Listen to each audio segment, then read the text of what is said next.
Hello everybody and welcome to Pravus Gaming. I'm doing something I never really expected that I was going to do on this channel. I'm playing Minecraft, as you can obviously see. And the reason I've avoided doing that in the past has been pretty straightforward, because I can predict some of the reactions that I am going to receive. Allow me to recreate a demonstration for you. No, I cannot believe you are playing the Minecraft. It's so overdone. I hate when people play this game. It's so lame. Another one of my favorite YouTubers bites the dust. I'll never watch your videos again. No! Calm down. It's gonna be okay. First off, I will have you know that this is my channel, which means I can do pretty much whatever I want. And that is the power of being a YouTuber. I do like that power. It's great. Secondly, this is not merely Minecraft, okay? This is Tekkit, the original. One of the earliest mod packs that was ever created for Minecraft, and the one that really got me into the game in the first place. It mixes a lot of alchemy and industry and a whole bunch of other fun features that really engaged me a lot when I was in college. Gosh, the sheer number of hours that I spent playing this game when I was in college. This is what helped me get off of World of Warcraft. You know, avoid all those withdrawal symptoms and stuff. Yeah, so what I figured I'd do is just for kicks and giggles, because I'm kind of in the mood, I kind of wanted to play a bit of Minecraft again. And if I was going to play Minecraft, I didn't want to play the base game, because I agree that that can be pretty boring after a while. I wanted to play some Tekkit, something nostalgic. Take me back to the old days.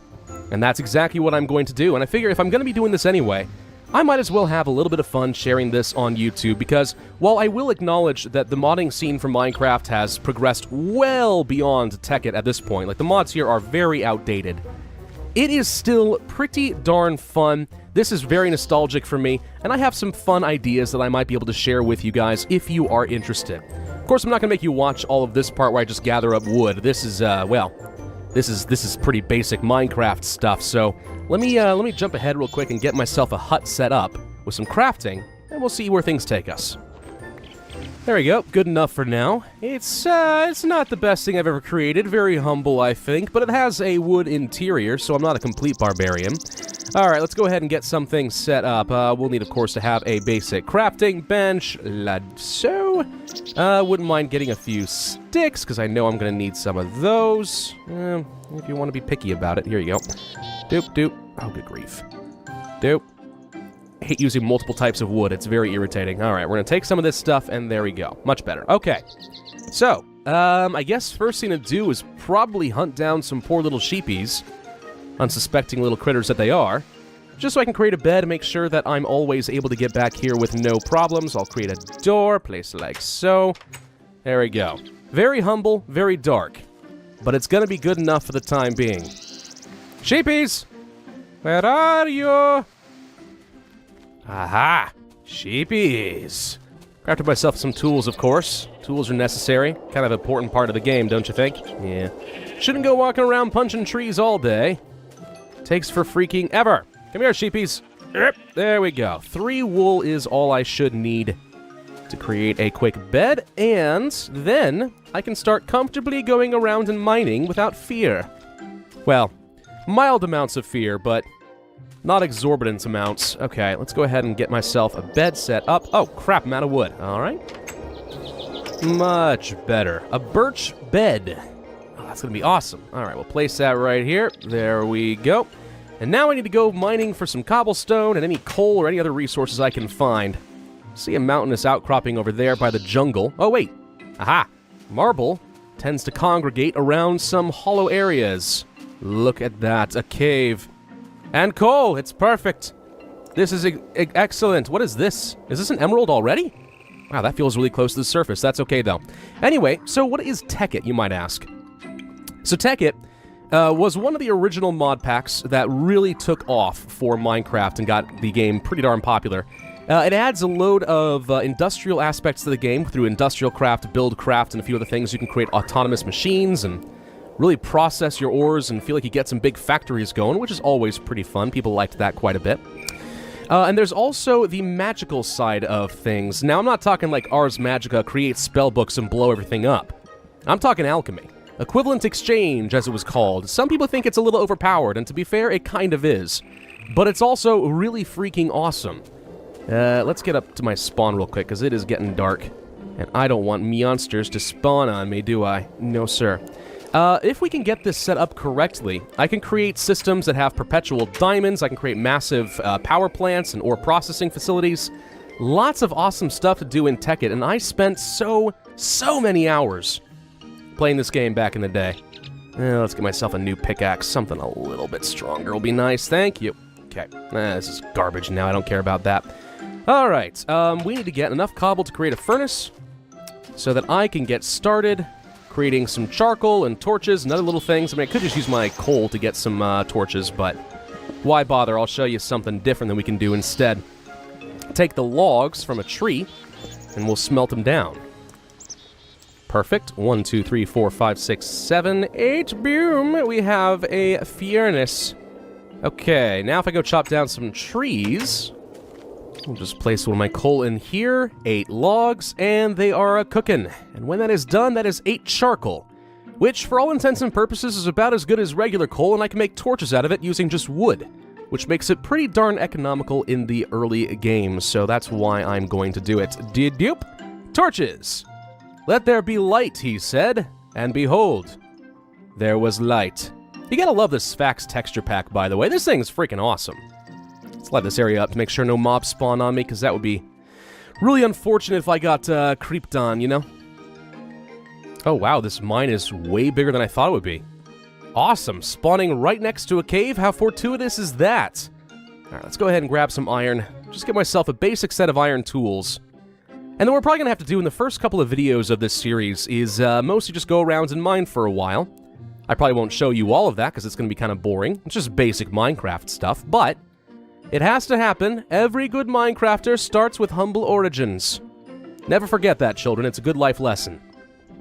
22 iron ore within a couple of minutes of playing. That's not half bad for this early on in the game. Hello, chicken.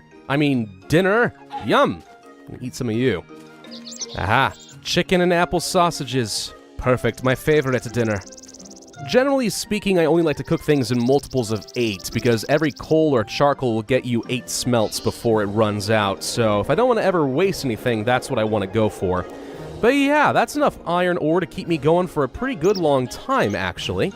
Now, in Tekkit, typically you don't want to smelt more than you feel like you have to, because there are some early game machines which will be pretty darn useful. Industrial Craft adds in things like compressors and furnaces, extractors, macerators and stuff. Macerators being particularly useful. They macerate the ore down to dust, which you can smelt, and it basically doubles all of your ore. You get 2 bars for every iron ore if you use a macerator. Of course, you have to have a generator and power system and stuff to make that work, but I'm getting ahead of myself. We'll get to all of that later. For now, we just need basic resources. Stuff is garbage, never gonna use it again. Get out of here. Into the water you go. You know, call me crazy, but one of the things I really enjoy about playing Minecraft, I find it rather soothing, is the mass deforestation. You show up in a nice, uninhabited world, it's so quiet and pristine, and then you proceed to destroy all life in sight. It's amazing. Makes me feel like a man, you know? Okay, I think this is good enough to get started, at the very least. That's a cow. I thought that was a creeper for a second. Good enough to get started. I always like to bring a good chunk of wood with me, just in case I find use for it. Is this in fact an emerald? Yes, indeed it is. No! Wait, uranium? Oh, wow, I found uranium this close to the surface? Wow, suddenly this cave feels a lot more hazardous than it did before. Hey, look, it's one of the new ores. Copper. We'll be making good use of this in the future. It's particularly good for creating copper cables, which we'll need to conduct the electricity between my machines eventually. For the time being, let's grab this next thing of uranium. Uranium's not half bad. I can use this in the future. If I was going to make a nuclear reactor in the Tekkit pack, that would be one thing I could use it for. You know, just enrich some uranium and make a nuke. Could do that. Not sure that I see the point, though, when I could make, well, you know what, I won't spoil it. There's something else I could do that I would say is just as effective and far, far safer. But we'll come back to that at a later date. In the meantime, though, at the very least, when I get the power of alchemy, every 2 uranium does translate into a free diamond, so we'll go with that. In the meantime, copper and coal. We're gonna need a lot of different stuff. Well, not going that way. You want to know something funny? When I told my wife that I was going to be playing a bit of Minecraft, I said it kind of like that. She looked at me and says like, you gonna play a little bit of Mein Kampf? And I'm like, and Yali! Well, anyway. Just a little joke. While I do basic Minecraft things. Oh god, hi, how are you doing there? Sneaking up on me, are ya? Well, that's what you get. Whapow! I am a ninja, practically. I'm a shadow in the night. That is a red creeper right there. Probably can deal with that. I do have an iron weapon after all. Come here, buddy. Come here. Nope. Stay away. Don't you blow up. I'm not in the mood to clean up after you. Wow, zombies too. Hi. Yes. Okay, let's make it a party. Woo, woo, woo, woo. Ah, he got me anyway. Trying to bob and weave, but it only does so much against a freaking arrow. Whatever. I killed him anyway. Victory is mine.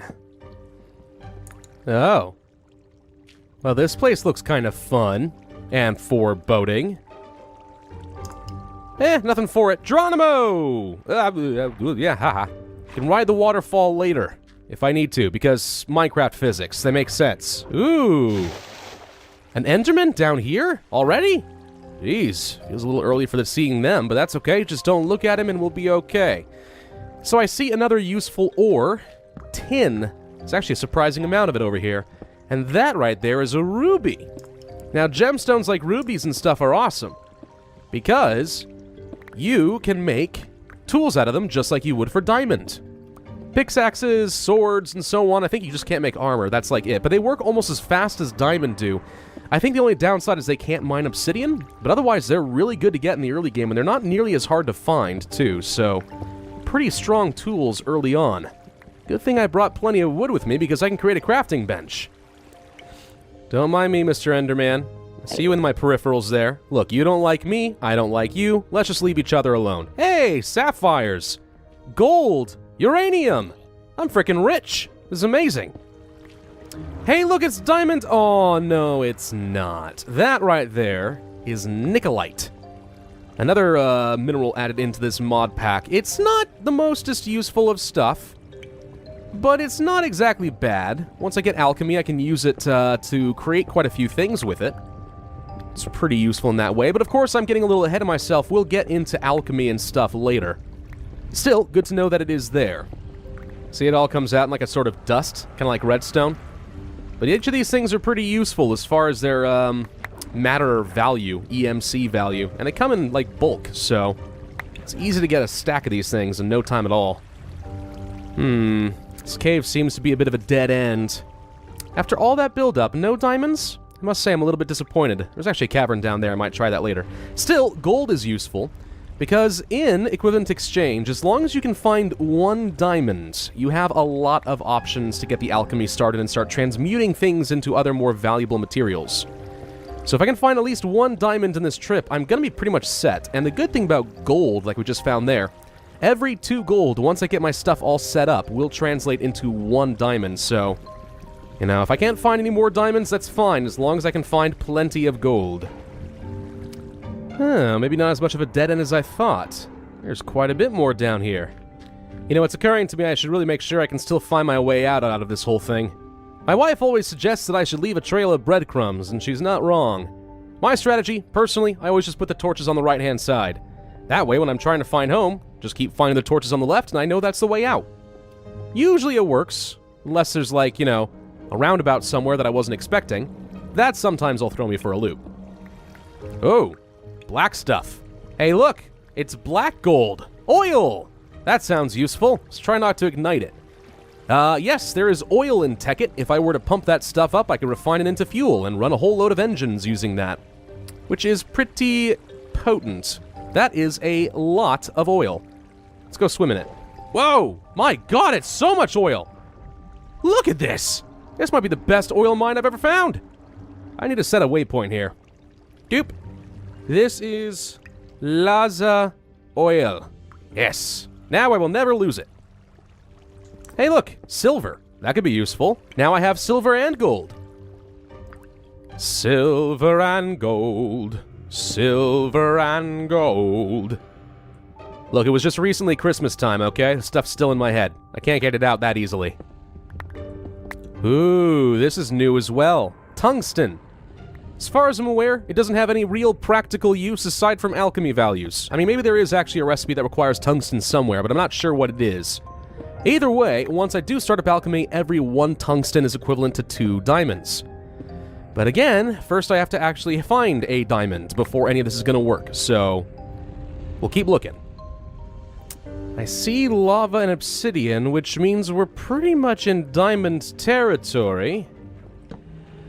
Oh, hello, Enderman. Don't look at him. Don't look at him. If I can find some, that'd be good. Is this a load of tungsten? Is that 3 tungsten? Wow, that's a pretty rare find. You don't get that much at once. Yeah, anyway. Come on, Minecraft. Daddy needs a shiny new rock. Hello. That was not what I was expecting. I did not want an arrow to the face. But since that's what you've decided to give me, I accept it gladly. Well, creepers pouring out of a weird little area with a storage chest. I'm guessing creeper spawner. What do you guys think? Creeper spawner? This is gonna get real dangerous real quick now, ain't it? Quickly, light it up. Oh, okay, nope, never mind. I'm sorry. Oh God, no! No. That was way closer than it needed to be. Let's get out of that. Little dirt, little nerd pole, and we're safe. Oh, no, we're not. That's a skeleton. Okay, I seem to have worked myself into a rather sticky situation. Wow, lots of lava. You know, I may very well need to start up a geothermal power plant.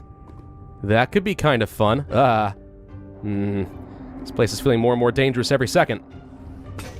Oh no, my pickaxe broke. No, whatever shall I do? Answer. Get some wood. Make a new crafting bench. Place me on.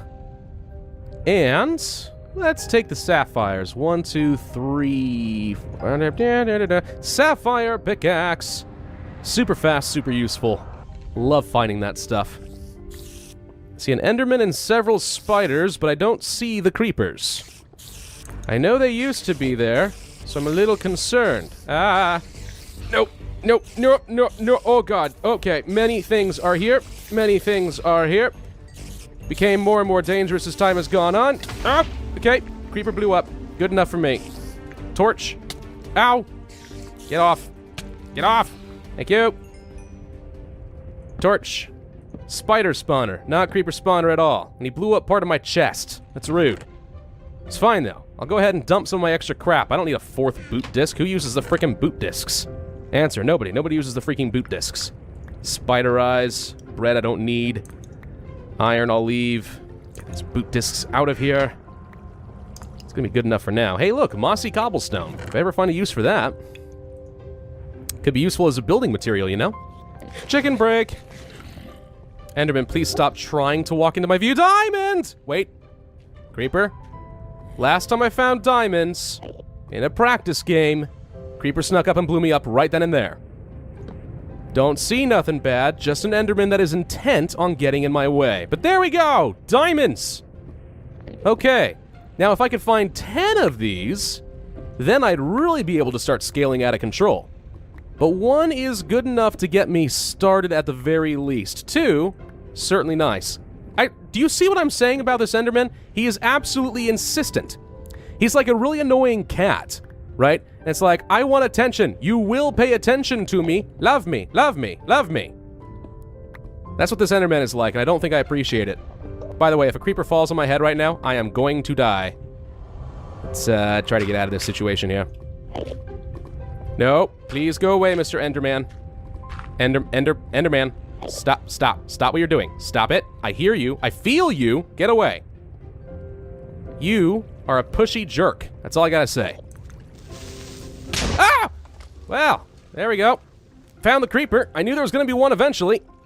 But at least we were able to survive that one. Thank you, water, for absorbing a lot of the blow. Wood? Oh, no, I found an abandoned mine shaft. Oh, this place is getting freaking bigger all the time. Hi, creeper. How you doing there? Huh. Oh, please don't push me toward it, water. Thank you. Okay. Well, there's usually a lot of stuff to be had. These things tend to go on for freaking ever. And is this a chasm I see? Tis a chasm, if you will. Not sure I'm brave enough to go venturing in there right now. My inventory is getting pretty full pretty quick, but we'll do a little bit more exploring and see if I can find some diamond down toward the bottom. I'd like a little bit more. I believe this is what the kids would call stupidly greedy. Yes? Probably. Ooh, a chest in the mine shaft. I wonder what could be inside. Bread. Melon seeds. Pumpkin seeds. Ooh. Kinda hate to leave this stuff behind. This could become useful if I ever want to grow some yellens. Maybe I'll just take them in case. You never know. They're not always the easiest things to find in this game. Well, this is a big, crazy empty room. How'd this get formed?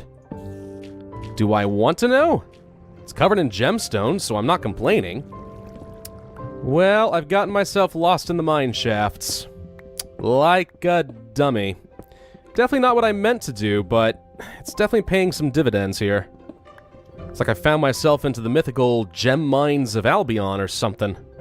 Good God, where am I supposed to go with all this? Now, we're going back. We're gonna go back. Dear God, another waterfall down. Do I dare? Because I feel like I'm guaranteeing that I'm never gonna find my way home at this point. Oh boy. Alright, let's take some of this. I need to get some more torches. Please nobody sneak up on me. That would be rude. Let's take, 16. That's a full stack. Full stack of torches. So, I should be good, right? Right? At this point, I almost don't even care about getting any more minerals because my inventory is so full. I'll make an exception for diamonds and gold and tungsten and stuff, but outside of that, I think it's better just to keep moving and exploring as fast as I can. Follow the torches on the left-hand side of the wall. This is how you find your way home when you're lost in the mines. Wait, this way I think. Yes, there's a torch on the left. Ugh. Good God, I am so freaking deep into this. Well, hello there, Mr. Spider. How you doing? Good? Yeah? I'm glad to hear it. I'll just, well, wait, I see light down there. Is there lava? If there's lava, there might be diamonds.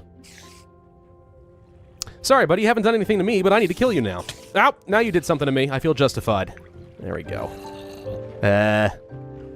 We'll do one quick check to see what that mysterious light is. Always look for the lava. That's where you find the diamonds. That's what my grandpappy always told me. That's a lie, of course. My grandpappy never told me such a thing. Oh, hello. Also, I never called him grandpappy, so there's that. This feels like the kind of area that will have diamonds in it, right? Not just me? I feel relatively confident. I also feel relatively confident that it's incredibly dangerous. But greed mode active... there's more than one archer. And more than one creeper. Yeah, this doesn't look too good. Get out of here.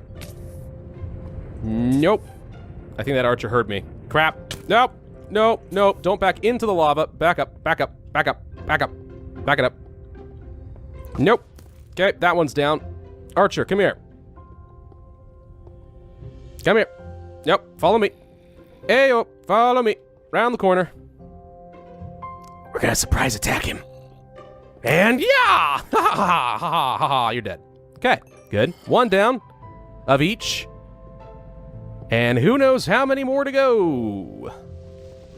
That is a suspicious amount of gravel that apparently fell down from the mine shaft. Somebody is failing in their job as a structural engineer, I'll tell you that much. Uh-huh. Or lava. Yes, seems promising, but looks can be deceiving. I'm just gonna scooch on by you, sir. Thank you. Okay, what's this? Fool's Diamond. More freaking Nicolite. Tungsten. That's good. Nicolite. No diamond. Gravel. Lots of lava. Lots of it. I'm not even kidding. Dig, dig, dig, dig, dig, dig, dig, dig, do, do, do, do, do, do, do, do, do, do, do, do, do, do. That's more stuff over there. Hey, that zombie doesn't have a texture. That's not allowed. Ah, hello. Come on, come on, come on, come on. Yeah! You weren't expecting me to duck around corners, were you? No, sir. Oh, I can see my monster spawner over there. I seem to have found my way into a big circle. Oh, that's fun. Well, at this point, I think I'm almost ready to give up and just head back. I mean, it's going to be a long trek finding my way back home, but haven't really had much luck. 2 diamonds is still acceptable, I suppose. Oh, hi. I suppose. It's not as good as it needs to be, but it's good enough. Wait! Diamond! Anyone going to come kill me now? Is this what's going to happen? Nope, nope, nope. Okay, diamond! Making sure we're good. 1. Ooh, 2. 3. 4. Is that it? Any more? You want to give me any more of your bounty? Just checking. No, it does not appear so. It's a shame. But 4 is good. Okay, 6 diamonds. I think that is my cue to... Oh! No, no, not at the lava, not at the lava, not at the lava. Thank you. I think that is my cue to try and get the heck out of here. So let's do exactly that. It's gonna be easier said than freaking done, I think, but we'll try. Okay, there's the monster spawner, so I know I'm on the right track. Gotta follow the left torches. It's gonna take me like half an hour to get frickin' home at this point. You know, with the Sphax texture pack, the marble always looks so sterile. It's like being in a hospital. It gives me the heebie-jeebies every time. Wait, was this the first hole I jumped into? Oh my gosh, we were that close? Oh, that's not nearly as bad as I thought it was gonna be. We're really close to the top. Okay, hang on. Left. Keep going this way. That looks like greenery. I think I might be finally home. Oh, thank God. That was becoming quite the frickin' ordeal now, weren't it? And I'm out of food. Spawn. Ah, feels so good. Ah, crap. Good to be home. Is that a kitty cat? What the heck is an ocelot doing out here? Stupid cat. That's right, you run from me. You run good. I'm gonna get that chicken, though. That's my chicken. You cannot has. Get out of here. All in all, I would say a really freaking successful haul. Got a load of copper, good chunk of gold, plenty of iron, some good amount of tin, a bit of silver, some tungsten, which will be very helpful in the future, 6 diamonds, loads of gems, and some uranium, lapis, nickelite, redstone. I need more chest space. But yeah, that's pretty good, I think. Not bad for a first haul. Not bad at all. So, what I'm going to have to do then is probably starting next video is we're going to have to start refining a lot of this stuff. Just go ahead and dump it all in here for the time being. We're going to have to refine everything, and we're going to have to try to get some dusts, make some basic machinery, and so on, but that's not bad for a first video there. Cool. So I'm going to end things here today. Now, as far as where I want this series to go in the future, not really super duper decided on this yet. I'm kind of just playing for fun, for nostalgia's sake, and there's no particular goal in mind. I suppose if I had to set one, then I would say creating a proper, fully autonomous ore processing facility would be kind of nice. Just dump everything into a single chest and then walk away. Get all the bars. Cool. And then we'll also need to have a big power source. So I'm thinking a power plant. Yes. If there are going to be a couple of goals here, ore processing facility and a power plant. The makings of any true industrious man. That'll be good enough for now. We'll see if we can make any factories after that. Depends a lot on you guys. And depends a lot on how much fun I'm having. Thank you all for watching. I do hope that you enjoyed this rather different style of game on this channel. And I hope you guys don't crucify me too much. If you did, then be sure to hit that like button to let me know. Leave a comment with your ideas and suggestions. Subscribe if you have not already, and hit notification if you have. My name is Pravus, and I will see you guys next time. Hello everybody, and welcome back to Pravus Gaming and more Tekkit. We are back in this world. I took the liberty of making myself a little roof, if that's alright. Hope you guys don't mind. But last video, we managed to dive into the mines, and we got ourselves a fair chunk of materials. Now I need to figure out what to do with those materials. So I think in today's video, what we're going to end up doing is creating some basic machinery. Probably need to build a little shack over here so I can just, fit it all. We're going to process my ores. We're going to start making some good stuff. And then after I've processed, let's say, all of the gold, I created a lot of bars with that. That, I think, is when we're going to try diving into the equivalent exchange mod and start creating a load of diamonds. And that's when things are going to start really ramping out of control. At some point, by the way, I do need to build a new house, because this is just not going to cut it for a while. I might move to a totally different location, though. Someplace with, I don't know, swamps or something, marshland, because there's usually a lot of rubber trees in those locations. Speaking of which, we actually do need to find some rubber trees, and since I'm already on the topic, let's go ahead and start doing that now. So let's grab some of this wood. Let's go 1, 2, 3, 4, 5, and that creates a tree tap. Tree taps are nice, because I can use these things to get the oil out of rubber trees. Why did I say oil?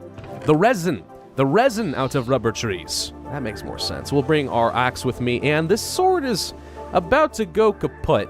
I probably should bring a spare just to be safe. Yes, let's grab a couple of sapphires, a stick, and stuff like that. Put that here, and here. Okay, now we're in better shape. And let's go hunting for rubber trees. Rubber trees, usually not the hardest thing to find. I see one over there, actually. And over there, too. They tend to have two little leaf things sticking way up above all the other trees, so a slightly different shape. For example, I think I saw one over this direction. Let's see. Rubber? There's rubber. See? Two leaves sticking on top right over there? These are rubber trees. Ooh, there's a whole load of them right here. Oh, that's super convenient. Hang on. I see dinner. Come here. Yep, there we go. Dinner for me. Okay. Now we're going to look around for some of the tree sap. I'm going to get rid of some of these leaves so I can make sure I see everything. Yep, nothing there. Ah! Resin. Yoink! And now we have some sticky resin, which I will be able to process into a ball of rubber. And that is going to be important because I'm going to need some electrical insulation for my copper cabling. Just makes a little bit of sense, right? It's really not that complicated. A lot of industrial crafts ends up being fairly intuitive. But yeah, if we want to build a generator and start powering my basic machines, this is something we're going to want to do. Yoink. Thank you. We'll chop these things down after I've gotten whatever I can out of them. And then we'll bring them back home. Plant some saplings, just so I don't have to go running very far, because it turns out Minecraft encourages you to be as lazy as possible. And I approve of that, absolutely. See there, you can actually reuse the tree tap on the empty hole, and sometimes you get more, and then sometimes it just gets rid of the rubber entirely, so it usually would regenerate if I left it alone. But since I got rid of it, obviously this tree is now barren. But that's fine, I plan on chopping it down anyway. Ooh, you get a little bit of resin every once in a while as you chop them down. It is getting dark, by the way. Probably shouldn't stay out here too much longer. We'll come back for the saplings, I think. The rubber wood itself isn't too bad, because if we get the right machine, we can actually squeeze these logs down into rubber as well. But ideally, we will have a machine set up so that I don't have to chop down the trees ever again. We'll get a nice rubber tree farm, something like that. It'll be great. Oh, hello, dinner. Yoink, you're mine. Breakfast chicken. Okay. Do we get any saplings? I think I got one. That's not gonna cut it. I'm gonna need a heck of a lot more than that. May need to go hunting for a few more rubber trees. Really? Oh, that's just disappointing now, ain't it? Okay, let's see if we can find a few more. I often like to have a nice vantage point, so I'll just go running across all the trees until I find what I need. See one over there, that one's sticking way out. Now, they say that the size of a rubber tree doesn't matter, but we all know that that's a lie. Yoink. Doop. Oh, yep, that tree tap's gone completely. Got anything else? Every once in a while you'll get lucky and you'll find a rubber tree that has, like, 2 taps on them. Those are my favorite. They're also fairly rare. And then other times you'll get a tree like this one which is completely barren, which means it is worthless and must be purged from the gene pool. You know, that actually sounded a little bit darker than I think I intended to. Don't infer too much out of that, kids. That is not a life lesson that I want you all to learn. Well, 3 saplings in total isn't exactly good. But since I don't see any obvious rubber trees around me, I think we're just gonna have to work with this. The plus side, though, I do have like 20-something resin in total, which is enough to get us started, so let's go ahead and do that. Doop, doop, and doop. Okay, that should be good enough. Okay, so if you have 22 resin in total, 3 charcoal will be enough to cook all of them with a tiny bit left over. Not perfectly efficient, but you know what? Perfection is overrated anyway. So while those are smelting up, let's see if I can get myself some more iron set out. 16 there will be good. We can look up the recipes if we want to. For example, one thing I know that I'm going to want is a generator. And I can look over here to a regular generator. There you are. Hit the R button, and we can see here what we need to make a generator is an iron furnace, some refined iron, and an RE battery. The iron furnace is pretty simple. Take a regular furnace, put on 5 iron blocks, and you can do that. Or you can just make a box of iron. But if you want to save on the iron, and let's be honest, cobblestone's pretty cheap, this is probably the cheapest way to go. After that, the refined iron is made by just smelting iron a second time. And then for the battery, that one's a little bit trickier. We're going to need tin, a copper cable, and some redstone. Copper cables are made out of copper and the rubber that I'm making. So all in all, we need to smelt like, I don't know, let's say 3 to 6 copper ingots, depending on how many cables I want. I'm going to need at least 6 to 12 rubber. We need to have 4 tin, 2 redstone, like, I don't know, 5 iron plus another 3 refined iron, and so on. There's a lot of stuff that we need. So as soon as we finish this up, I'll go ahead and smelt some of this, and we'll get started. In the meantime, let's build myself a new little home. Or, not home. Why am I saying home? No, let's build myself a little machine shack. Like a tool shed. That'd be good. Why does this achievement always reset when I reload the game, by the way? That upsets me. I don't like it. Make it stop. Doop-a-doop-a-doop-doop-doop. And... Ow! And... Doop-a-doop-doop-doop. Ow! Again, I'm not really looking to create anything, like, special. Just something passable for now until I have the chance to build a proper home in between videos. But if my memory serves me, I do tend to take a long time building the perfect house, so I'm not going to make you watch all of that, but for now, just a little shack will do. And I'll upgrade in due time to some proper real estate. Building a roof takes too long. I'll come back to that another time. Alright, there we go. We have a tidy little shack. This will be all that we need to get started. Let's go check on the progress of my iron. Give me a little bit of time to get some copper going, tin and everything else. It'll take me a minute, but I'll get there. Actually, it wouldn't be that bad of an idea to get a second furnace going. Or no, we're going to need it. Actually, I'll just build 2 real quick since we need to make an iron furnace. Let's plant one down like so. Put away my coal like an idiot. There we go. Grab. Let's start cooking up the copper. And in the meantime, furnace, iron, iron, iron, iron, iron, iron furnace. Now these things are actually pretty good because instead of getting only 8 smelts per coal, you get 10. So realistically, once I move into a proper setup, the big house and everything, good God, for a second I thought my house was on fire. That scared me. Anyway, when I do that, I'll want to build a whole bunch of iron furnaces instead. It's just a little bit more fuel efficient, which I do like. Anyways, a couple of copper. 1, 2, 3. Done. Good. Let's grab myself some copper cables. 1, 2, 3, 4, 5, 6, 7, 8, 9. Done. And now we have copper cabling. And I can place this stuff all over the world. Doink, doink, doink, doink. And that's what the cables will look like. Run those between machines and you'll be in pretty good shape. But first, we want to build some batteries. I'm actually thinking in addition to the generator, we should probably just go ahead and make a bat box, which is just a battery box. Why they had to call it a bat box instead of a battery box, I don't know, but that's what they did. And that's just a bunch of wood, and then even more of these RE batteries, which means we are going to need even more tin and some copper cabling. Totally doable. We have the stuff. Just need a little bit of time to smelt it all up. Okay, so at this point we have some tin, a little bit of redstone, a copper cable, and then bam, we got ourselves a battery. What did it take? Refined iron? Yes. Let's refine up some iron, and then I'll make my generator and place it. There we go. See? All we have to do is just put the iron into the furnace and let it cook a second time, and then bam, refined iron. I guess we're just changing the temper of the material or something. I don't know. I'm not a metallurgist. So, let's put in the RE battery, the iron furnace, and voila! A generator! Which will be super useful in conjunction with a battery box, because I can just put some coal in the generator, or anything else that burns, really. And that will get me electrical units, but I'll show you guys that in just a second. Okay, so for the bat box, we place, what was it? 1, 2, 3, 4, 5 with a copper cable, and then the batteries? Yes, that's a bat box. Okay. We have power storage. Let's get down into the shack. Actually kind of built this a little bit far away from my base, but oh well, that's fine. So for the battery box, I'm going to go ahead and place you here. This green little square here is the output. Anything else could be an input into this thing. And you actually do have to pay attention to the voltage and stuff like that. You could explode your machines if you put high voltage through a low voltage machine, but we don't have to worry about that at the beginning of the game at the very least. So we'll place that there. Get ourselves a cable running between them. And in the generator, I'll just throw in a bit of my charcoal. And just like that, we can see that it is cooking. And if you look at our battery, aha!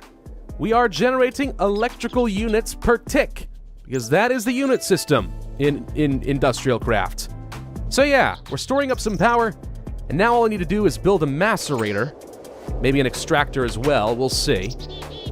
And that is the key to great success in Tekkit.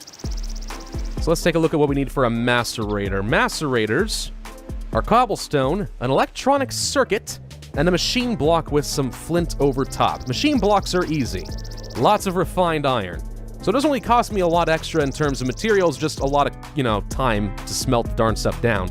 That's the most annoying part there. Electronic circuits, we're going to have to build a lot of these in the future. That is refined iron, some redstone, and a lot of copper cables. Fortunately, I have just enough to build one electronic circuit. We're going to need more than that, though, eventually, so that's fine. But yeah, let's go ahead and get started on building up a macerator. We'll start with the iron block, or the machine block, sorry. We'll get some circuitry going. 1, 2, 3, 4, 5, 6. That's the circuit. And then we place you here, circuit here, some flint up top, and a couple of cobblestone, and then boom! Macerators. Let's grab something that I want to macerate. Let's start with probably the iron. At least some of it, because iron's pretty important, and we're going to be using a lot of it for all of my machines in the future, so we'll double our ores that way. But either way, let's place you here. Yup, like so. Get a copper cable running between the two. There we go. And now, this thing has some power. So I'll throw in the iron ore, and it is working! We are macerating. Of course, now I'm using up some of my power very slowly. Could throw in a little bit more coal in the generator if I felt like I needed to, but that's a pretty good amount of power stored up. But yeah, let's see what happens here. It takes a long time, unfortunately. The macerators are quite slow. Could upgrade that by building a rotary macerator, which goes a lot faster at high speeds. Or we could overclock the machine later, but that's getting into some more advanced stuff. The important thing is, now we have some iron dust. And every one of these I smelt gets me 1 iron bar. So an iron ore now gets you 2 dust, which becomes 2 bars. So cool. We've just doubled all of our resources with one simple machine setup. I like it. The other machine that we should totally build is an extractor, I think. Yeah, what does that require? Oops, wrong button. That is an electrical circuit, a machine block, and a bunch of tree taps. You might guess just by the fact that it uses tree taps, the extractor is a way of maximizing your rubber.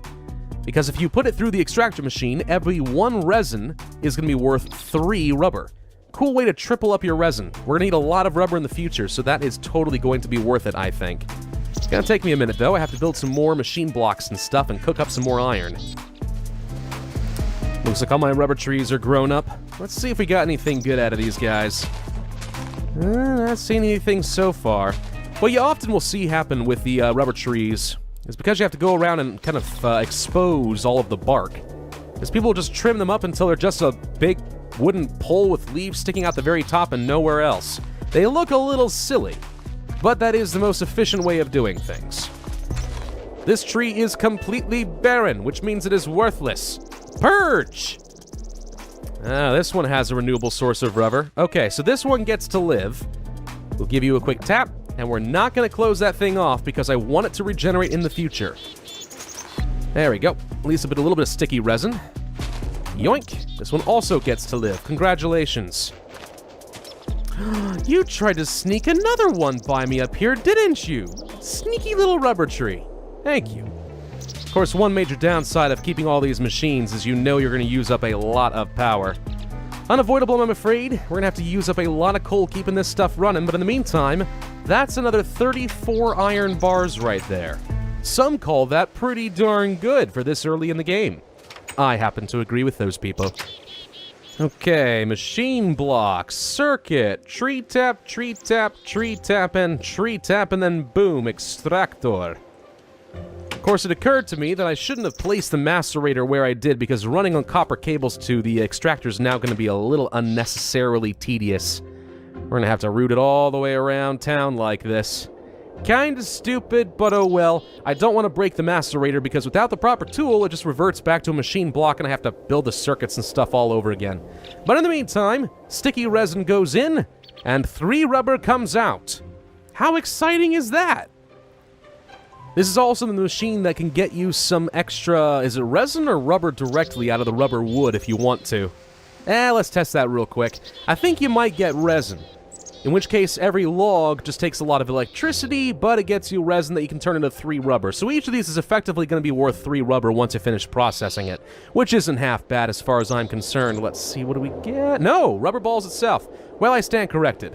1 rubber then. 1 rubber per rubber wood. Not very efficient then, not a good use of power. Resin is far more preferable if you can. But for that, you need to have the rubber tree farm, like I do. Yoink! I did mention this is taking a long time, right? We've only gone through 30 of the iron ore and it's taken me like, what, 10 minutes or something like that? It's a slow process.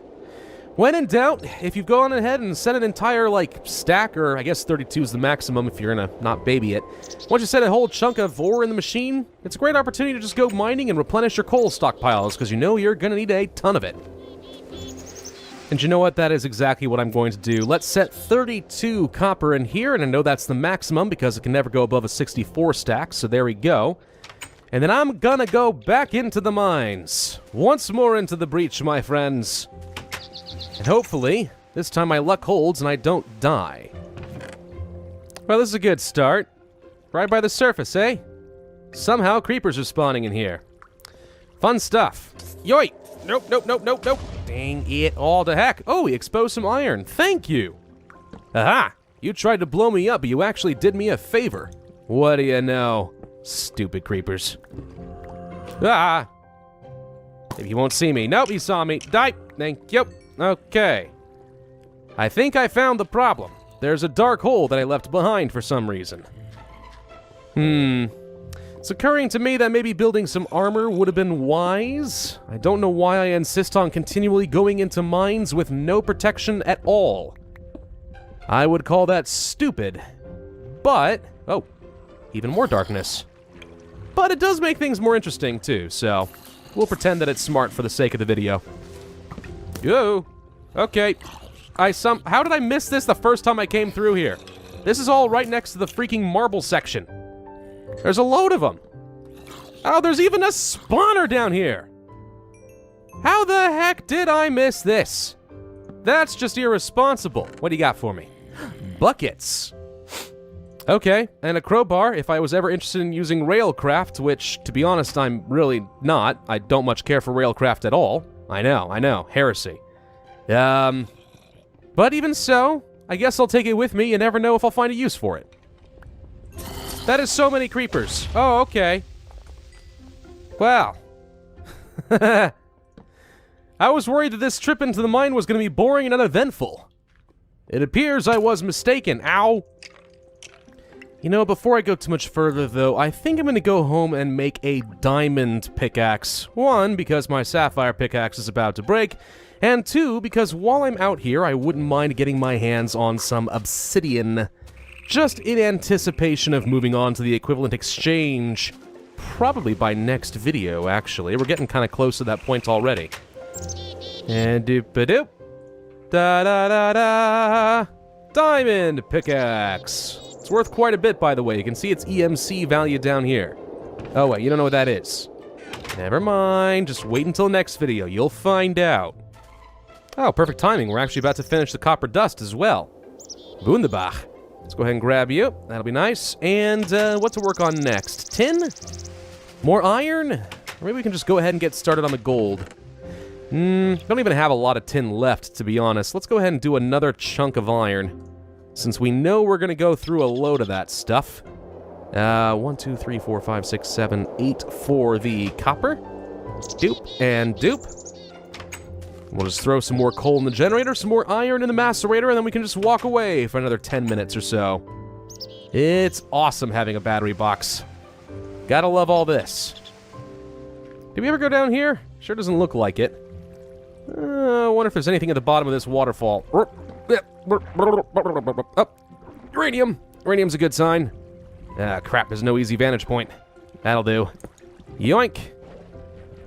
And down we go. Ah! Okay, turns out I am at the bottom of a well. Not my proudest of moments, I will admit, but at least there's some useful stuff down here. Oh, God! You know what? The hairs on my arm stand up every time something like that happens. Unexpected, impending, sneaky, quiet death. That's what I have to look forward to in this mine. Oh, I see your cousin comes to join you. He won't be so lucky.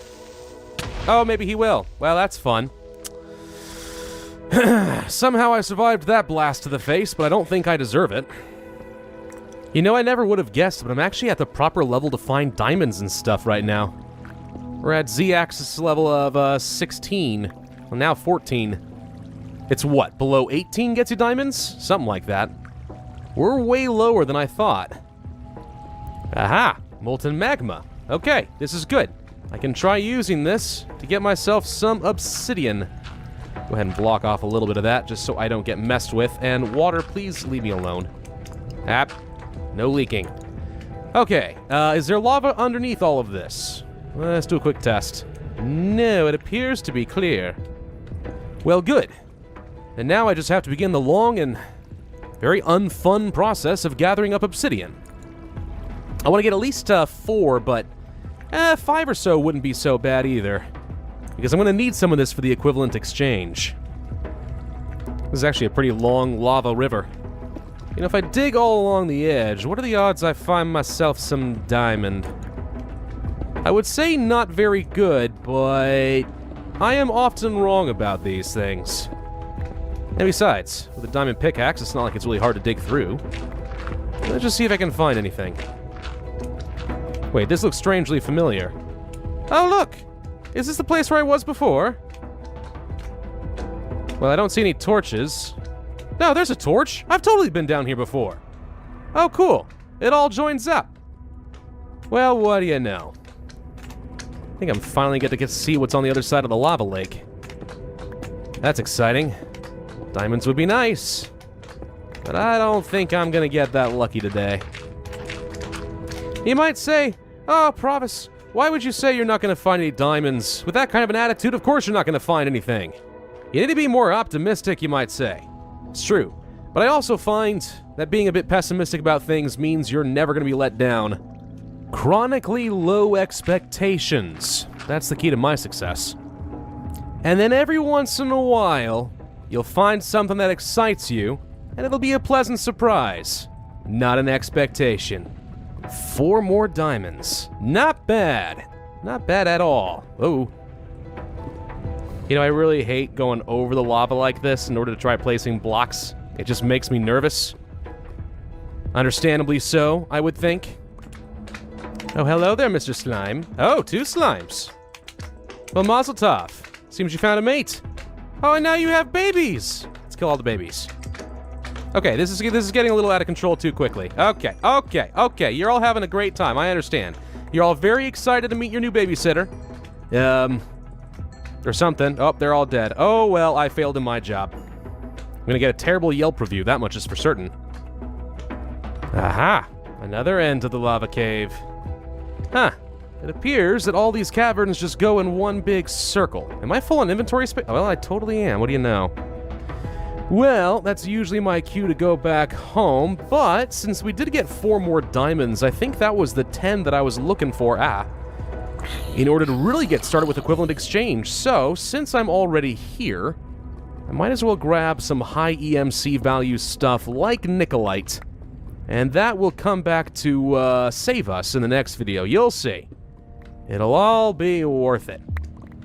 Geez, with the amount of times I talk about equivalent exchange, you'd think I was George R.R. Martin talking about, oh, the dragons are coming, I promise, the dragons are on their way. Sort of sounds a little bit like that now, doesn't it? Ah, nope. In you go to the lava. Haha, sucks to be. Ah! You had a friend! You didn't tell me you brought a +1 to this dinner date. That's rude. I'm never inviting you again. Oh, my spider spawner. Wow, I'm all the way over here again? Okay. I guess now is a good time to start finding my way home. If I can. Oh, hello. No, please, thank you. I have no food, which means if I get hit more, I am going to die. Yep, it is time to beeline the heck out of here. Wait, where am I going? These torches are on the right. Oh, dear God. This is not the way. I may be in trouble. The mine shaft? Oh, no, please don't make me navigate the mine shaft. I'll never find my way home. My impenetrable system appears to be failing me. Wait. Torch on the left. Good sign. Let's go this way. Aha! Alright, now I'm on the right track. Wait, I'm confused. I thought once I found the spider spawner, this was going to be pretty easy to find my way home. Is it this way? Maybe it's this way. Wait. No, wait, there's too much stuff going on here. Ugh. I need to come in here with some dirt and fill this place out. Hey, a crafting bench. Good to know. This seems right. Yes, okay. I need to take some time to actually, like, fill in all the holes at some point. Please don't kill me, please don't kill me, please don't kill me. Okay. Just so it's a little easier to navigate in the future. Oh, wait, this seems right. Yes, it's the sterilized hospital hallway. I know where I am now. We're on the verge of starvation, and I'm bleeding out. But I'm gonna make it, by God. Oh, well, this isn't good. I seem to have lost my way still, and I'm starving to death. Yeah, not ideal. I'm still not too sure where I'm going, but I'm an inch from death here. Oh no. Oh dear. Wait, is this it? This might be it. Hang on. I was not... Nope, that's not it. I am not as close to home as I thought I was, clearly. Am I supposed to go up here? Is that what's going on? Let's try it. Swim up. Half a heart. Falling will kill me. Okay, is this it? Yes, this was it. Thank you, God. Okay, let's go. Oh, it's nighttime. That's nice. Let's go and take a little slumber. Try not to die. Oh dear, I can't run. I can't run. No, please. Please, skeleton. The monsters outside are trying to kill me. No, I'm not being paranoid. You're being paranoid. Okay. Well, can't go to sleep, but at least I am sort of safe. With no food. Oh, I saw that. Fun stuff. I'm gonna go ahead and end this video here. So you've seen the macerator setup. You know it all works. So in between videos, I'll spend some time properly smelting everything. It'll be great. And then next video, I think, now that we have enough diamonds, it is time to get started with the equivalent exchange mod and using alchemy to make myself infinitely rich. And then after that, I don't know, new home, start working on factories and stuff. We'll see. Thank you all very much for watching. I do hope that you enjoyed. If so, then be sure to hit that like button, leave a comment, subscribe if you are new, and hit notify if you are not. My name is Pravus, and I will see you guys next time. Hello everybody, and welcome back to Pravus Gaming and more Tekkit.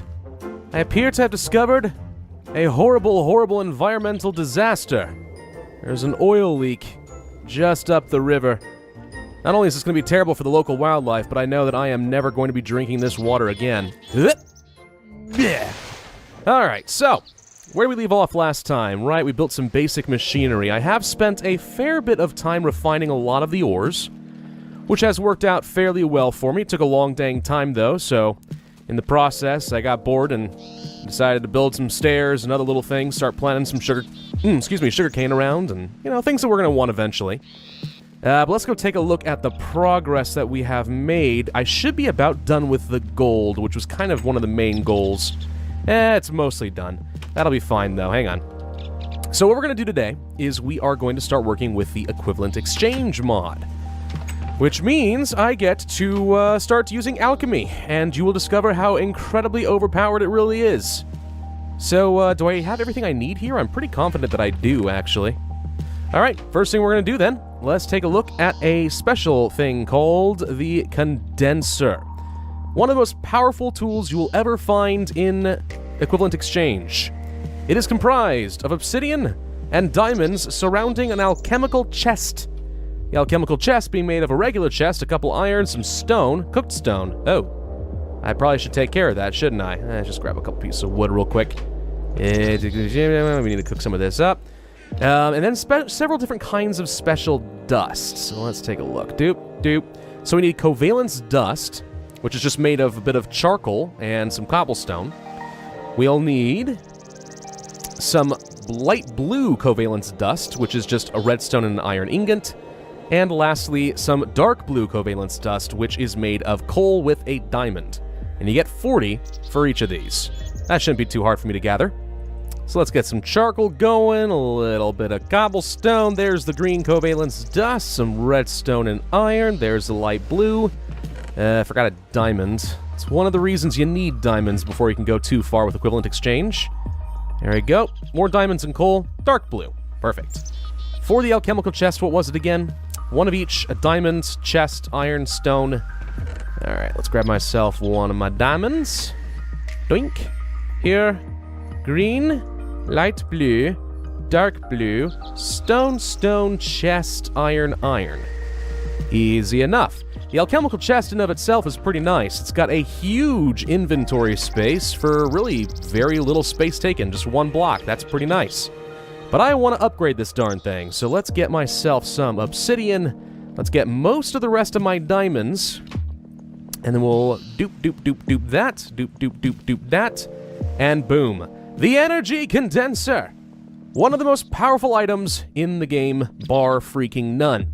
So the principle behind the equivalent exchange mod is the idea that energy and matter cannot ever be created or destroyed, it can only change forms. Well, what we're doing is we're going to help these items along to actually change its form into something we find more desirable. For example, let's take my final diamond and a couple of stacks of nickelite. That should be useful. Okay, so if I put a diamond right here and say this is the item I want to transmute, what we're going to do is I'm going to take this nickelite, dump it in here.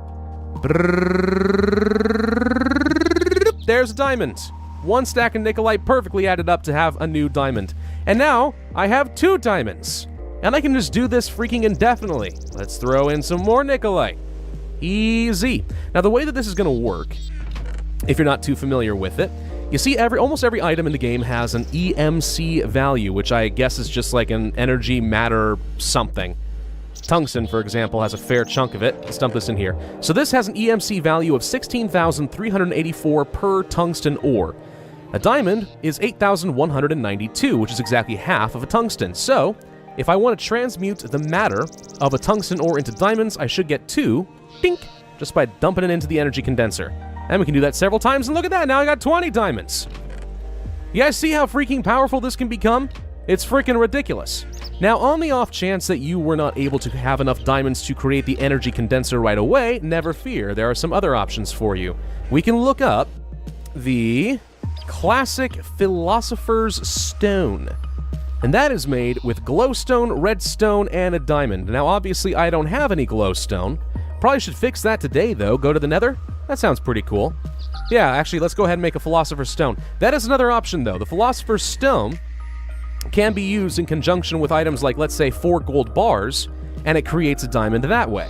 So if you didn't have enough to jump straight to the energy condenser, that's one way to do it. Otherwise, if you can get 10 diamonds like I did, there you go. Now I don't ever have to worry about going to the nether. But I'm going to do it anyway. So one thing we can do, let's grab this obsidian. I'm going to grab a bit more nickelite because this stuff is relatively useless. And rather than mine up a lot of obsidian, which we all know takes a long time, let's take the obsidian, which has an EMC value of 64, dump in a bit of nickelite, and look at that! I can make some nether portals and stuff. How freaking fun.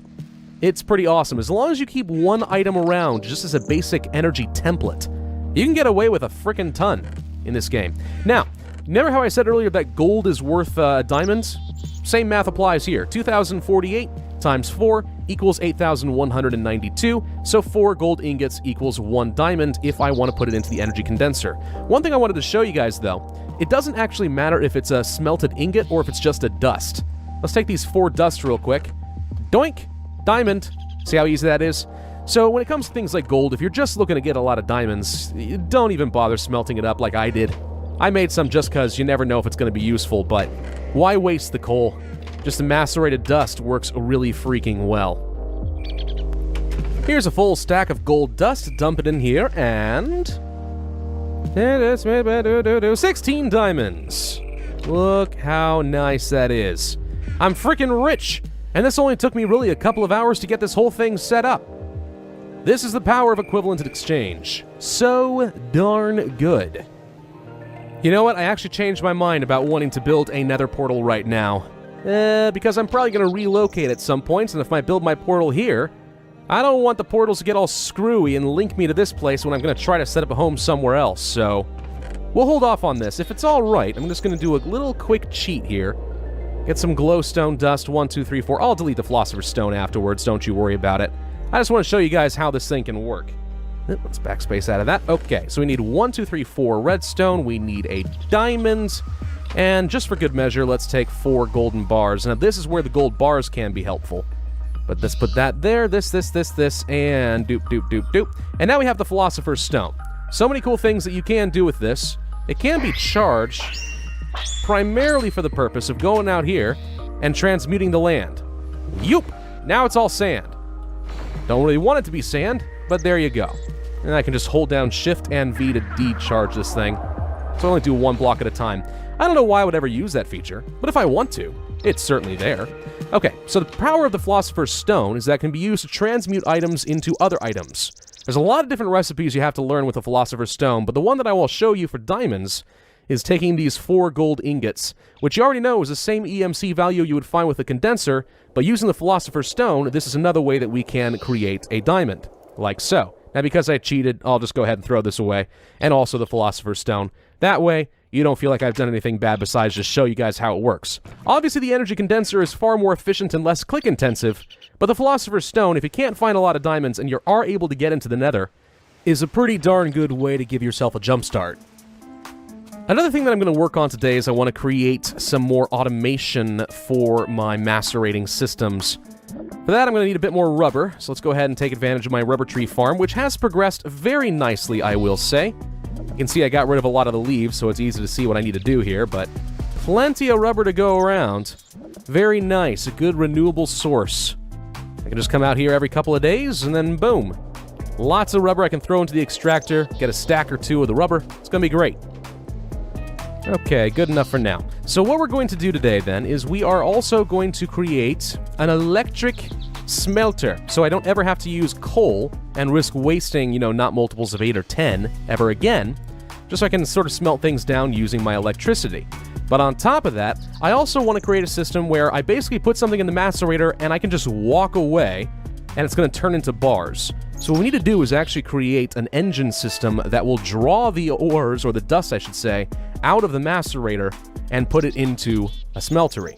But for that, I'm actually going to need a bit more space, so I need to start breaking down the walls here and expanding. Much better. Okay, so what we need to do then is create that electric smelter I was telling you about. Let's look that thing up. Electric furnace. Never mind. Okay. So for this, we just need to have a regular iron furnace, which you already remember is some furnace with some iron around it, and 1 electric circuit and just a couple of extra redstone. Super duper easy to make. And now, all I should have to do is plop this thing somewhere over here. Let's say, I don't know. This is probably okay, right? Yeah, we'll place you right there. That'll be fine.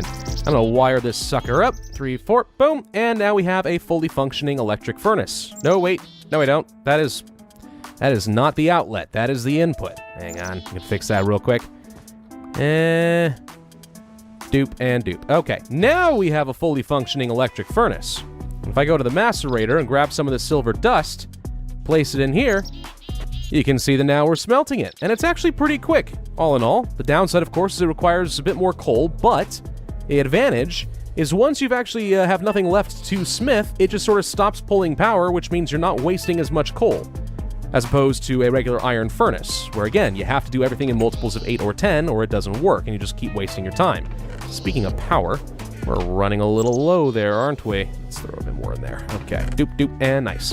Okay, now, I said earlier that I wanted to fully automate this process, because I'm kind of I kind of want to be able to just dump something in the macerator and walk away and know that I'm going to have a load of bars waiting for me by the time that I get home, and there is a way to do that. This is going to be taking advantage of, is it Buildcraft or Industrial Craft that work on this stuff? I'm not too sure. I think this was Buildcraft, but we're going to grab some engines. Engines are pretty darn useful. We can use these in conjunction with some tubing to automatically pull items out of blocks, like these machines, and move them somewhere else. We'll need one of these redstone engines to start off, and this is made with a piston, a couple of wooden gears, some glass, and some wood. Piston, not too hard to make, cobblestone, iron, wood, redstone, blah, blah, blah. The gears are just a bunch of sticks in a row, and you can actually upgrade these wooden gears to be stone gears and iron gears, gold gears, just keep surrounding it with more and more materials, all the way up until you get diamond gears, which you can use to make quarries, but quarries are not really the most efficient system in this game. They look cool, but they're a bit of a pain to manage, so I'm not going to really worry about that at the moment. So yeah, let's go ahead and make myself an engine. It's actually getting a little bit dark, too. And let's get back inside. So, we just need to grab myself a few sticks to start off. Need a couple of gears, I think it was. Doop. Couple of wooden gears, perfect. And then a piston, which again, wood, cobblestone, iron, redstone. It's all pretty simple stuff, just follow the recipe and you can't go wrong. Before I go too much further, actually, while I'm thinking about it, so glass, you know how this stuff usually takes a long time to smelt and stuff, and it uses up coal and it's kind of a pain? Here's one of the cool things about my condensers. It only has an EMC value of 1, which is the same as cobblestone or dirt. So if I wanted to make myself a bit more glass, rather than go through the process of smelting and waiting around, I could just put it in the condenser and then put in some dirt. Doop. You see how that works? It's pretty darn useful. This condenser makes everything easier. It also works for getting like bricks and stairs and stuff like that too, so building supplies are suddenly very easy to transmute. Why sit around crafting when we can just use a condenser? It's amazing. Alright, so we need to put in a couple of wooden gears over here, a piston, some glass, and a couple of wood, and then boom, we have a redstone engine. While I'm at it, I'm going to go ahead and grab myself a redstone torch, because I'm going to want to have something that can control this thing a little easier, since it is electric. And then we need to make some tubing. I think you just search by tube. Nope, that's not it. What about piping? Pipe? Yes, piping. Okay. So what we need to do is get myself a couple of wooden transport pipes and either some stone or cobblestone. Probably cobble because it's a little bit easier to work with. So wooden transport pipes. There you are. That is just glass and some wooden planks. Very easy to do. Doop. There we go. We have wooden transport pipes that work in conjunction with my redstone engine. Same thing will be true using some cobblestone, so we'll just place some glass there, couple of stone. Now we have cobblestone pipes. So how does this all work? Let's find out. I'm home. Okay. Let's place a wooden transport pipe, let's say right here. And the wooden transport pipes, what they do is they work with the redstone engines to pull things out of a block. Okay? And then I'm going to take it, I'm going to move it up over here, and then down into the furnace, so it goes into the top slot right here, which will be whatever dust comes out of the macerator. Now all I should need to do is place a redstone torch, let's say, I don't know, here, and you can see that now it's pumping. If there was anything in this slot in the macerator, it would now start pulling it through this tube and gradually move it over to the electric furnace into the top slot so it can automatically get moved into, smelted into ingots. So let's go ahead and grab a bit of, let's say, the iron, since that stuff's relatively easy to work with. Put it in here. Now all we have to do is wait. Okay, dust comes out, and there we go. See, one just left. How'd that happen? Where did it go? There it is, floating up in the pipe very slowly. Here comes the second one, and it's going to keep happening with every single pump. Let's go ahead and grab this out of here so it can get started working. This is going to go right down into the furnace. Zoop. It turns on, and it smelts. Amazing. It's so freaking cool. Now we can actually do something very similar. If I wanted to just recreate this setup with some new engines and stuff, I can have some piping that pulls it out of the furnace and back into this chest, so I don't ever have to check the furnace again. Isn't that awesome? Now, different pipes do different things. You might be saying, hey, what's the difference between the cobblestone and the stone, for example? Well, in those cases, it's actually basically the exact same thing. It's just if you put a stone pipe and a cobblestone pipe next to each other, they don't actually join up. They stay separate, which makes it easier to kind of be more space efficient, you know? Run some cobblestone pipe, then some stone pipe, then some cobble. They run next to each other parallel, but they never actually join up and mess up the system. And then there's all sorts of other things. If I remember correctly, golden pipes just shoot the items through a lot faster. Diamond are actually sorting pipes, which I guess we might get into later. I can't really remember what the iron transport pipes do. Then there's waterproof ones, because you can actually use this to pump through water, oil, lava, fuel, and so on. There's a lot of cool stuff you can do. But in the meantime, out comes all of my iron and heads toward the chest. This is your first step, really, to fully automating your ore processing. Of course, the process does still take a long time, even if it is kind of hands-off, so now's the perfect opportunity to go back into the mines and keep gathering up those valuable resources. Oh, hi. Oh, it's a whole part. Oh, God. Okay, I have made a horrible mistake. Can I kill these guys fast enough? Answer, freaking no. Fool me once, shame on you. Fool me twice, shame on me. Let's actually create some armor, finally. Of course, the question is, can I ever find my stuff again? I think it was down this way. Maybe? Kinda hard to tell for sure. This feels right, though. Right over here, I think it was. Yes, there's my stuff. Okay, wonderful. I'm not entirely sure how I remembered how to get back here, but I'm really glad that I did. Thank you, internal mapping system in my brain. Where did all the skeletons even go? Did they despawn after killing me? Oh, we finished our job. It's very generous of them. But I feel like there was supposed to be some skeletons guarding my corpse. Heck, maybe my corpse turned into a skeleton too. I don't know. Or maybe they knew that I was coming for vengeance, and they fled in terror. All of these are equally likely possibilities as far as I am concerned. Oh, crap. I looked at the Enderman. Oh, no. This is not going to work out well for me, is it? I am so sorry. I didn't mean to upset you with my gaze. Please die. Please die. Please die. Please die. Please die. Please die. Oh, good lord. Yay! Ooh, Ender Pearl. I don't really intend on using that anytime soon, but hey, you never know. Could be good. Now, with you guys being the intelligent people that you are, I'm sure the implications of all the things I've just showed with you in the last few minutes is not lost on you. Can you conceivably macerate up gold and feed it into a condenser and automatically turn it into diamonds? Sure, you could. But you can think bigger than that, because there's all sorts of really cool stuff in this mod pack in order to automate factories and crafting and stuff like that. There is, you know, if you let me kill these guys first real quick, okay, then I'll show you. We can actually get an automated crafting tables and stuff like that, which conceivably can feed in the resources and craft any recipe you can think of. Which means Tekkit is not just an overpowered mod pack about doubling your ores and stuff. That wouldn't be as fun. That just takes all the challenge out of the game. No, the fun of Tekkit is being able to create some really awesome factories in your spare time. You get to design one from scratch. That's where the challenge comes in, and that's what's fun to watch. That's what I'm looking forward to doing. Hope you guys are looking forward to seeing it, because I got some pretty cool ideas. Oh, hello. That was unexpected. Nope. No. Okay, well, All right, then. I guess that's fine. Lava. Now, would I say that the condenser and the machines that you can make in Tekkit are overpowered and ruin the game? Depends a little bit on who you talk to. Personally, I would say no. Actually, I think the people who are upset that I can get 50 diamonds in 2 minutes of work are mostly just jealous that they can't get that many diamonds after spending 10 hours in the mines. But that's just me being mean. But for real, though, I know what kind of endgame content is in Tekkit, the late-game stuff that you can build, the really big-ticket expensive items, and I'll show you some of that stuff by the end of this video. But it would take thousands, maybe even tens of thousands of diamonds in order to make all that. To expect me to actually go down there and manually get all those diamonds the old-fashioned way is just not practical. You need to have an automated system if you want to be able to experience the endgame content. So for me, I think it all balances out. It's not about how easy it is to get the resources once you've got things set up. It's about what you do with it, the creativity that's required, the industriousness. That's what makes Tekkit fun for me.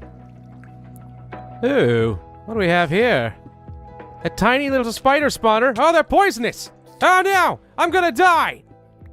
No, not really, but it sounds more dramatic when I say it that way. This is an ungodly number of webs. If I don't find Shelob at the end of this thing, I think I'm going to be disappointed. And no, Shelob isn't actually in this mod pack. That'd be cool, but this isn't Chocolate Quest. It was just me telling a joke. Don't get your hopes up. Well, I guess that's enough for one trip. Let's head back home. I don't want to spend the entire video in the mines again. We've done that enough already. And honestly, at this stage of the game, I spend most of my time just trying to find high-ticket EMC items. Bunch of nickelite, some uranium, tungsten, gold, and so on. Just stuff like that to kind of keep things going, because otherwise, as long as I have an item template for my condenser, I'm more or less good to go. So EMC becomes my top priority. Now, you might have noticed that one of our consistent problems is we're always having to use up a load of coal in order to keep this generator running. Otherwise, our battery doesn't last for very long, and that kind of slows everything down, unfortunately. But there are ways to try and get around this. Alternative power sources sound pretty good.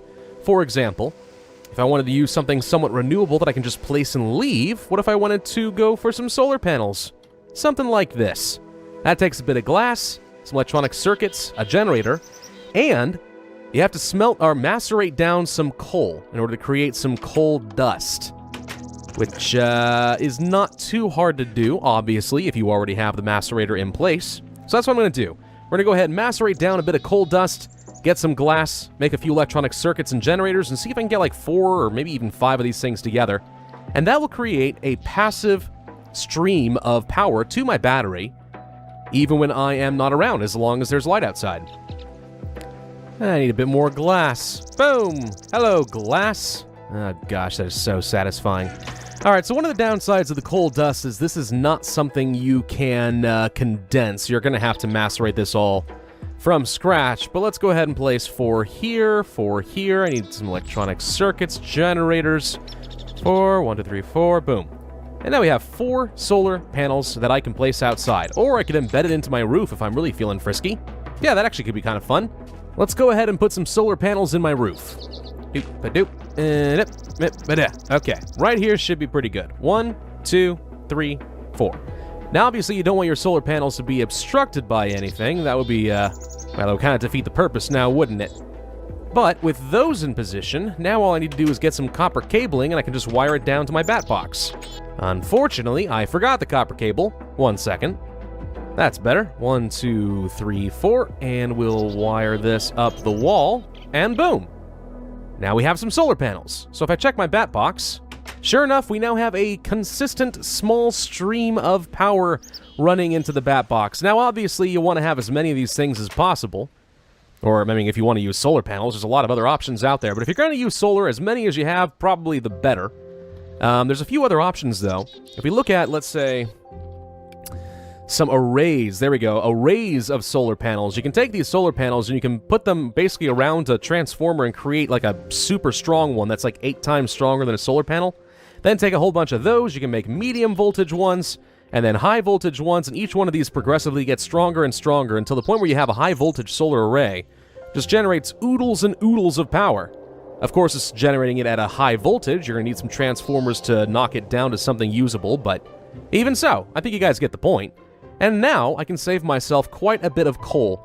Or if I totally forget to put anything in here, I mean, it'll slow down my machines because they'll run out of power, but at least some progress will be made no matter what, even if I'm down in the mines not paying attention. And there are a lot of other ways to generate power as well. You can look for some geothermal generators, where you just, like, put some buckets of lava in there, and that gradually makes power for you.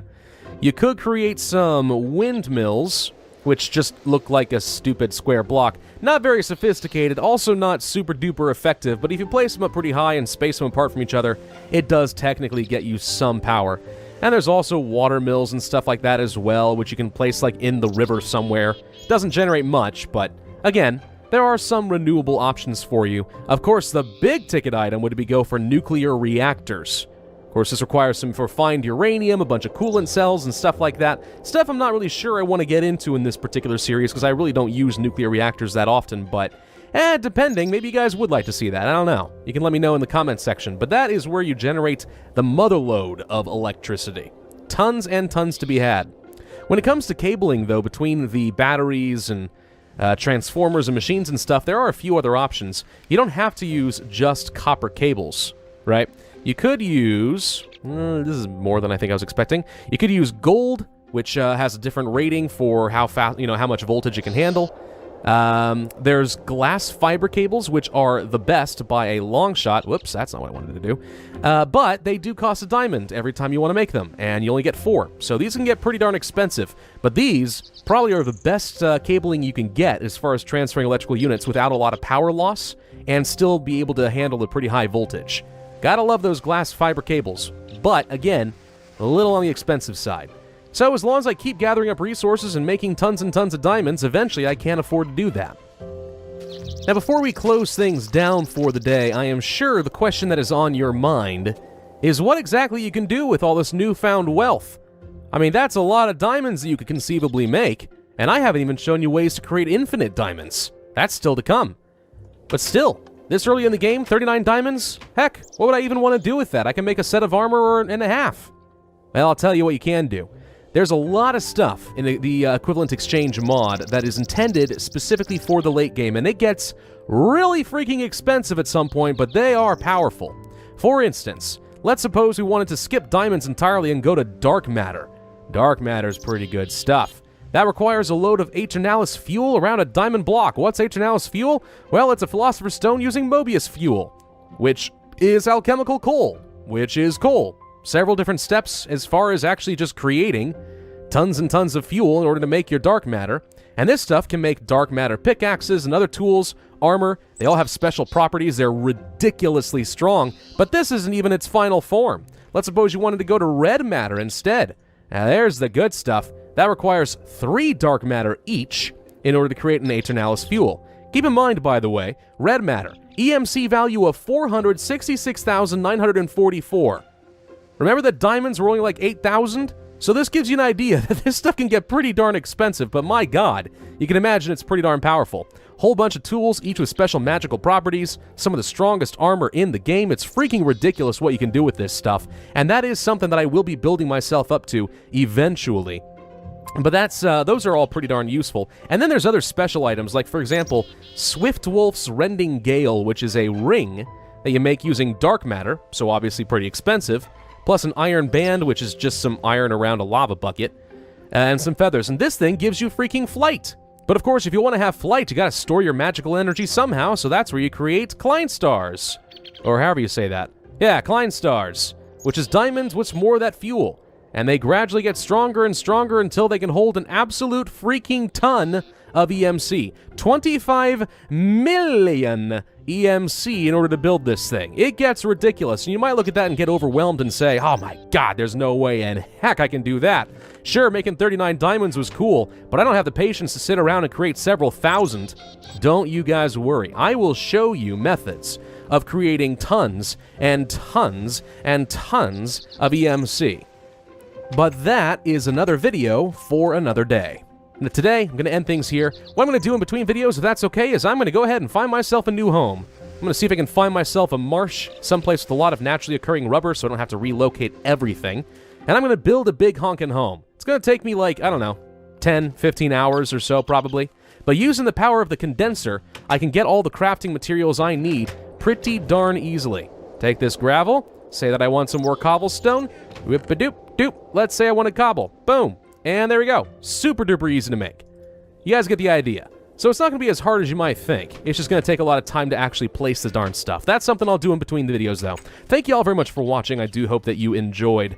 If so, then be sure to hit that like button, leave a comment, and subscribe. Say goodbye to our spawn location, and I will see you guys next time. Hello everybody, and welcome back to Pravus Gaming and more Tekkit. Oh, little Wolfie, why are you killing that poor blah blah black sheep? That's so rude. Anyway, hello everybody, welcome back. Oh, hello, that's also fun. What a great way to start this video. So, where did we last leave off? Well, we were playing around with the equivalent exchange, and I said that I was going to find myself a new home. And I have delivered upon that. Took me forever to find one that I liked. What were you doing in the tree? We're a good 400 meters or so away from spawn. But I finally found a marsh. And I spent about 12 hours or so, give or take, this last weekend, building up a satisfactory home. Yes, here we are. Paid special attention to the aesthetic because, well, I just really couldn't. I couldn't see myself living in a shack forever now, could I? No, not at all. So, like I said, good marshlands over there, which meant a lot of naturally occurring rubber trees like that. Also some basalt with a lava flow mine, which seems really cool, because if I ever do want to build a geothermal power plant, then, yeah, that just makes a lot of sense to me. But anyway, let me show you around. This is my new abode. Had to migrate all my machinery and stuff out of here. Some cables and all that. We've got plenty of storage, did a bit more mining, got some more resources, and so on. My room's up here. Not that there's much to see, really, but, it does the job. I need to get some bookshelves or something. Furniture would be good. And also, I have access to a handy-dandy basement, which allows me to run the wiring and the piping without all the eyesore up in the main rooms. So now I have pretty much just free reign to do whatever the heck I want here in a proper living arrangement. I feel a heck of a lot better about this, if you were to ask me. So, what do we want to do today? Well, I think that our top priority today has to be going to the Nether. The Nether is going to have a lot of resources we need, glowstone being one of the main ones, so that we can continue working with equivalent exchange and start generating lots and lots of EMC, or at least, even if it's not a lot, something passive. Something that's always working, no matter what I'm up to. Get rid of this arrow, I don't need you there. I also took the liberty of planting a basic sugarcane farm, which is one of your early game methods of generating unlimited EMC. Each sugarcane is worth, like, what, 32 or something? And it grows automatically, so it's pretty much a free, renewable, replenishable resource of EMC. And if I want to get the right tools, I could automate the process. It's not that great, but it's not that bad either. But before we create a nether portal, one thing I want to show you guys is how to repair my tools. You ever had this problem where you get your tools out and it's like, oh no, this thing's gonna fall apart soon, what a waste of diamonds or something like that? Haha, never fear. We have a solution for that. One, you get yourself an extra alchemical chest, which I happen to have here. Loop. And the next thing that we are going to create is a talisman of repair. Whoops, that's the wrong button. There we go. This thing just takes some paper, string, and the covalence dusts that we've already crafted, which shouldn't be too bad. So we'll grab a couple of you, couple of you, couple of you. I have some string, and with the sugar canes... Is that how you make paper? I actually don't remember. Yes, it is. Well, what do you know? Paper. Okay. Place one here, couple of strings. I got no strings to hold me down. And we have a talisman of repair. So the cool thing about the Talisman of Repair is I can just plop it into a regular alchemical chest like so, and gradually, we're going to see our tools start to repair. Case in point, the ruby pickaxe here is already back up to full strength. The other neat tool that we're going to create in the equivalent exchange mod is I am going to create myself a divination rod. Now, what the heck is a divination rod, you might ask? Glad you asked. Let's place a stick here and surround it with the cheap green covalence dust. Oh, look! A divining rod. I'm sorry, what did I call it before? Whatever it is, it's a divining rod. Hooray! Divination. Now we'll just place some of the more expensive stuff around it. Oh, look, it's light blue now. What if we put even the more expensive stuff around it? Yep, sure enough, now we have a fully functioning divining rod using the leftover covalence dust that we already possessed. What does this stuff do, you might ask? Well, it determines the EMC value of blocks in a certain area. How do I change the mode? I don't remember, actually. G. There we go. Divining rod mid-range, and then maximum range. So in a 3x3 area, for example, if I were to click here, this 3x3 area would be analyzed 64 blocks deep. Doink! Best found is 128. Now, up on the surface, I don't expect anything really amazing, but if I were to look down, 256, 320, 256 again, 4,000, aha! I know somewhere down here is some uranium or something like that. So if I ever were to get the right kind of tools where I can just dig a hole straight down, that would be an option. Divining tool becomes very helpful at some point. Not yet, but we'll definitely use it eventually. Okay, so if we're going to create ourselves an obsidian portal, I'm obviously going to need a bit of obsidian. Also wouldn't mind getting some more stone bricks, which, by the way, you can see are also worth an EMC value of 1, which means dump in your dirtier cobblestone. Hey, look, stone bricks. Saves you a lot of crafting time, I tell you what. Let's go ahead and dump this into the EMC. Oops, that's not what I want. Doink! Oh, look, more stones and stairs than I know what to do with. That's fun. So if we're going to build ourselves an obsidian portal, then I feel like we have to do it right. We have to do some aesthetic justice, keeping in theme with the rest of my building.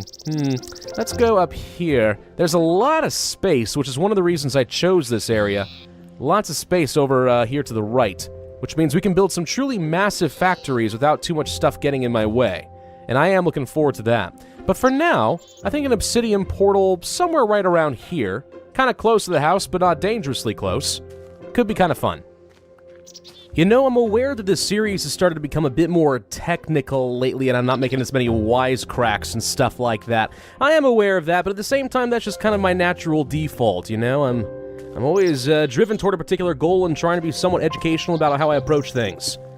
But in the meantime, I don't know, llamas. They're funny, right? Yeah? Never mind. I'll just keep building this thing. Just a little stone altar like this should be pretty good. Place you like so. Okay. Oh, wait. Of course, I am missing a flint and tinder. Okay, now I think we are ready to light this puppy. Yoink! Aha! Nether portal. Alright, nothing for it. Let's head into the nether and see if we can find anything useful. I'm thinking glowstone would be good, but there are a load of ores inside of the nether as well. Whoa. Whoa. Okay. This is a fun location. We're up actually pretty high. Well, I see the glowstone already. That makes things easy. Any ghasts to worry about? Oh, not. Okay, well, welcome to the nether, everybody. This is what it looks like with the Sphax texture pack on. Pretty cool, pretty dreary. You can see over here, though, there's a whole bunch of ores and stuff. There's some right there. Nether copper, nether redstone. Every single ore you can think of is also here in the nether, with the exception, I think, of like tungsten and uranium. There's some coal. You can find diamonds and stuff here. Now, what's the point of having nether ores? Good question. The nether ores, when you macerate them, give you 4 dust instead of 2. So nether ores are actually worth quite a bit. What's the downside? There's always a catch. There's a couple of them here. 1, if you mine some, the zombie pigmen all become aggressive and try to kill you. Which is a bit of a problem. 2, as you mine them, there is a chance that they are going to explode, which also can become a bit of a problem. So I'm going to leave that alone for the time being. There is a way around it that I have developed, and it works pretty darn well. We're mostly just here to grab some of the redstone. I actually should go ahead and put a quick waypoint right here. Home portal will make sense. Let's see if I can make this a bit more of a purplish color to represent my portal. There we go. Okay. Now I'll never forget my way home. I thought I saw something moving over there. Is a ghast. Ugh. Leave me alone, ghasty goo. I don't want to meet you. Oh, what do you frickin' know? We're actually right next to a nether fortress, too. Ooh. I was just gonna get the glowstone, but I may actually decide that I want to stay here and do a couple more things.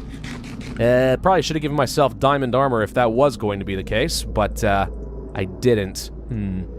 Well, either way, let's see if we can get ourselves a bit of the glowstone at the very least. This is the bare minimum what we're here for.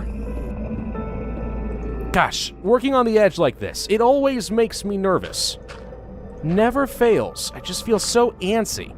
Like at any second, for whatever reason, my finger might slip off the shift key and I'm gonna plummet to my death. Lose everything. Well, not everything. I got enough I can get back on my feet pretty easily. But even so, I'm not really eager to tempt fate, you know what I mean? Okay, good enough. Let's mine this stuff. Glowstone comes to me. Thank you. All that I can get. We're gonna need a lot of this stuff. Of course, this stuff has an EMC value, so once you get even a little bit, you can always create more using your condenser if you have to. So this first trip to the nether is really the most important one. After that, though, meh. We can make as much as we need to. I can even put this stuff all over my house. Makes for a great chandelier material, don't you know? And back down we go. Because I don't like leaving floating platforms. It just doesn't make a lot of sense. Okay, so now that I have the glowstone, that's all well and good. I'm probably going to stop by my house real quick just to deposit this stuff, but we're going to come back out here. Because a nether fortress, so close to my portal, is actually going to give me some options as far as creating EMC. In what some people might consider to be a sort of cheaty manner, but if it works, it works. It's not a cheat, it's a feature. Oh, hello there, zombie piggy man. You look friendly, don't you? Alright, where was that nether fortress? It's over here, right? Think so. Yep, that looks like it. Ooh, how am I gonna get over there? That is going to be a bit of a challenge, isn't it, when we're this high freaking up. I could wait until I've given myself some sort of ability to fly. But again, getting them blaze rods and stuff... Well, I didn't say that earlier, but I probably should have. Getting blaze rods is the goal of going to the nether fortress. And it's a little on the lucrative side, if you can make it work. Good news is I brought a couple of stacks of this gravel stuff. Hopefully that's enough. Hey, look! More fortress over there. Actually, that might be easier to get to. Hang on. Let's take a look at that. We got 2 fortresses? Or is it one giant one? Ah, you never freaking know in this game sometimes. Excuse me, piggos. Don't mind me. I'm a buddy. I am also a dead snort pig. Oink, oink. Brains. Just don't murder me. Ooh. Okay, actually, I see a path to get over there. It's not the easiest of paths, but it will work. Okay, good. If I don't have to nerd and pull my way down with gravel, I feel like I'm a bit more comfortable with that solution. So let's go to that portal instead. Fortress, not portal, whatever. Call me crazy, but I feel like that's a blaze spawner over there in that tower. Hey! Little fire slimeus. Okay. And is this a secret entrance that I do see? Perchance? Excuse me. Die. Didn't feel like dropping any fire slime for me, huh? That's fine. You saw nothing. Alright, let's get inside here. Oh! That is also a blaze... Oh, crap. Well, I was gonna say, that is also a blaze spawner. Ah! Oh! Yeah, the blaze found me! Okay, good. Yes. Thank you. Did I get a blaze rod? No blaze rod? What is wrong with you? Give me that blaze rod. I needs. At least one will do the job. There's an exploit using blaze rods, and I wish to exploit the exploit. Spawn. Come on. Spawn it. There we go. That's what I was looking for. It's like waiting for a stupid raid boss. Okay, you fool. I have the blaze rod. That is technically all that I needed. I could stay here and farm them for a long dang time, and that'd be okay, but nope, crap. But I don't think I need to do that. One was all I needed. I can EMC as much as I need to in the condenser. Haha! I now have the secret to unlimited EMC in my hands. Of course, now I gotta find my way back. In, the Minecraft equivalent of hell. A little uncomfortable if you ask me, but we'll get there eventually. In the meantime, hopefully no ghasts. And fortunately, this is not the type of mod pack that introduced things like nether creepers. Those exist somewhere, right? Either way, I don't think there are any new mobs in this. It's really just the zombie pigmen and ghasts and blazes. The normal stuff. Heck, I think this is an early enough version of the game that you don't even have wither skeletons. Which is a little unfortunate. I wouldn't have minded being able to farm the wither in Tekkit, but alas, this is an old version of the game. Very old indeed. Okay, now that we have a blaze rod, let me show you what this thing can do. First, let's get a spare just to be safe. Take that out of here so I don't ever mess this up. Alright, I'm going to take this thing over to the macerator. Now, macerator can macerate up the blaze rod into a blaze rod powder. Now, first off, I want you to pay attention. This thing has a value of 1,536. Okay? That number is very important. Don't forget it. I'm just going to wait for this thing to finish. It should give us 5 in total, which is pretty good. Come on, 5 blaze powder. There we go. Now, oh, right, it's getting all pumped away. Okay. You may have saw, though, that the EMC value there was 768. Now, if you multiply 768, do you really think that it's going to be 1,536? If you do, you are terrible at math, and I can't help you. Now, 5 blaze powders gives you far more EMC than a blaze rod does, which means every blaze rod that I macerate down technically gives me basically doubles its EMC value. If I want to get more blaze rods, all I gotta do, put this thing in here, throw in 1, 2 blaze powders, and look at that. So every 1 blaze rod creates 2 blaze rods and a half. This is how I create perpetual EMC. And I can rig up a pretty nice setup with macerators and stuff and pumps flowing around, constantly macerating up the blaze rods, turning it into powder, and returning it into blaze rods, and it just keeps going up exponentially. It's amazing. Now, of course, it's a very slow method of getting unlimited EMC, simply because the macerators suck. There's ways to fix that.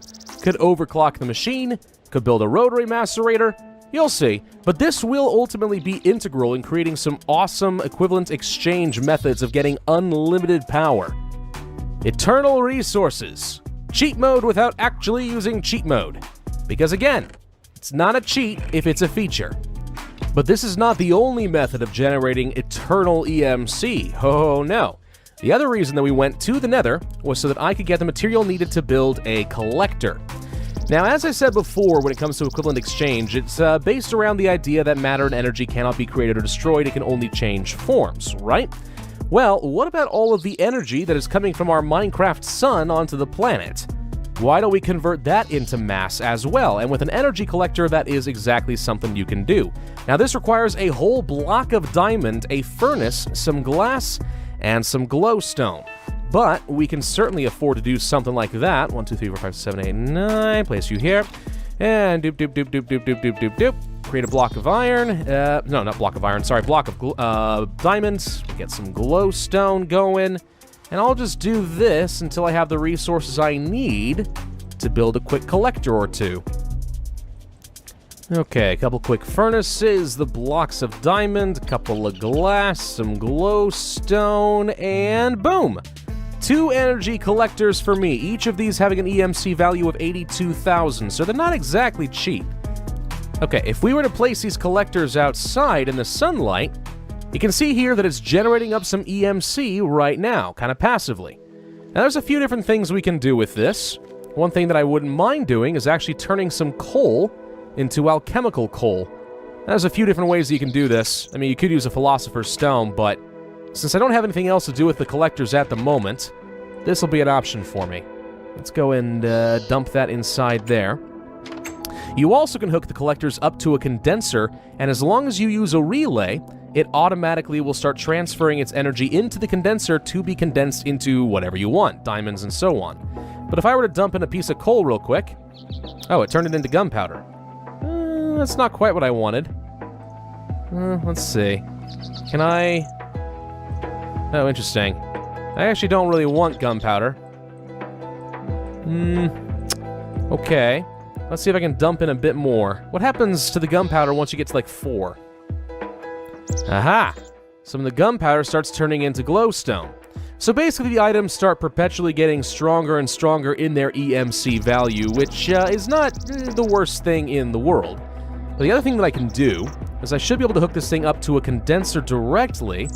Should have brought that with me. Why do I have to keep running back inside? Ugh! I should be far more lazy than this. Whoa! Let's grab that freaking blaze powder. I don't want that thing to go to waste. Okay, pull out the diamond real quick. Let's mine you up. Yoink! No! Down in the basement it goes. Get back here, you naughty little block. Okay, we're gonna put this thing right next to the condensers, and if it works the way that I think it should, we'll start seeing it automatically turning items into whatever we want inside of the condenser. Now, that's a little bit slow, just using your regular energy collectors, no doubt, but we can speed that method up later. For now, though, if we place, let's say, a piece of blaze powder in here, aha! See, the EMC is transferring directly from these things into the condenser. So let's go ahead and take out the glowstone and the gunpowder. There we go, now it's going twice as fast since they're both working together. So if I just leave this here, eventually we're going to get some free blaze powder harnessing the power of the sun. But it's still kind of slow. A few different things that I could do here. I could place more collectors around here. That would work. But you'll find that there's only so many you can put in here. One on top, one on the side. I mean, really, you only get like 5. That's not quite good enough. There are some things called relays, though. Here they are. Looks like this. Antimatter relays. Now, unfortunately, they are also fairly expensive to develop. Block of diamond, obsidian. But what it does, if I were to place a relay right here, for example, then I'd be able to place collectors all around it, and the relay would take those collectors and feed it into the condenser, which means I can basically double my surface area for collectors. But even that is too slow in my personal opinion, which is why you are able to upgrade the collectors to Mark II and Mark III. You can see their EMC value goes up quite a bit, though. So if I wanted to have some Mark IIs, I'd have to create dark matter, place it with some more glowstone around an energy collector. But the good news is it generates like 8 times faster. And then red matter is like 8 times faster than that. But of course, red matter is, well, it's a little pricey, but even so, pretty effective. You gotta start from some humble beginnings. The collectors do take a while to work, at least to start with. But eventually, the power flower, as some people have called it, becomes a very, very effective method of generating unlimited EMC. Actually, if I want to be cute, one thing I could do real quick, let's grab this collector in here, throw you in here like so, and let's dump in some blaze powder. Dude, it's not going to be enough, is it? Ah, so close. Diamond? Doink. Darn it. Hang on. We can make more collectors. Use the collectors to make more collectors. It's like capitalism. You gotta spend money to make money. Same concept, just using magic. Doop. There we go. Now we have a third collector that we can use. Haha! It's a little tedious and expensive, and I'm going to have to leave my condenser out here for this to work, but in the meantime, now we're generating at 3 times the speed. Excellent. I'm going to have to create myself a new condenser. I don't want to have to walk out here every freaking time, but at least for now, this is going to be a passive method of generating more diamonds. It'll take weeks, but it'll work. The other thing that I wanted to do today was create a philosopher's stone so that we can make some alchemical fuel, because we are going to need it. Philosopher's stone, you may recall, requires some redstone and glowstone surrounding a diamond, which we have available now that we have some properly generated glowstone. No cheating for me. So let's hop over to the crafting bench, go doop doop doop doop, and a doop doop doop doop, and there we go. We have a philosopher's stone. Pretty useful tool. We'll make use of that a lot in the future. Let's grab some of this coal. I'm going to place the philosopher's stone here. De-doop, de-doop, de-doop, de-doop, and there we go. Alchemical coal. Now this stuff's pretty reasonably good. It operates a bit more efficiently than regular coal does, and you can use this for quite a few different recipes inside of Equivalent Exchange. The one that I want is the Catalyst of Destruction. This thing is amazing. We can use this to mine very, very rapidly. Whoops. Hang on. Give that back. Thank you. Thank you. Okay. Whoop. Oh, I seem to be shooting bolts of energy. Oh, that's kind of fun. That scared me for a second there. All right, Destruction Catalyst. Now, I'll show you guys what this does, but first, in order to create it, we need Mobius fuel, Nova catalysts surrounding a flint and steel. What is Mobius fuel? It is basically the Philosopher's Stone working with alchemical coal. Okay, that's not too bad. What about the Nova catalyst? That requires regular TNT and some Mobius fuel. We can create a TNT, of course, by using the gunpowder we just generated and some sand. So I'm going to take a quick nap, and then we're going to try to build myself a destruction catalyst, because this thing, this is a fun tool to use. Let's go ahead and create myself some more Mobius fuel. We'll just get some of this going. There we go. 2 stacks of coal in order to make 8 Mobius fuel. Pretty expensive, and this stuff actually can upgrade even further into Aeternalis fuel with the same recipe, and this stuff's also pretty good. Each one of these is the same EMC value of a diamond, just to give you an idea how expensive this fuel can become. But anyway, let's create myself a bit of TNT right quick. Bit of TNT like so. Good old-fashioned TNT, my favorite. This stuff, unfortunately, does have an EMC value of nearly 1,000, so it's going to be a little expensive to replicate, but that's why we have Nikolite. So let's go ahead and make ourselves a bit more of that. That's actually probably plenty, right? That might be more than I need. Okay, let's go ahead and move over here. We're going to grab 1, 2, 3, 4. There we go. That is a couple of Nova Catalysts, and if I can find my flint and steel... does this actually work if it's not repaired? Easy way to find out. Let's just toss it in here real quick. There we go. Now it's repaired. I can reuse it. Perfect. Place you here. Is it on the corners? I think it might have been. And there we go. A Destruction Catalyst. Now, unfortunately, Destruction Catalyst is currently useless to me because I have no way of powering the darn thing. Which means we're going to have to create something called a Clay star? I don't know. Klein. K-L-E-I-N. Star. And this thing, as I showed you before, upgrades quite a bit. What this thing is basically, though, is an EMC battery that you can hold and charge a lot of your Equivalent Exchange equipment. And this, Unfortunately, it's made by using even more Mobius fuel around a diamond. So let's go ahead and grab some more of my diamonds. 1, 2, 3, 4, something like this. Place in the Mobius fuel, get some diamonds in there. There we go. Doop-a-doop-doop. Equivalent exchange makes this pretty easy. Place here. 1, 2, 3, 4, 5, 6, 7, 8, and boom. We now have a Klein star. Okay, now how do you charge this darn battery? Well, this is one of the reasons that we built these handy-dandy collectors. At least I think it is. Wait, the collectors work, right? I think they do gradually. The relays might be faster, though. Let's try putting this thing inside of here. There we go. Okay, you can see now that the Klein star is indeed charging with EMC. Now, I don't think you can actually put this thing inside of a condenser, so don't worry about ruining it. But you want to stash as much EMC on this thing as possible because we're going to have a lot of fun with this in a second. I think this is enough to just show what I want to do. So here we go. We're going to grab our destruction catalyst, and I will show you what it can do. Right-click here. Boom! Just took that 3x3 area and demolished it. And inside that little black Pokeball-looking thing was all the dirt that I would have gotten. So this thing is an incredibly potent mining tool. Now, granted, it used up like 100 EMC per hit, but pretty darn useful. Now, you might think, that's pretty cool, but I don't think I'll ever use that 3x3. It's kind of meh. No. You don't understand. Let me get a bit more EMC in this thing, and I'll show you just what it can do.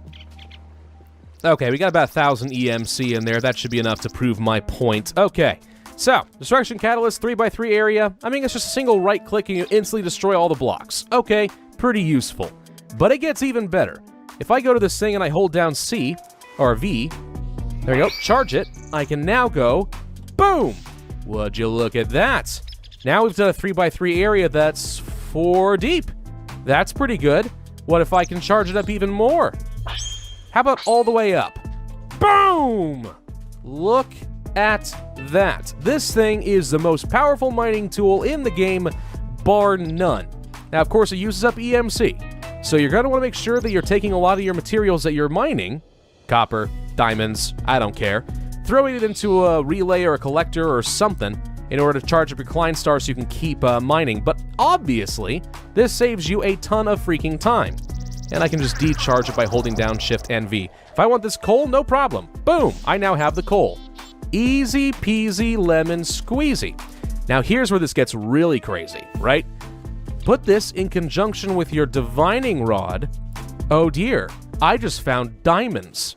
So if I wanted to, I could charge this thing all the way up, and odds are pretty good that I could just mine my way straight down to the diamonds with like 2 clicks. Now, of course, I need to have a way to get out, so I'm not going to do that right now. But if you're going down toward bedrock and you want to use your divining rod to just start looking around the walls and try to find some diamonds or something, this is a pretty effective tool. Now, suppose you don't want to leave this Klein star sitting in the collector all day because it takes too freaking long. No problem. This is actually another use for those relays I was telling you guys about before. So let's build myself a basic antimatter relay. I've got some nickelite. That should do. All right. Let's get back outside real quick. Shove this thing up next to the collectors. Now again, its primary role is to join up collectors and send their EMC collectively into the condenser for you, which increases your overall surface area that you can access. So let's go ahead and move these guys out of here real quick. I'll place you right here. We'll place doink, doink, and doink. Now all 3 of those are running through the relay and into the condenser just fine. In fact, actually, the time I've been doing this, I just created another diamond. How fun is that? But if we go to the relay, the other thing we can do is place the Klein star in this little charge bar right here, and then throw in something, I don't care, how about some nickelite? And look at that, we're throwing in a bit of EMC. There we go. So if you ever have something like, I don't know, diamonds or dark matter or something with high EMC value that you don't mind throwing away to charge this thing up quick, the relay is your best friend. So after spending a few diamonds to charge up my Klein star, look what you're able to do with that destruction catalyst. Mine your way all the way down here. It's a pretty darn powerful tool. Certainly helps me to get around in no time flat. And along the way, I found myself a chasm, which I'm going to take the liberty of mining out. Doink! Thank you for the iron. Ooh, what about gold? I do want gold. Hang on, let's move out of here. And doink! Thank you. Whoever needs pickaxes again? Not me, that's for sure. He says as he's using a pickaxe like a dummy. That's just funny, isn't it? Whoop, there we go. Doink, doink, and doink. Such a powerful tool. Absolutely absurd. Okay. And just to demonstrate what I was showing you guys earlier, if I click over, let's say, here, hey look, my divining rod knows that there's a diamond somewhere down there. I don't know exactly how far away it is. Let's go short range. Nope. Longer range? Nope. Much further. 64. Somewhere down there is a giant freaking beautiful diamond, and I want it. Mine! And there we go. Did I get the diamond? I don't think so. Let's take a look at the divining rod. It is still down there. Let's do it again. And nope, didn't get it yet. Okay, wow, it is way far down there. Yep, hang on. Maybe it's a little bit closer now, though. Doop. There it is. We know it's real close. So rather than waste the EMC, doop. Hello, diamonds. This would have taken you forever to find, normally. But thanks to the power of the divining rod in conjunction with a destruction catalyst, we can generate a load of extra EMC just by going around mining and doing some targeted drilling. It's excellent. In fact, I think I actually found some tungsten over here earlier. No? Where was the tungsten? I saw some. Maybe I'm just crazy. Could I be crazy? Oh, wait, of course. I don't have this thing on long range. Boom! I know tungsten's somewhere down here, and that stuff's obviously pretty valuable. Doom! Of course, you're going to want to bring some torches along so you can actually light this area up, but... Oh, I think we already got the tungsten. 2 of them! Hey, that's 4 more diamonds with practically no effort. This is one of my favorite methods of mining using equivalent exchange. Get out of here, spider. Spiders don't swim. The itsy-bitsy water in the water spout and all that. Gee whiz. Anyway, you can imagine, though, this in conjunction with the ability to fly. Oh, now that gets pretty strong. But unfortunately, at this stage, we are nowhere near wealthy enough to do that. I'm going to spend a bit of time gathering up some extra EMC using the collectors and using those blaze rods that I found earlier. Wait, what the crud? Look at all the skeletons up here. These guys like the watchers on the wall? Geez, I'm never going to be able to get home without them sniping me. One more really nifty feature about this destruction catalyst. Do you remember how earlier we couldn't safely mine these nether ores without upsetting the zombie pigmen or risking major explosions? No problem with the destruction catalyst. Let's just do a quick mine here. Yoink! And then boom, I got all that gold. Now this stuff can still explode, but your ability to right-click is so darn fast if you do it quickly enough. There's really no risk. Let's see if I can actually get one of these to explode real quick. I never did show that to you. Oh, I'm sorry. I just upset the zombie pigman. Oh, crap. I have made a mistake. I didn't mean to do that. Well, now we have to fight for our lives. That was an error. But even so, come on. Explode. That's the sound I was looking for. Boom! And you gotta be careful of that because it can trigger chain reactions in all the other ores nearby, too, if you're not careful. So, that's important not to mess up. But yeah, Destruction Catalyst now gives us a way around both of the problems of mining nether ores. We can do so without triggering zombie death, and we don't have to risk explosions because we can go really fast. Look at all this, just waiting to be mined. Boom, boom, boom, boom. And remember, whoop, crap.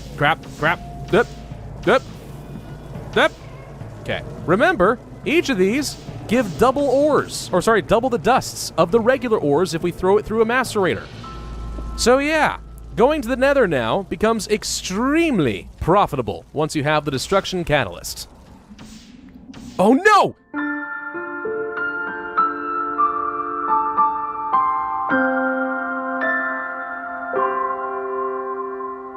I cannot believe that I just did that. Oh my god.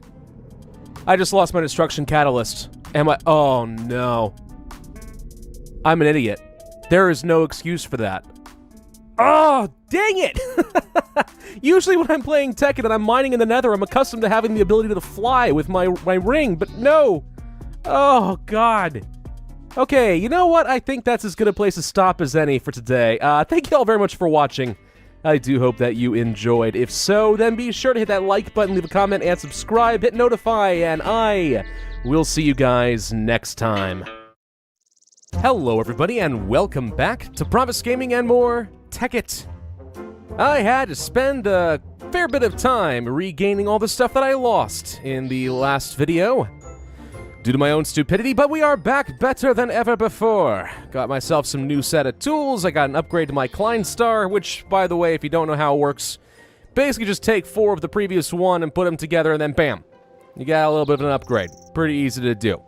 I also took a bit of time spending some of my hard-earned diamonds and stuff over the last few hours, upgrading the rest of my power flower, and then let it go while I went down into the mines and did my thing for a while. And lo and behold, we have many a diamond, which means we can finally start upgrading to dark matter, and with dark matter, I can give myself the power of flight. And with the power of flight, construction projects become a heck of a lot easier. So I might be able to start working on some big factories today. Maybe the geothermal power plant, maybe the ore processing facility, heck, maybe both. Although realistically, that's probably going to be split between 2 videos, but a guy can dream. So the item that we want to get today is called Swiftwolf's Rending Gale, and I believe I showed you guys this before. It's not that hard to make, really, it's just expensive. So what I need are some feathers, that's easy enough. An iron band, which is iron surrounding a bucket of lava, which I can definitely get. And then lastly, the dark matter. Dark matter, of course, being a block of diamonds surrounded by Aeternalis fuel, each of which is also worth a diamond. So basically 17 diamonds in order to make 1 dark matter, and we are going to need 4 of them. That is a fairly expensive trade, but we can certainly do it. First thing we will need is the Aeternalis. I'll go ahead and take a couple stacks of coal, split these up, make some alchemical coal. Doop-a-doop, doop, doop, doop. This isn't going to be enough, is it? Crap, it's totally not. Man, you need like several stacks of coal to make Aeternalis fuel. Alright, well that's 2 of them. 2 Aeternalis fuel. That's not half bad. Let's go to the... Oop, that's tin. Let's go here. We'll put an Aeternalis, throw in some diamonds, and bam! Okay, now we have the Aeternalis fuel that I so desperately covet. Also, I did kind of realize I made a mistake hooking up my electric furnace to the condenser, because if I left anything in here, then all the bars that I'm currently macerating would just get deleted. Oops. That's fine. Go ahead and toss this in here. Okay, now we need lava. You know, I hate to use up the only lava flow in this basalt field next to my house, but it's for a good cause. Maybe I'll condense myself some extra lava before we go too far. I know that I'm going to want it. Unless there's another source block. There's another source block. Beautiful. Okay, well, either way, we have the lava, which means now I just need to make a few blocks of diamond, and we're good to go. Oof. Pricey, but I think it is going to be worth it. Alright, so we're going to create ourselves 4 dark matter right quick. I can just dump the rest here. There we go. 4 dark matter. Alright, got that. Now we just need to take our lava bucket, surround it by some iron. How this makes an iron band, I don't know. That is a frick ton of iron, and somehow just putting it around lava changes things. It doesn't make a lot of sense to me. But whatever, it's amazing. This ring is fantastic, so it's totally worth it, suspension of disbelief aside. Now we have Swiftwolf's Rending Gale. And this thing, as long as I have a Klein Star that is charged, should allow me to go flying. Yep. Door totally blocked me there. Woo! Now I'm flying all over the place! Yay! Who needs to build jetpacks? This thing works pretty well, and honestly, the EMC is fairly efficient. I think I'm losing like 32 EMC per second or something. Okay, so it is actually a little bit expensive, but it totally freaking works. Now I'll never die in the nether, which is perfect. We're gonna go back and grab some ores. Let's just deposit the rest of my diamonds and Aeternalis fuel so I'm not an idiot out here in the nether. And yes, I did bunkerify this place. Who wants to travel around in the nether coming out of the portal when a gas can shoot you at any freaking second? Nobody likes that. Alright, so welcome to the nether once again. And now, I should be able... Ooh, hello, magma slime. I should be able to use the destruction catalyst to great effect, and this time I won't get killed like a dummy. Would you please stop it? Good lord, how strong are you? You know, I don't remember magma slimes being this annoying before. Hey, look! It's the babysitting slime scenario 2.0. See, that would have killed me under normal circumstances. By the way, did your screen just turn blue? Because that can happen sometimes with fraps. You know, the nether is just freaking creepy sometimes when you can fly around. Like some sort of majestic god. Oi. Great place. Lovely. I hear the real estate market is thriving out here. But woof. At least flight makes it a heck of a lot easier. The lava might be a little dangerous. We'll grab some of that gold. Boom! No one shall have it now. What's wrong, little pigoo? You're not allowed to get mad at me, because I didn't use a pickaxe, I just used magic. You sorry fools. Doink! Oh, it was almost a perfect shot. I rule the skies now! You see how freaking fast this is? It's freaking amazing. Yes, I have to macerate all of this down if I want to get the dusts, but I was gonna do that anyway. And with the power of flight and the destruction catalyst, the Nether becomes easily one of the most profitable locations in all of Minecraft. Oh, I'll get you sooner or later. Come on, you want to play ping pong with me? I can do this all freaking day. Pong! Come on, Gastigoo! It's really hard to aim, though. I can keep this dance going for as long as you want, buddo. Come on, come here, stay still. Oh, you're in the lava flow. You're slow now. Die. It's also a heck of a lot easier to get to this nether fortress and get to the blaze spawners. Hello, spawn for me. Wait, no, don't lose the rod. I want that. Where'd it go? Don't think I got one. This thing is massive. Big fortress. Probably should grab some nether wart while I'm here, right? Yeah, that would make sense. Hang on. There you are. I don't really use potions that much in Minecraft, though arguably I should. But it'll be nice to have my options open, just on the off chance that I want it. Alright, we've had our fun. Let's see what we got here. 59 nether gold ore. That's equivalent to 59 diamonds once I am done macerating this stuff. Not half bad. Of course, now that we have all these ores that we need to macerate down, I think that this one macerator just isn't going to cut it. I mean, this thing's taken like 10 minutes to go through this stack of tin. Way too freaking long. We need to get ourselves a proper ore processing facility, and you know what? I think that's something we're going to work on today. We'll use the standard industrial craft. Maybe next factory I'll build will use the red power and buildcraft stuff. But for now, using the same sort of setup, let's see if we can create a fully autonomous ore processing facility. Of course, if I'm going to do this, I'd like to have a separate macerator for each type of ore. So let's see, we've got iron, gold, silver, tin, 4, 5, 6, 7, 8, 9, 10, 11, 12, 13-ish? So we need to create ourselves 13 more macerators. Minimum. Now, what would it take for me to make a rotary macerator? I actually kind of forgot what the recipe is. These things are a lot faster once they spin up.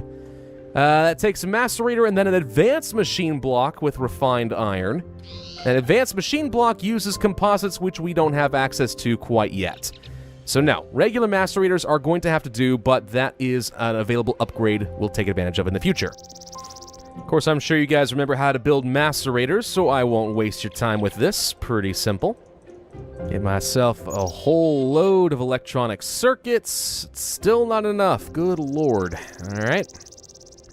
Alright, and of course we're going to make ourselves plenty of pipes. You remember how to do that. A bit of glass, a bit of cobble will work just fine. But we're actually going to make sure we have a mix of cobblestone and regular stone pipes. Again, the advantage of these being they do not interact with each other, even though they accomplish the exact same thing. We'll want to use that just to be more space efficient. And on top of that, we're going to have to spend some of our precious diamonds to make diamond transport pipes. These are sorting pipes, and I'll show you guys how that works in just a second. Okay, and now we just need to choose where we want to build this facility. Maybe right here in this kind of little cubbyhole looking thing right here? Yeah, this'll do fine. Alright, admittedly this is going to be a little bit bigger than I need, but better to be too big than too small, am I right? You know, sometimes a big construction project like this makes me think I might have too much free time. I need to be more productive with my life. Okay, now that we have some working space, we need to figure out how we want to lay this out. So I'm thinking an entrance right here with an overlook in the chests and stuff like that, so I can just send an input and receive an output of materials and stuff, of course. And from there, the pipes have to flow down to roughly this area, and then maybe this corner over here will be primarily dedicated to power reserves? We'll need transformers, a load of bat boxes, and several different ways of generating power. Hey, look, a village! How did I never notice that before? Don't mind me, guys. I'm just gonna steal your entire fall harvest. You guys weren't using it, right? Is anyone even here? Wait. Well, there are endermen and creepers. Plenty of them around. Huh. You know, this is not what I think I was expecting for residents of the village. It appears to be primarily the damned. Huh. Fascinating. There you are! You gonna run from me? Hi!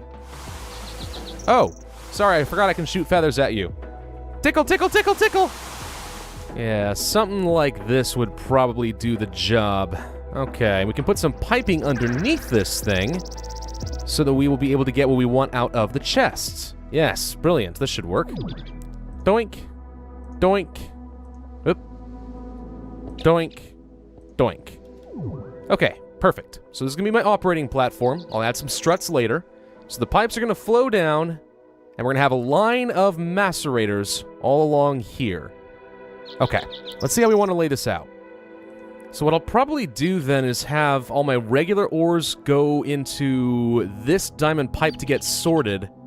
And then we'll probably, whoops, I'll get to that in a second, probably want to create a second diamond pipe just for sorting out nether ores. Or it's not going to let me do this. Alright, fine. You want to be annoying about it? We can be annoying about it. That's cute. Okay, doop, doop, and nether. Alright, so the way that this is going to work is I need to place some ores in here to specify what goes into what color of the filter. So as a quick example, this green outlet for the diamond pipe, I want to contain only nether ores. So if I go here to the green, I'm going to place everything that I got from the nether like so. That's actually a lot more stuff than I think I was expecting, but that's fine. We'll make that work. So if I'm understanding this correctly, we have 7 nether lines of macerators that I need and 5 regular ones. Alright, so let's plan this out then. We'll place probably all the regular ones down here to start, so 1, 2, 3. We don't actually have a large enough factory. Okay, hang on. Gotta think this through all strategic-like. Something like this. We'll place through 5 macerators, and then they're gonna have to get pumped out to a bunch of electric furnaces. This actually is gonna get kind of cramped, believe it or not. This might be just the right size of an macerating factory. You can see, by the way, that even though I'm placing stone and cobblestone pipes next to each other, they do not join up. So that's how we're gonna control the flow here. There we go. There's a network of pipes that should work for all my regular ores. You can tell this is going to get pretty messy pretty quick, but okay. Let's go ahead and sort things out here with the diamond pipe. So if I go to this, let's suppose that I want iron to get sorted into the blue pipe, gold into the yellow, silver into the green, I guess? I don't care. It doesn't really matter. But you get the idea. It should automatically sort everything based on the color-coordinated systems. Okay, now we have all the plumbing done here. This is the macerating section. Now I gotta run everything around town until we get to a new furnace section. And then pump everything into an output chest, which, by the way, I don't even know why I put this here. This is unnecessary. Well, anyway. Okay. Now, one thing you can do to make this a little bit more cost-effective is use iron piping like so. The iron piping helps to make sure that things only flow in one direction, so I can link everything up into one network here. But this way I know that the output here does not go back into one of the macerators. So, a little bit of a quality of life improvement there. You know something I just realized? Why did I say that 7 plus 5 is 13? It's freaking 12. Alright, so I got an extra macerator. That's not going to hurt me, though. It's fine. For some reason, I think I double counted the tin. Oops. Oh well. Now, rather than root everything in a big mess like I did over here, if you're willing to spend the extra money doing some diamond piping and stuff, that's probably going to be a little bit easier. And considering I'm spending so much time making this thing and I'm generating diamonds all in the meanwhile, yeah, I'm totally willing to spend a few diamonds to make this simpler. Absolutely. Wait, 13 still works. I forgot about the nether lapis. That'll do. And now that this thing is all set up, we have to put engines everywhere and then find a way to run electricity to it. I might need to create a basement for this. By the way, if you're wondering how I'm able to rotate this stuff around, like the iron pipes or perhaps these engines, just create yourself a wrench here, which is created by iron ingots and stone gears. And the stone gear is just stone around a wooden gear, which is sticks. Pretty helpful tool. Now you might ask yourself, are there better engines in the game that you can use instead of these simple redstone ones? Yes, there are. However, simple wooden redstone engines have the advantage of never really overheating and risking exploding. So for that reason, I tend to prefer them. Okay, that all looks pretty good. So if I apply redstone, all the engines will work and everything should get piped the way I want it to. Now we just need to deal with power, which means I'm going to need a lot of batteries, and I'm going to need to get a lot of copper wiring. Lots of it. Oof, okay. Thank you, Destruction Catalyst, for making my basement digging very, very easy. Okay, now that we've got a basement dug out, I've got access to everything, a series of bat boxes just so I can control the flow. We'll have to do for the time being. Realistically, though, these bat boxes are not going to last me very long. I need far better energy storage than this. But for now, I think it's the best that I'm able to do. Okay, now everything should be wired up. I think, oops, missed one. So, I think the only thing left to do then is figure out how we're going to power this thing. Probably could throw in some coal generators just to kind of get things going, which isn't so bad. May want to rely on some solar. And if I'm going to do solar, then simple solar panels is not going to be enough. We probably would want to rely on some low voltage solar arrays, but that will get pretty expensive as well. So for now, I think we'll have to just do some coal generators and see what goes from there. But I think next episode, we are going to need to find a way to completely rework a power grid and get this monstrosity going. Okay, so let's throw in some coal. More coal. And it's going to leave this bat box and go down here, and I'm using them kind of as a buffer system for now, also trying to reduce the power loss from cable length, but we'll see what happens there. So we should be seeing all the way at the back at least some power generation, but it's currently being fed into all of the machines. So if I can just get some redstone going, then move all of my ores in here, we should be able to get this thing working. Okay, so far so good. Everything's getting sorted. Unfortunately, it's very slow until these redstone engines warm up, but everything appears to be functioning the way I want. And out come the first round of dust. The iron pipes are guiding them.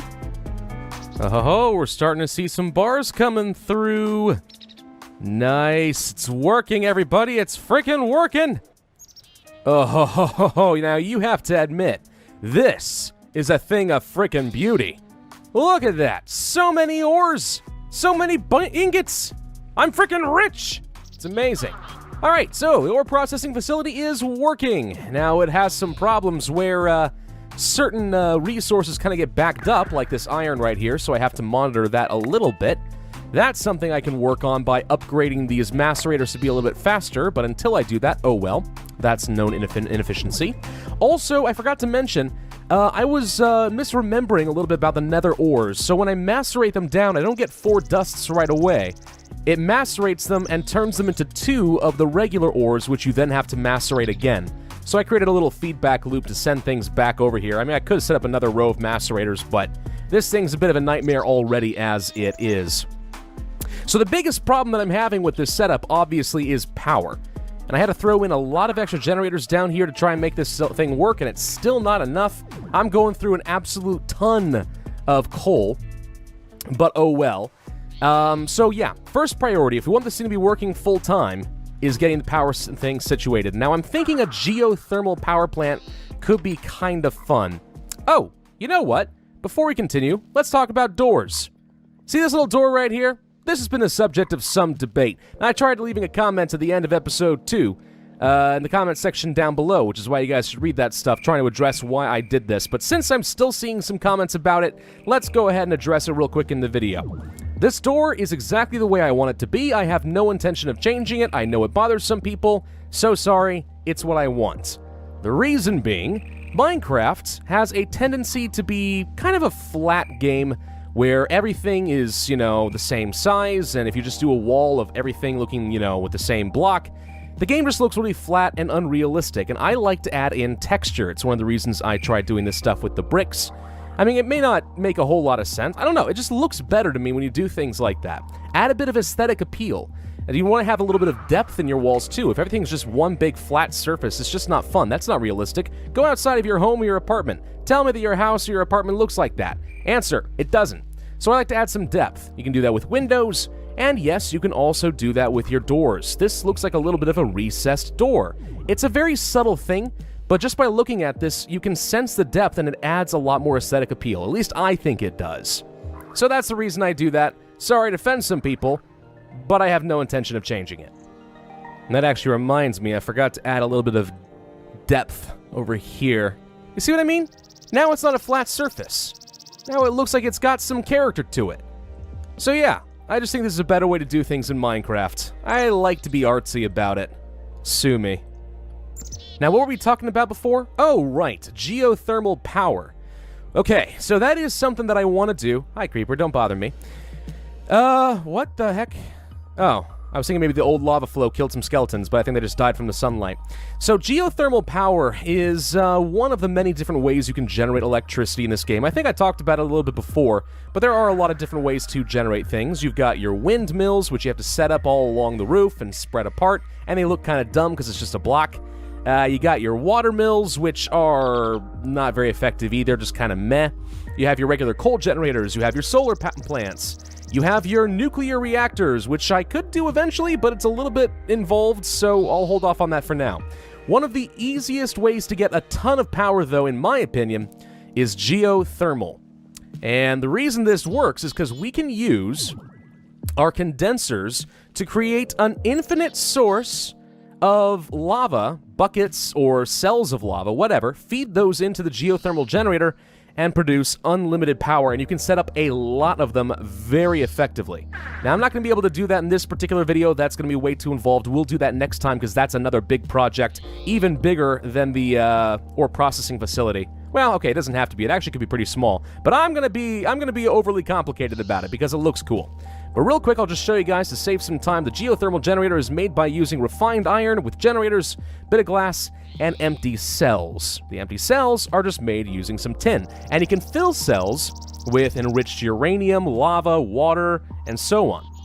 We're looking for lava. The idea here is that we're going to be able to take the condenser, fill with lava cells, so it's constantly generating some using a power flower, and we'll have an unlimited source of lava, feed into it, unlimited source of geothermal, put in like 30 geothermal generators or more, and yeah, you're generating a crap ton of power. Not quite as much as a nuclear reactor, but it works. So that's going to be next time's project, next video, so in a couple of days. We'll set up a giant geothermal generator over here, it's going to look awesome, and then we'll have to build some transformers, some power cables, and send everything over to the ore processing facility so that it can be running at all times.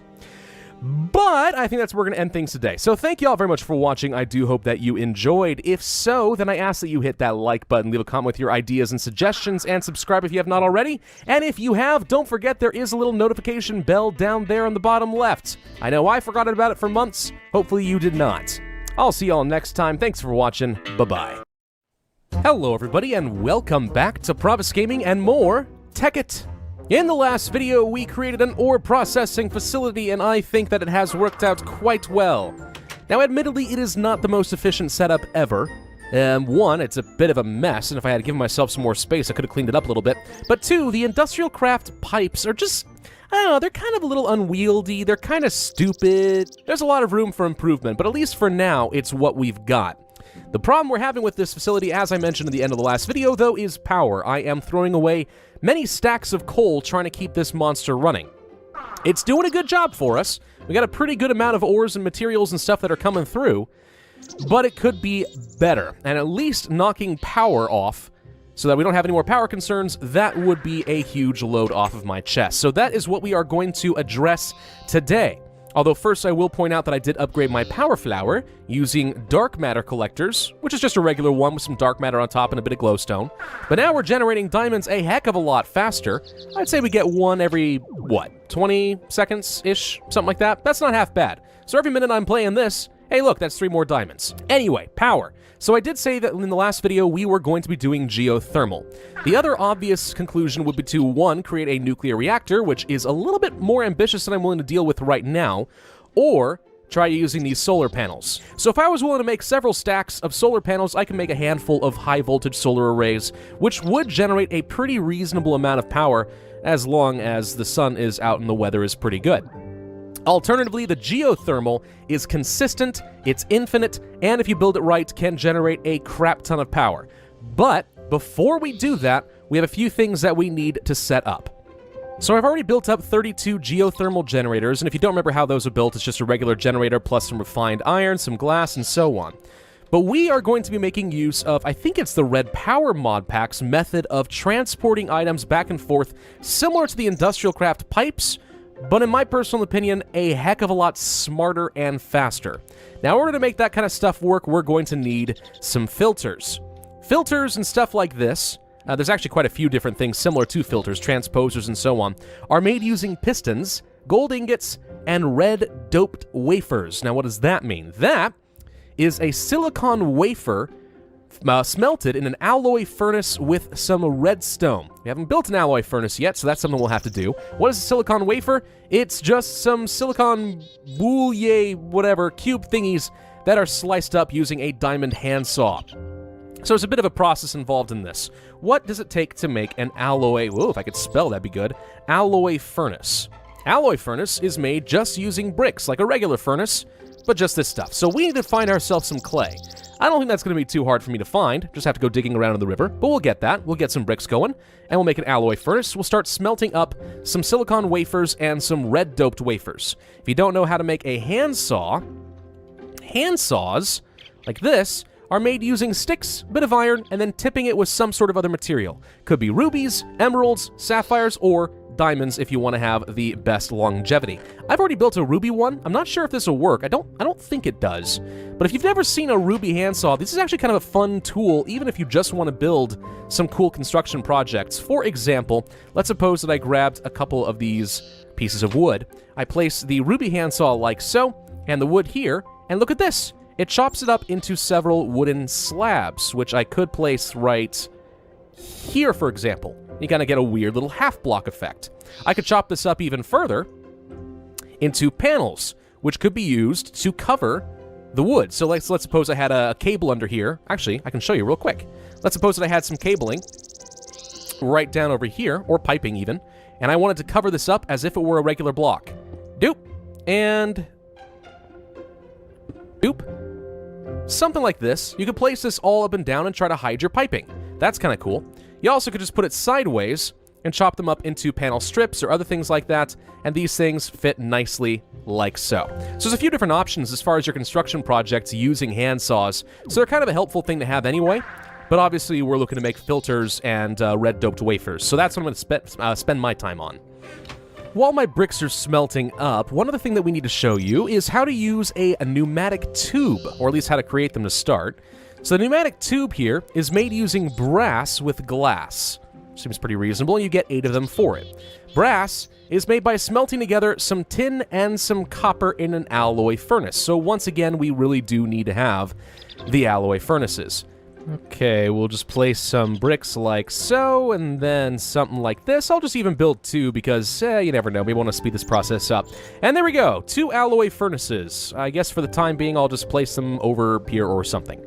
Okay, now we need some silicon wafers, which was something like this. Just need to smelt some coal and some sand together in order to create these silicon bouillie things. And we'll have to chop it on up. So, coal and sand it is. We'll just place in a whole load of coal with some sand. That should be cooking up. And while we're at it, let's also start cooking some brass. Looks like I could just leave those 2 stacks in here together. Can I do this? Oh, this seems to work. Okay, yeah, let's make some brass. We need a load of it. Okay, let's test this out. No, it does not appear that a ruby handsaw will be sufficient. Well, that is a little disappointing, but I guess it is acceptable. Diamond handsaw. Now we should be able to cut this stuff up. Hey, look! A whole load of silicon wafers. Perfect. Now I just need to grab a bit of redstone and cook that in the alloy furnace now that we are done making this stuff. see how well this works for me. Perfect. Okay, we'll just do this. Now, as if all this wasn't enough, the other things we're going to need are some methods of controlling our filters with electric signals. And for that, I think one of the best things to do is to build a timer. Here we go. Timers, man, look at this. This is made by using stone wafers with stone wires and stone pointers and stone cathodes and stone anodes. What the heck does all of this mean, you might ask? Well, could smelt some stone up. That gets me the stone wafers. Then I could throw some redstone in order to make some wires. Then the pointers require a redstone torch and even more stone. The anodes are just wafers with a lot of redstone. And the cathodes are just a torch and some stone wafers. So now we need to smelt up a whole load of stone in order to build a couple of these. And we'll probably want at least like 3 or 4 of them. I got a bunch of different projects that I'll need these for, so I'm okay with that. Let's go ahead and just dump this in here and start making a whole load of stone slabs.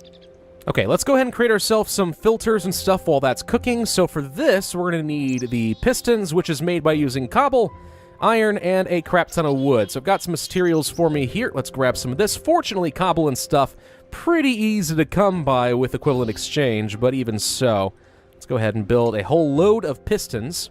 Then we need the pistons, gold, red doped wafers, and then... Crap, was it just stone and everything else? Yes, it was indeed. Okay. Do this, and this. 32 filters. That might seem like overkill, because I definitely don't need this much right now. But eventually I'm going to want it, right? So that's probably okay. The other thing we're going to do is go ahead and build our pneumatic tubes out. So here's our brass, some glass, and now we've got a load of pneumatic tubing. Excellent. Okay, I am going to show you guys, in conjunction with a couple of condensers and a macerator, a method of generating unlimited EMC using the blaze rod trick that we were trying out earlier. Still works, but we can automate the process to be even faster. Alright, so let's see if I remember how this works. So the way that this is going to happen is we have to place down a macerator, and we want to have a way of feeding in blaze rods into the macerator and then pulling them out and creating more blaze rods so you have an endless loop. But then once that condenser gets to capacity and I have too many blaze rods, start feeding the extra dust into a separate condenser that can start making diamonds or something similar. So let's see, if we do this, I want to place some pneumatic tubing, and it works very similar to piping. I'm just going to go ahead and make it kind of like this, something a little larger than I need it to be. We'll place down one condenser like so. I think we need to place our filter here somewhere. Let's dig a little hole down here like so. And then place you up. There we go. Okay, so we want this little doohickey, this cross pattern, facing the item that it's pulling from. And once we apply a redstone signal, what it's going to do is pull an item out of here. We can choose what we want it to pull out. For example, only blaze rods, no blaze powder. And it'll send it up this little chute and into wherever it's supposed to go. In this case, into the macerator. We also want to place something here. Place a filter like this so we can pull out of the macerator back into the condenser. So now we've got this little loop system. All we have to do is apply a redstone signal. But on top of that, I want the excess to flow into a condenser, let's say this right here. Now, because this condenser is located further away than this one, it's going to prioritize this one. Whatever is closest, whatever opening is closest that is willing to receive the item coming out of the filter is where it's going to go primarily. Once this fills up and there's no more space, though, this will prioritize the second condenser and start loading this thing up. So let's see. For this, I actually wanted to have blaze powder, but I guess we'll live without it. Okay, so I want to do... Let's see. We're going to place ourselves a timer. This isn't the most effective way to do things, but it will work for the time being. If I take this redstone and apply it like so, there we go. It very temporarily created the signal that we needed. I'm also going to go ahead and send this thing around like... this. We'll place some cobble so I'm able to get up it, like so. And there we go. Now we're applying a redstone signal here as well. I can control this thing if I click on it and say that I want the interval to be, let's say, every second. It probably is fine to be less, like 0.4, but for now, this will have to do.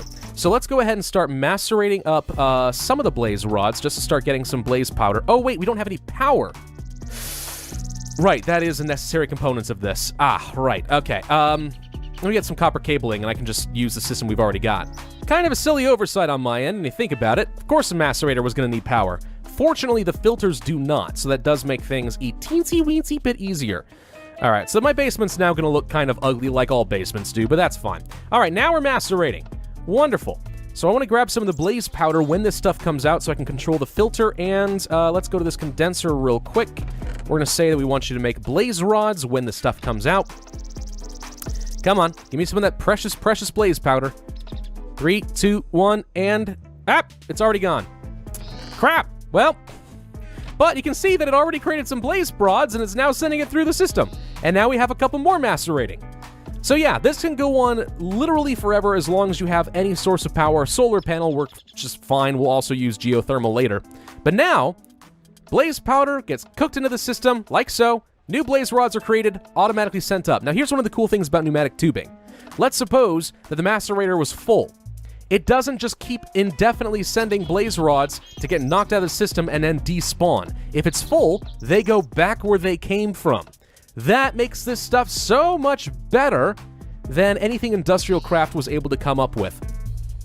One more trick I'll show you guys before we move on to something more important. So let's suppose that you're too impatient. You don't want this thing filling up with literally several hundred blaze powder. You just want a couple stacks of blaze powder, leave a little room for the blaze rod, and then the rest of this is just empty space. One thing you could do is place an item that cannot be condensed. So for example, use some of your extra pneumatic tubes, block off these slots, and they'll never get condensed, which means you don't have to wait until this entire condenser is full of blaze powder before you'll start getting dividends in your second condenser. There we go. Okay, now this is just one example of how you can use pneumatic tubing as a system. Ultimately, you can do this with Industrial Craft just fine. I just wanted to show you guys how the pneumatic tubes work, because this is something we are going to use when I create my geothermal facility. Which I guess we might as well go ahead and start now, because this is going to take a long time. So we said that we wanted to build things over here, right? Okay, this kind of works for me. We'll say that this is the naturally occurring lava, but I'm going to go ahead and spread this thing out a little bit to look more like a proper lava well. As I'm prepping this, I'll just go ahead and tell you right now, I am not creating the most efficient possible geothermal facility, okay?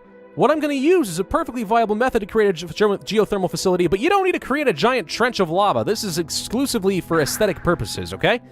So once you guys see how this is going to work, I'm sure you can figure out I could have just done this in a big 12 by 12 square, and that would have been fine. But I want to make things look cool, gosh dang it. There we go, we have exposed... Oh, I am just now realizing I'm surrounded by death. We've exposed a hole in the Earth's surface, and the lava has flowed out, or so we'll say for roleplay purposes. I need to go take a nap. Can't work under these conditions. Nope, the Union would not accept it. Okay, so what I'm going to do now is I'm going to encircle this thing. Oh, I missed a spot. We'll fix that in a minute. I'm going to encircle this thing in geothermal generators. Again, I will reiterate, this is not the most efficient method of doing things. You could just place all your geothermal generators in one giant square, and it would be better. This is for aesthetic purposes. Because I think it looks cool, and it's my show, by God. Whatever, I don't need to explain myself to you. Okay, now that we have that done, here's the general theory of what we're going to do. We're going to create something kind of like that EMC generator, or we'll use a power flower, to use a condenser to create something called lava cells. If you look at these real quick, these lava cells are made by putting a bucket of lava into an empty cell, or we could just condense them for an EMC value of 128, which isn't half bad.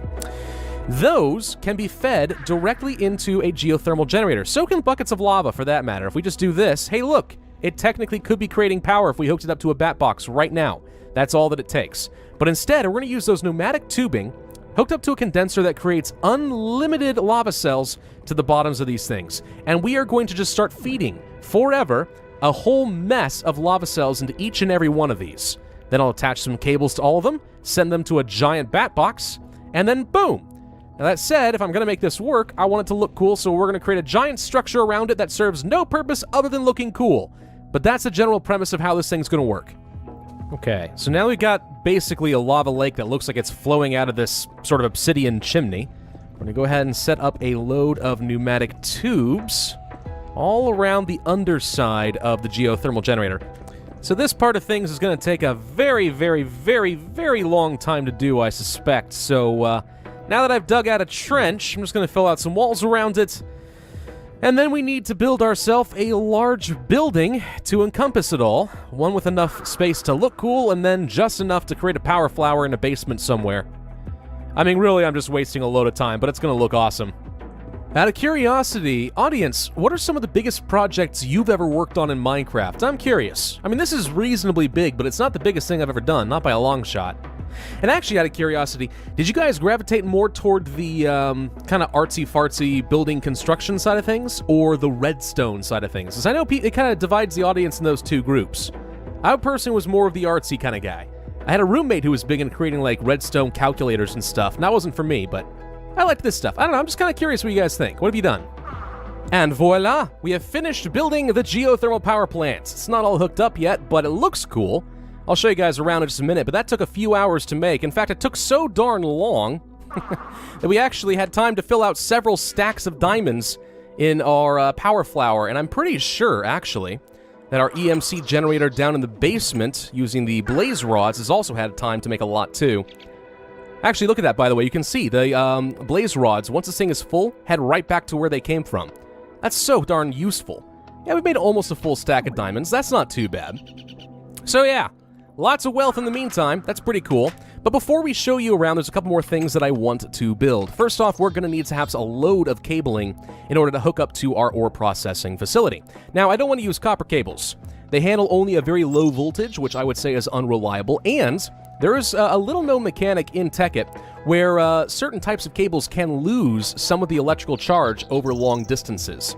So I think like every, I don't know, like 7 or 8 blocks or something like that, copper cables will lose like a couple ticks of electrical units, whereas some of the more effective and better insulated ones will keep them. What we want to use are glass fiber cables. Now, I showed this stuff off a while ago, and it's really freaking expensive. It takes a load of diamonds, some redstone, a load of glass, and you only get 4 each diamond you use, which is not really a lot, and we're going to go through a ton of this stuff. But it is pretty darn effective. It can handle a very high voltage, I think like 512 electrical units per tick, whereas copper can only handle like either 32 or 64. So it's not a lot. This stuff's great though, and it doesn't lose its electrical charge over very, very long distances, like 128 blocks or something like that. So let's go show you around real quick. This thing took me, I think, 5 hours to build, something like that. This is all glass in the roof, so you can't really fall through it. I don't actually like the connected textures for glass that much. I may want to replace this later with something else, but either way, let's show you around. So 90% of this factory is purely decorative. Everything you see in this room, completely unnecessary, but by God, does it look cool. Which is the whole reason for doing half the stuff I do in Minecraft. But there's all of our geothermal generators, and you can't see it right now, but underneath all of these little panels right here, I have already placed some glass fiber cables. So I've hidden all of my cables like so, and I can just cover them up. Doink, doink, doink, doink, and doink. There we go. And now it's nice and neat and clean. There's a load of electrical wiring in the floor here, but you wouldn't know it just by looking at it. I mean, you might notice a little bit, like for example, here they go. It's like a little crease in the rug kind of a thing, up the wall. We'll deal with all that later though. So, that's the main room. Doesn't serve any purpose at all. Very inefficient. Very cool though. This is where the magic is going to happen. So in here's the lava, but then we're again surrounded by all of our geothermal generators. I'll leave this here just so I know where the cables are. But you can cover up this side as well. So once again, I really wouldn't know where the cables are if you had never seen this thing before. And down over here, I've created myself a little power flower. Now, we could have done the blaze rod thing again, but I decided, you know what? I think that's going to be a little bit too powerful. It'll generate way more EMC than I actually need for this thing, and then I'll have to come down here and manually collect diamonds all the time, which isn't quite as fun. So a power flower will be fine. Right now I don't have anything to hook it up to, but we'll fix that eventually. Let's get ourselves some timers, some pneumatic tubing, because we know we're going to want that, and a bit of redstone. Already placed a filter right here, so we should be able to place some pneumatic tubing, I think up and around over here. Doop-a-doop-doo. We want to hook this thing up to our geothermal facility, and we'll place you like this. No, I don't want it going into the collector. So let's move this around real quick. It's fine if it's a little bit long. It's not going to hurt anything. Okay, something like that. Now, how do I get a redstone signal to the filter? Good question. One thing we should be able to do, actually, is change up our piping a little. I think we can just add a couple here and then throw on some redstone. There we go. Now we have redstone tubes. This stuff will actually carry the electrical charge for me, which is pretty nice. So we'll place one here. I thought I built another one, but I guess I didn't. Let's place you here. There we go. And if we place a bit of redstone along the side, you can see it has a little hookup area here. It will actually transfer the redstone signal through the tubing. That's actually pretty useful for a lot of other building facts. Right now, it's not that important, but it will be enough to get a signal to the filter to start pulling things. So we're going to place you here, and you can see it slightly light up there. Doink. So yeah, that'll work. Okay, so now we just need to actually fill up this condenser with something useful. And for that, we're going to need lava cells. Now, I think I showed you guys this stuff before. In order to make a lava cell, you need some empty cells, which is made just by making some tin into this diamond pattern. There we go, empty cells. And we can place one here with a bucket of lava, and then boom. Now we have a lava cell with an EMC value of 128. I'm going to grab just a bit of spare nickelite real quick, and we're going to send this thing over to our condenser. Place you in here, dump in some nickelite. By the way, you can see it generates pretty quick. And there we go. Now we have a whole load of lava cells. I'm just going to keep one to put it in the filter to make sure nothing ever gets put in the wrong place. Doink. Okay, there we go. Now you may be wondering, by the way, how do these collectors work? I thought they take solar energy. It doesn't have to be solar energy from the sun. It could be any light source. So the glowstone in the ceiling will do the job. The torches will do the job. As long as this stuff has a little lit up indicator, you can see that it is, in fact, generating plenty of EMC. All right. So now what we need to do is hook up this pneumatic tubing, and what we're going to find happens is the lava cells automatically get pulled out. Oops, I seem to have misplaced that. Oh, you can't do it here. Oh, that's interesting. All right, sorry, didn't realize you couldn't do it around a cover, but I guess that makes sense. We'll place you here. And now we should see, yes, indeed, it is pulling out some of the lava cells. I'm going to speed up this timer down to...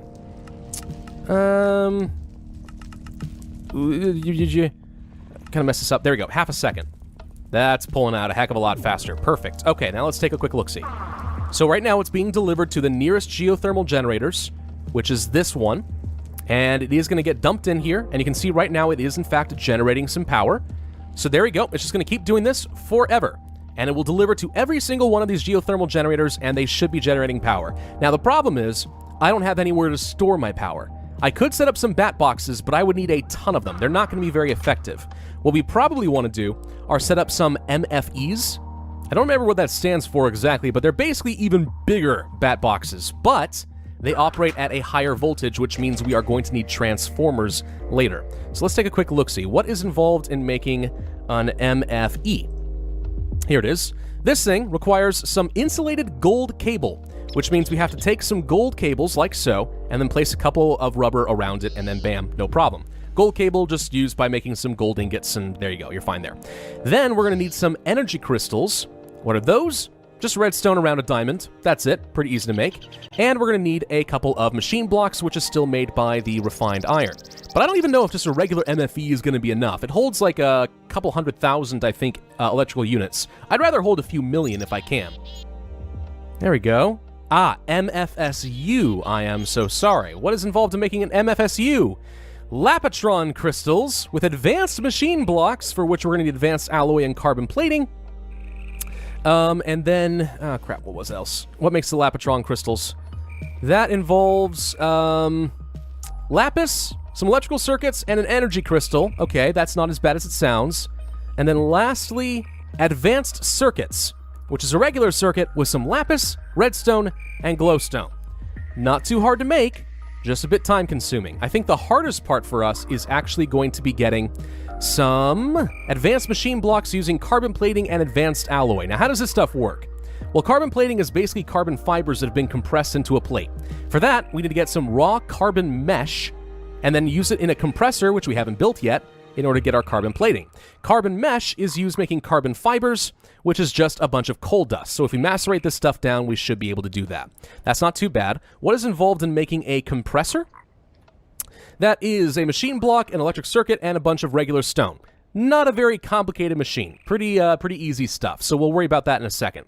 And then for, let's see, the advanced alloys, you just compress a mixed metal ingot, which is used by making a bunch of bronze, tin, and refined iron. So yeah, bit of a pain, but we totally can do it. Is that an eclipse, by the way? No, it's just an empty moon. Okay. Yeah, that's fine. Anyway, cool. I'm going to take a quick nap, and then we'll get started working on all of that. Okay, so I've condensed down what I think are going to be enough resources for us. So let's start with something simple, the compressor, which is going to be the electrical circuit, machine block, and a bit of stone. That's no problem. Place a machine block, some electronic circuits, and then 1, 2, 3, 4, 5, 6. Okay. Compressors then. Oh, and while we're at it, let's go ahead and get started macerating up a fair bit of coal. Move you over here, start working on that. Okay, and then hooked up somewhere to my electrical grid, which probably will be fine right here. Wish I kept my axe, but oh well. Place you like so. Whoop. Oh, there you are. Okay, was worried that it wasn't going to show up for a second there, and we'll grab some more copper cabling, hook that thing up. There we go. Okay, now that thing should be functioning. So, let's go ahead and, while we're waiting for the coal to macerate, we'll create some of these special ingots. We're going to need some bronze. I guess I can start with making like 16 for now. I can't really remember how many we're going to need. That's 32. It's probably good enough for the time being. Let's go ahead and get started compressing that. And that's going to create some of our advanced alloys. Some nice good plates. Takes a while to compress, but we can do that. And then, we'll be able to get some copper, some mesh. Let's see, we'll need coal dust. I think I need a lot more of this, so we'll wait. And how are we doing with our compression? That's a fair number of advanced alloys. We might be able to finish with this, actually. I'll let it keep doing its thing, but there we go. All right, let's grab some of this coal dust. We're going to create ourselves some meshes, if I believe. Let's see, one like this. Okay, that's some raw carbon fibers. That's 2 of them. Gosh, we're going to have to macerate so much coal down. But okay, with a couple of coal fibers, we can place them like so. That means we now have a raw carbon mesh, probably at a 0 and 90 degree orientation, because that stuff matters. And if we compress that down, we get a single carbon plate, which we'll be able to use to make our advanced machine blocks.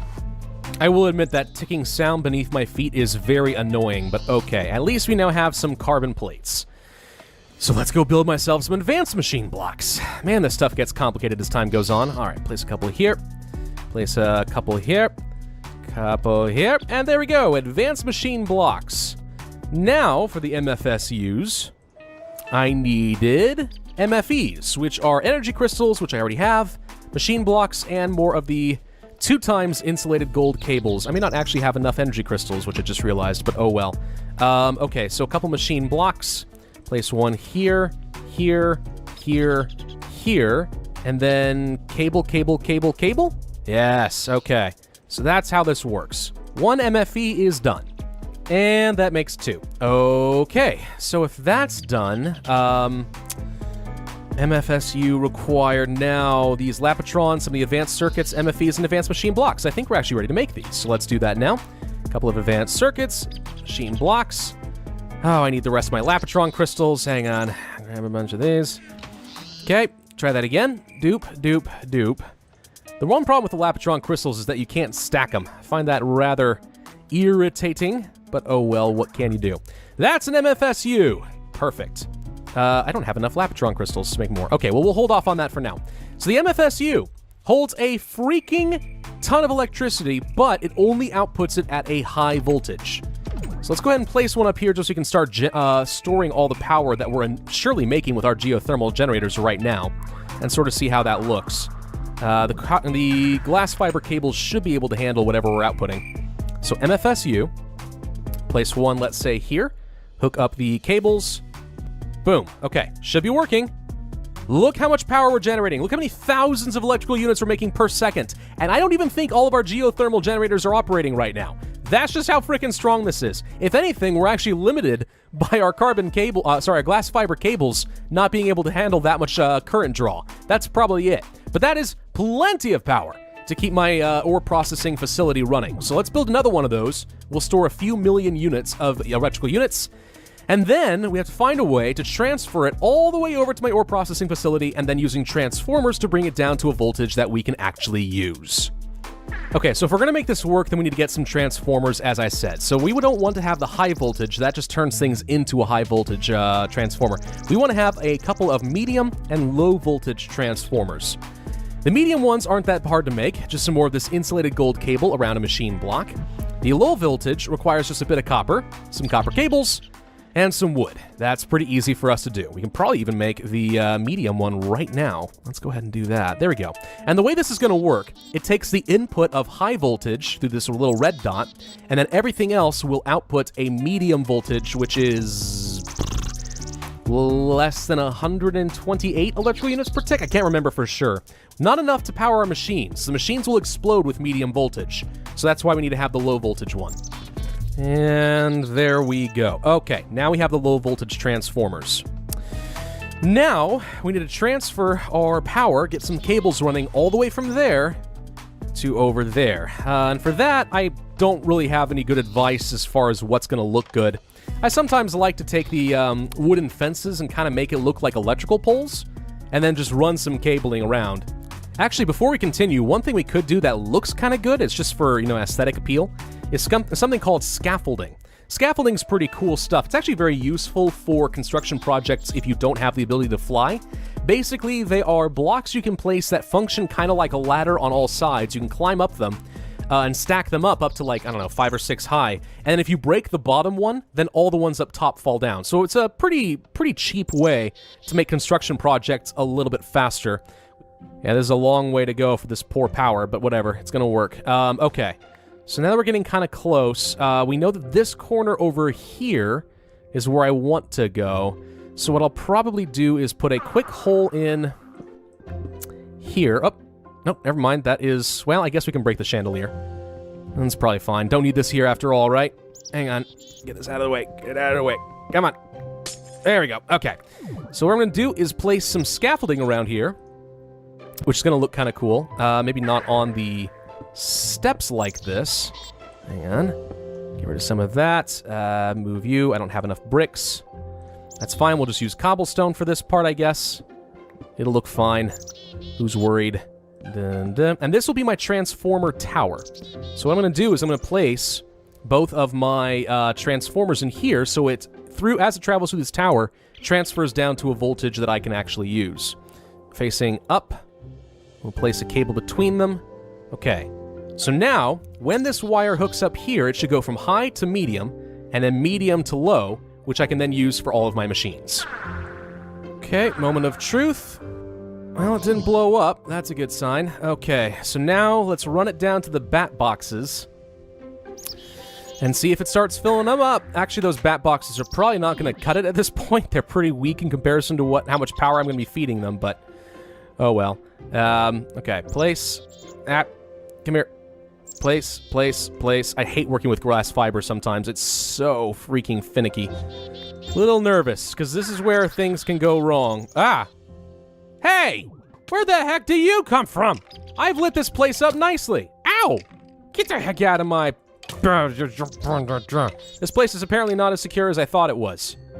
Well, that's rude. Alright. Had a little heart attack moment there. Thought something maybe had blown up. Okay, place here. Is it gonna blow up? Please do not blow up. And please actually transfer the energy. Well, yeah, it's definitely filling up pretty quick.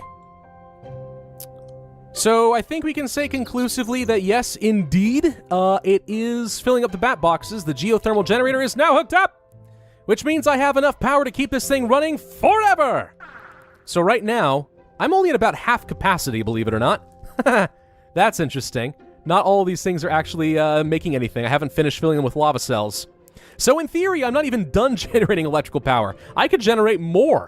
Yeah, about 4.1 million units of electricity and still going up. So this geothermal power plant really should be able to fulfill all of my electrical needs for the rest of the game, and I should never have to touch it again. Never have to go in here. I will, because it looks awesome. But that's it. See what I mean about power poles, by the way? You can do something kind of like this. It's not the best looking thing I've ever worked on. If you have any ideas on what would be better, I am all ears. But I'll just place a bunch of these so it looks like I'm having some way of directing the cable instead of them just sort of hovering in the air like this. Wait, who's breaking down my walls? What's going on over here? I heard a door. Oh, hey! What the crud? This whole area is compromised. I'll just place the finishing touches on here. It's just not great, but If it works, it freaking works. Okay, so now we have power poles running this whole thing over. There's our transformer tower, which doesn't look half bad in my opinion. And we are good to go. Well, that was an exhausting exercise. But if it works, it freaking works. I'll fill that in later. So yeah, guys, I know I threw a lot at you in this, but you hopefully see the appeal as to how something like this will work. And again, everything above ground level here is pretty much unnecessary. You really could have just gotten by with a 12x12 square with just these geothermal generators, some pneumatic tubes running underneath, and then using the same concept to generate lava cells, or buckets of lava if you prefer, but I think lava cells are better. And making unlimited power with tens of millions of units stored and ready to go at a moment's notice.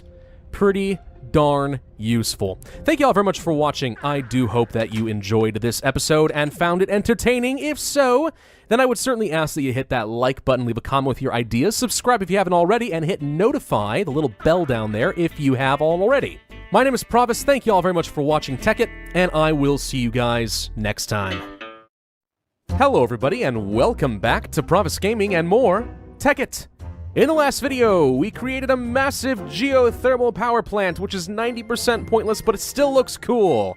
And it's also tremendously effective. We have 2 MFSUs, which are indeed full now, so that's a good 20 million electrical units that we have stored, waiting to be used.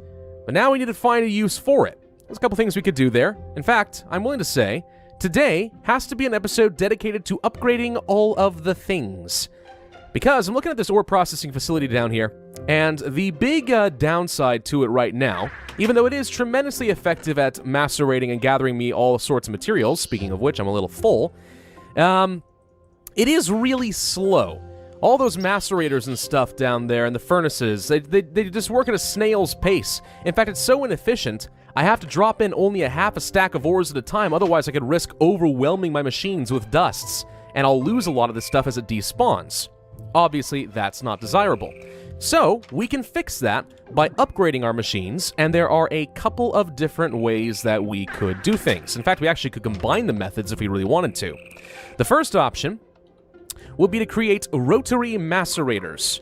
Now, these are upgrades to the macerators, and for some reason, even though this worked just yesterday when I tested this, the Sphax texture apparently is broken and it's a white cube. But never mind, it's fine.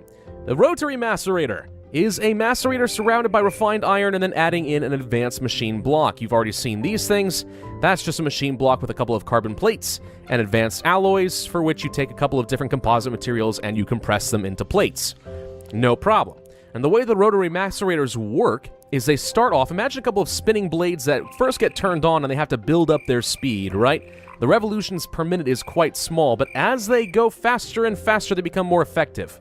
At some point, those rotary macerators, once they get to full speed, will absolutely obliterate all ores that are put into them. So that is certainly one thing we could build, and yea, verily, I already have built, because otherwise this is going to take a long time. But along the same lines, if we want to upgrade our furnaces, since they'll be the new bottleneck, we could look up, what is it called? An induction furnace?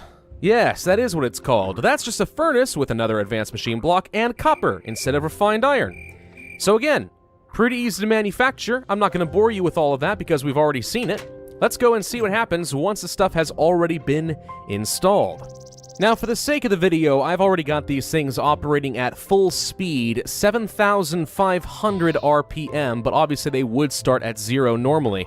But there you go, you can see that this stuff is actually macerating about as fast as the copper can get fed into the machine. In fact, it's getting macerated so fast we can't get the copper dust out in time. Pretty darn good. When it starts off at 0, I think it's about the normal speed of a macerator, maybe a little bit faster, so it's kind of always worth doing. But once it gets to full speed, man, that is pretty darn effective. Now, typically a rotary macerator or an induction furnace needs to be constantly fed with materials in order to keep its speed up. And once it doesn't have anything left, it's like, okay, I can turn off now, and it starts to slow down, and you don't want that. Way to fix that is placing a redstone torch next to it. Gives it the on signal, so it's always on. The downside of that is it is always going to be drawing power, but considering I have practically unlimited power now, we don't have to worry about that too much. And yes, it occurred to me that I basically just opened myself up to the whole unlimited power meme from Palpatine in Star Wars Episode 3, Revenge of the Sith. Whatever, anyway. The induction furnace works the exact same way as the rotary macerators. Instead, they have to build up heat, starting at 0, getting up to 100%, and once it's done, you can see that we are turning out bars as fast as the tubes are able to deliver the dust. So at this point, I would say that our ore processing facility is basically done. As long as we keep supplying it with power, we can feed as many ores in here as we want, and it should never slow down again, which is excellent. Of course, one of the new problems is that I am actively running out of chest space and having to clear some stuff out. I could place another chest over here just as a backup and manually move things around, or if we want to be upgrading all the things, we could try upgrading some of our chests. So if I look up some of this stuff right now, let's suppose that I wanted to get a... It's not going to show me the recipe for these? Oh, you are kidding me. Really? It doesn't show recipes for these. Huh. Okay, well, I think that all we have to do, if I recall correctly, is surround a chest with different bars to get special chest types. Well, after consorting the Tekkit wiki in order to find out what the recipe is, this is how you do the special chests. You take a chest, like so, and you surround the darn thing with some copper, and that creates a copper chest. You then take a copper chest and surround it with some silver. That gets you the silver chest. And the silver chest, you can throw a couple of diamonds along the bottom, then surround the top with some glass, and that's a diamond chest. Now, what exactly is the difference between the two? Let me place these side by side and you can get a rough idea. There's the copper, there's a diamond.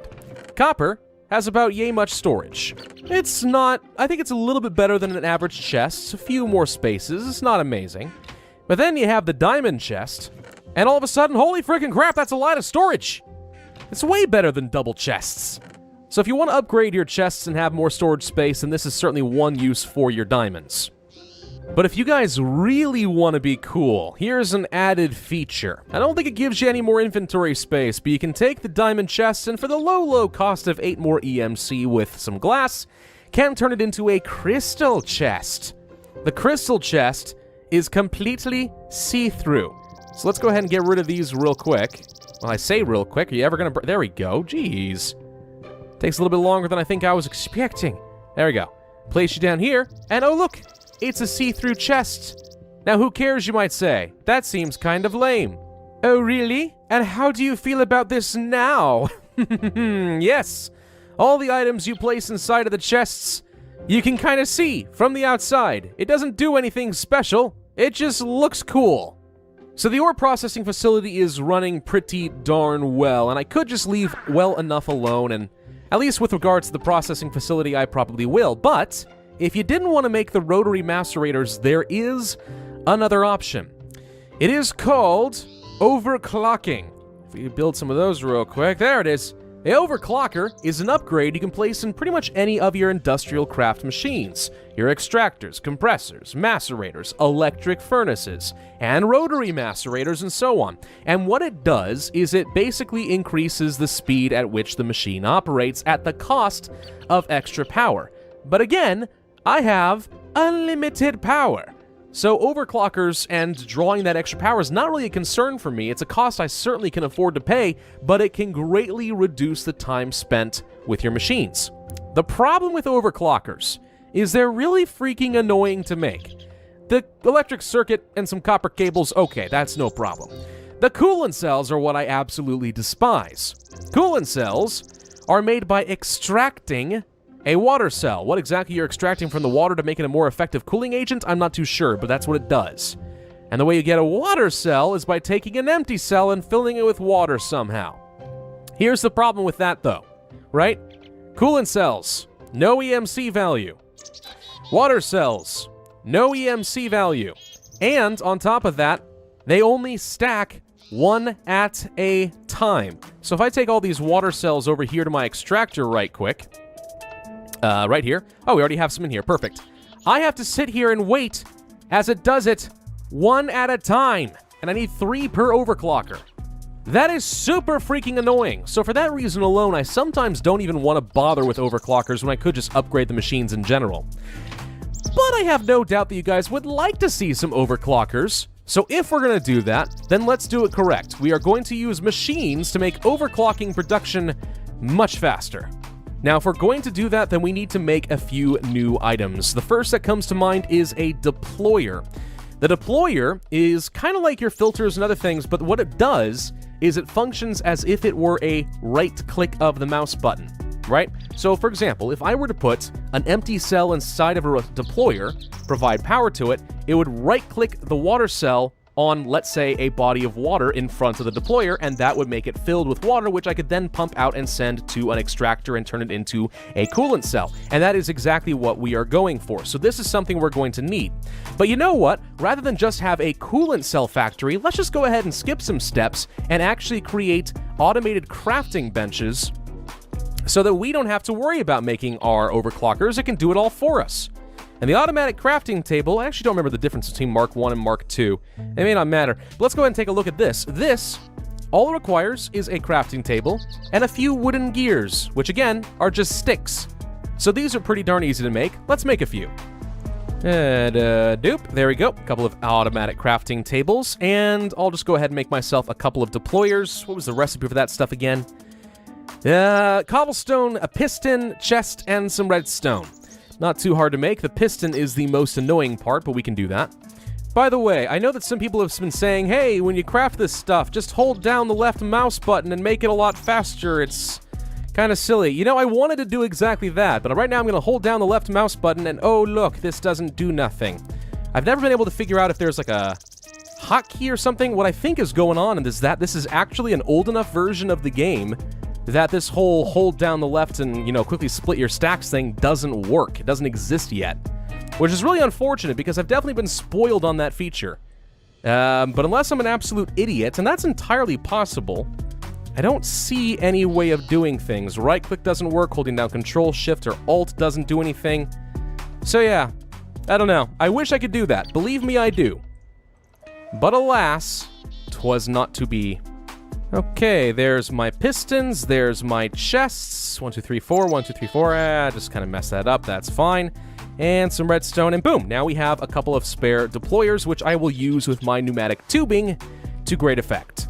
By the way, I created this kind of wooden hut around my power flower.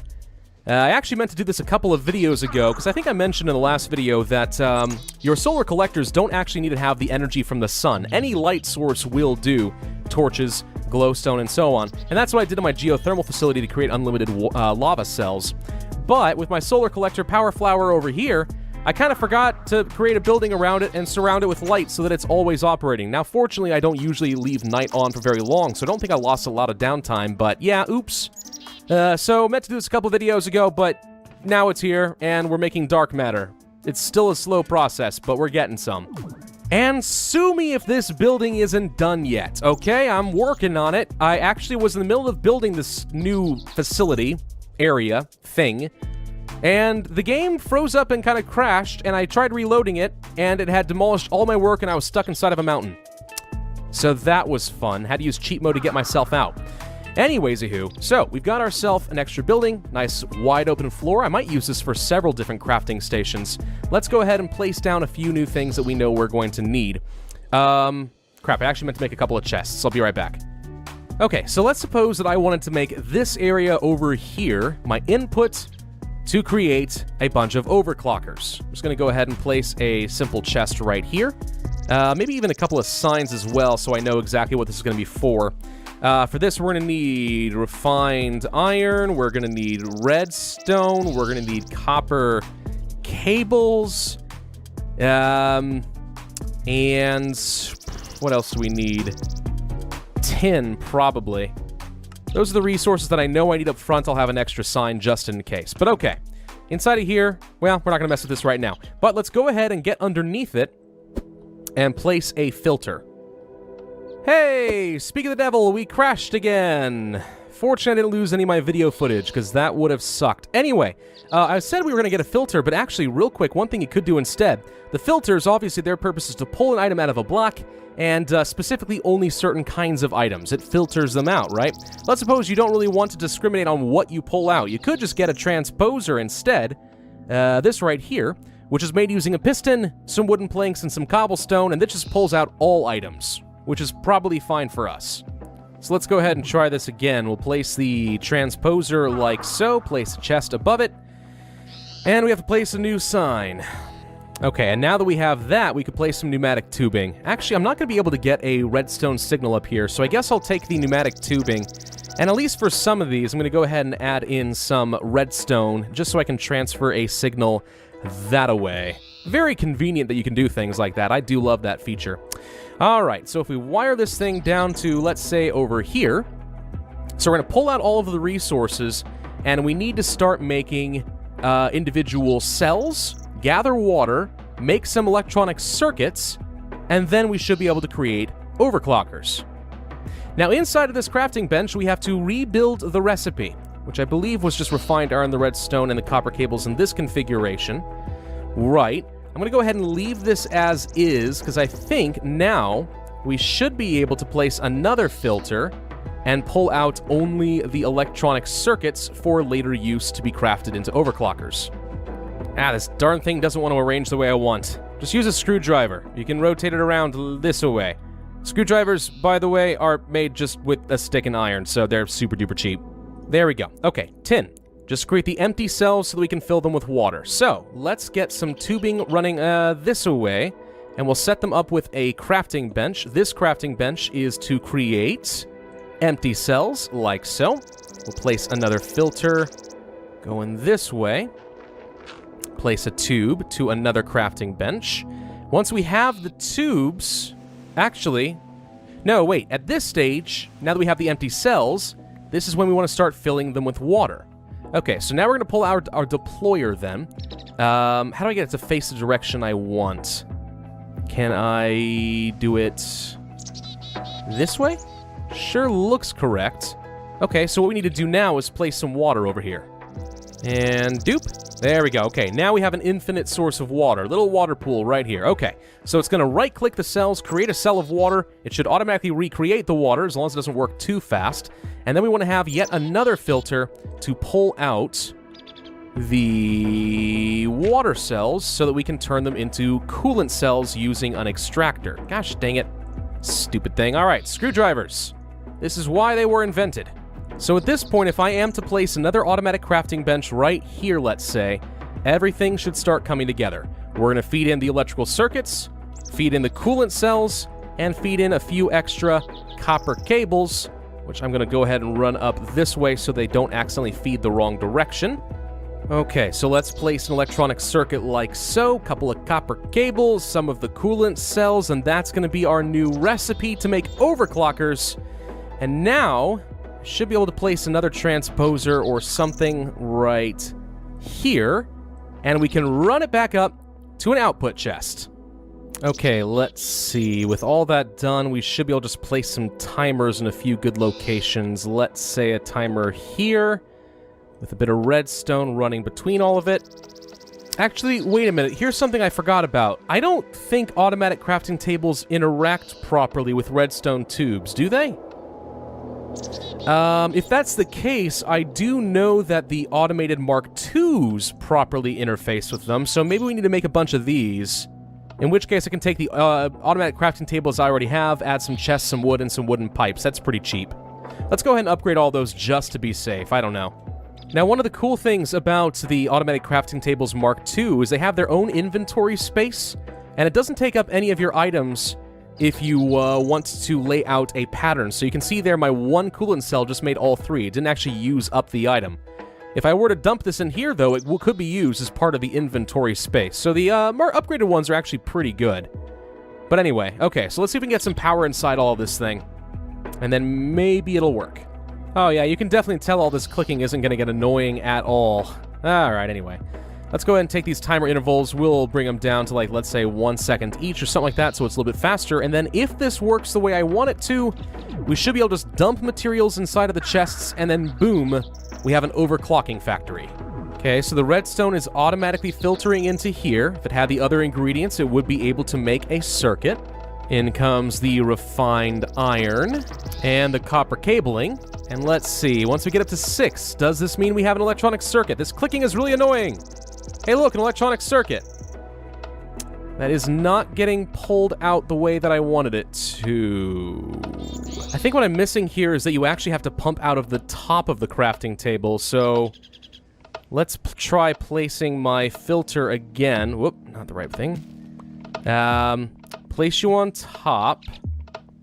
Hold down shift, there we go. Get a screwdriver so we can rotate it the right direction. There we go. And then, well, it shot out the electrical circuits. It's definitely working. Let's place you in here. There we go. And I think we'll have to redstone tube your way up here as well. Okay, now we have electrical circuits. Some progress. Deployer, do you work? Maybe, maybe not. It doesn't seem to want to use my empty cells like this. What if I use the buckets? Oh, it totally works with the bucket. Oh, that's a freaking shame. Okay, this changes things a little bit. Now I have to find a way to get buckets of water into a crafting bench so that I can make water cells and then extract them. Good lordy. Alright. Why couldn't this just work? It's an empty cell. The empty cells, you can just right-click, and then boom, it's water. Why couldn't that work? Had to make it hard on me. Now, as ugly as all this is going to be, I'm having some trouble where I don't have enough room for all of my tubes. And one way you can separate them, as ugly as it is, would be to use these covers right here. And they actually do a pretty good job of just slicing right through the thing, so now you have two tubes that can run side by side, but don't actually connect. Okay, as horrific as it is, I think we finally have a setup that works. Sort of. There are definitely ways to optimize this better, right? Like, if I, first off, use covers more aggressively, that'd be one thing, but there's probably good uses of sorting machines and other things that we could do that would make this better. For right now, since we haven't covered that, I'm not sure I have time to do that today, this will have to be okay. So let's go ahead and hook up our extractor to some power if we can. Simple generator for now we'll have to do. Go ahead and dump in some coal. And then now, in theory, if I can just put in enough resources, I think we're good to go. Okay, so the tin's going to get sent over here automatically, and there we go. We are indeed creating the empty cells, which should go down into here. They should be able to make water cells, which are getting pulled out, sent into the electrolyzer, which are gradually going to get turned into the coolant cells and get pulled out. Those go to a crafting bench to make the overclockers. I think I have a filter that's going to pull out there, so once the overclockers are done, we're good. So really it's just a test now to see, can it find a good distribution of the copper cables between the circuit making system, which I just realized I forgot a filter. No, I don't. Never mind, we're good. So yeah, we can make new circuits and send them through here. How many copper cables will it pull through? Enough? Probably not, but oh well, we'll see. Okay, it looks like it's trying to do kind of a 50-50 split with the copper cables, which is probably not what I want, really, but I can't think of a better way to try and control for that right now, so that's going to have to be okay. There we go. Electric circuits are being made and sent over, and some copper cables are coming through, which means we should be seeing overclockers come through now, right? And that's our first overclocker. Oh my god! Okay, we got one. It just took me like an hour, but we got some overclockers. Apparently we've got 4. I didn't even notice that. That's good. We can use it right now, though. Let's go to the extractor and I'll show you how this works. Look how slow it is. Tick, tick, tick. Way too slow. Throw in an overclocker. Tick, tick, tick, tick. That's one, 2. Doop. Well, doop, doop, doop, doop, doop, doop. 3, 4. Much faster. Look at that. Now again, it's draining a lot more power, so I'm going to need to get myself another transformer set and get the cables over here. I already kind of started working on that. But either way, now that we're making a lot more coolant cells, we now have created an overclocker factory. Okay, so that ended up taking up way more time than I expected it to. I've been recording for over an hour and a half just to get that darn thing set up. What else do we want to upgrade today? How about we upgrade me? Look at these diamond helmets and stuff like that. It's just not good enough. No. Let's go ahead and grab some energy crystals and some carbon plating. Let's create myself a carbon fiber suit, nano suit, as they might want to call it. I think I also already have some glass. That'll work.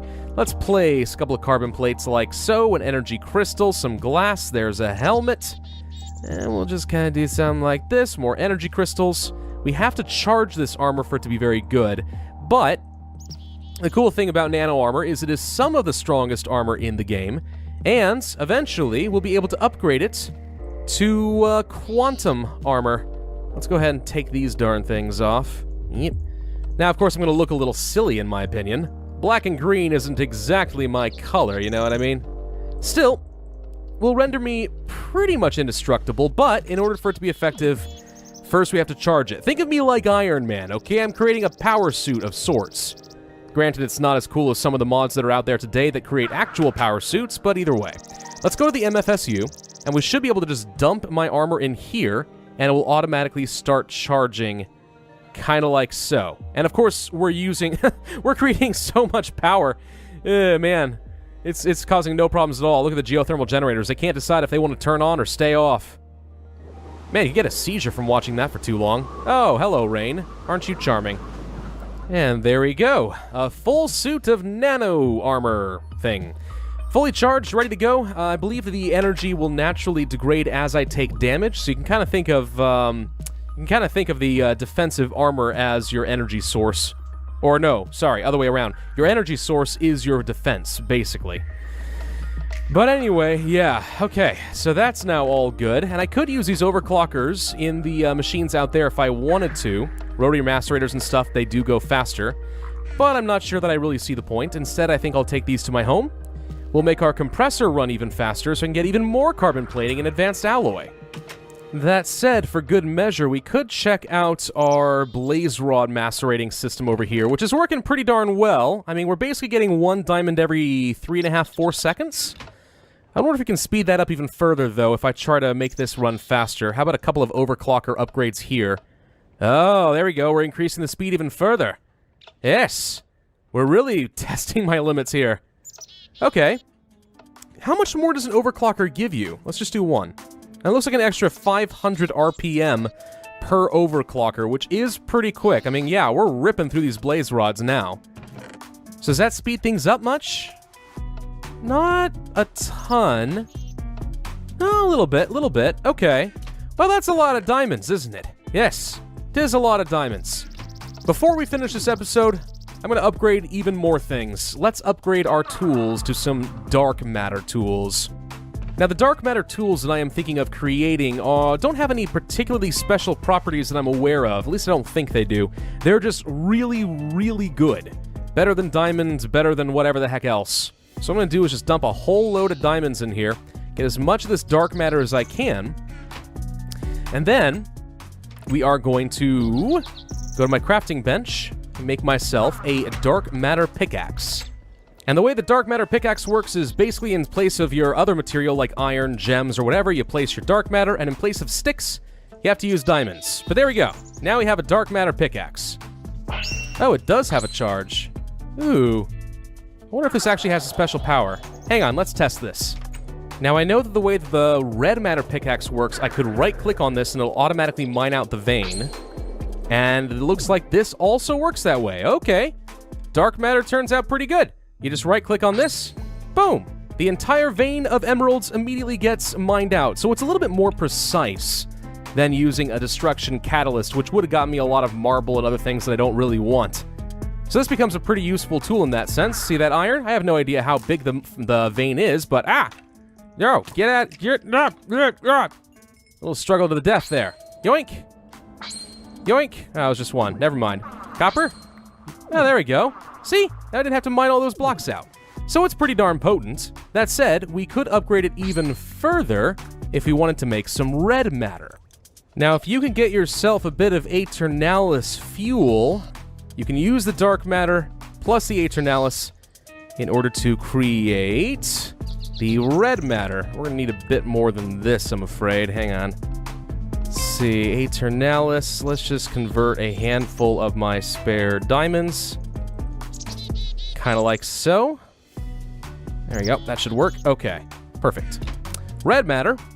You take 3 dark matter like so. Yes, 3. It's a lot of EMC. And then surround that with some Aeternalis, and then boom, we now have red matter, which is a little bit easier to condense rather than craft. So let's just place you here.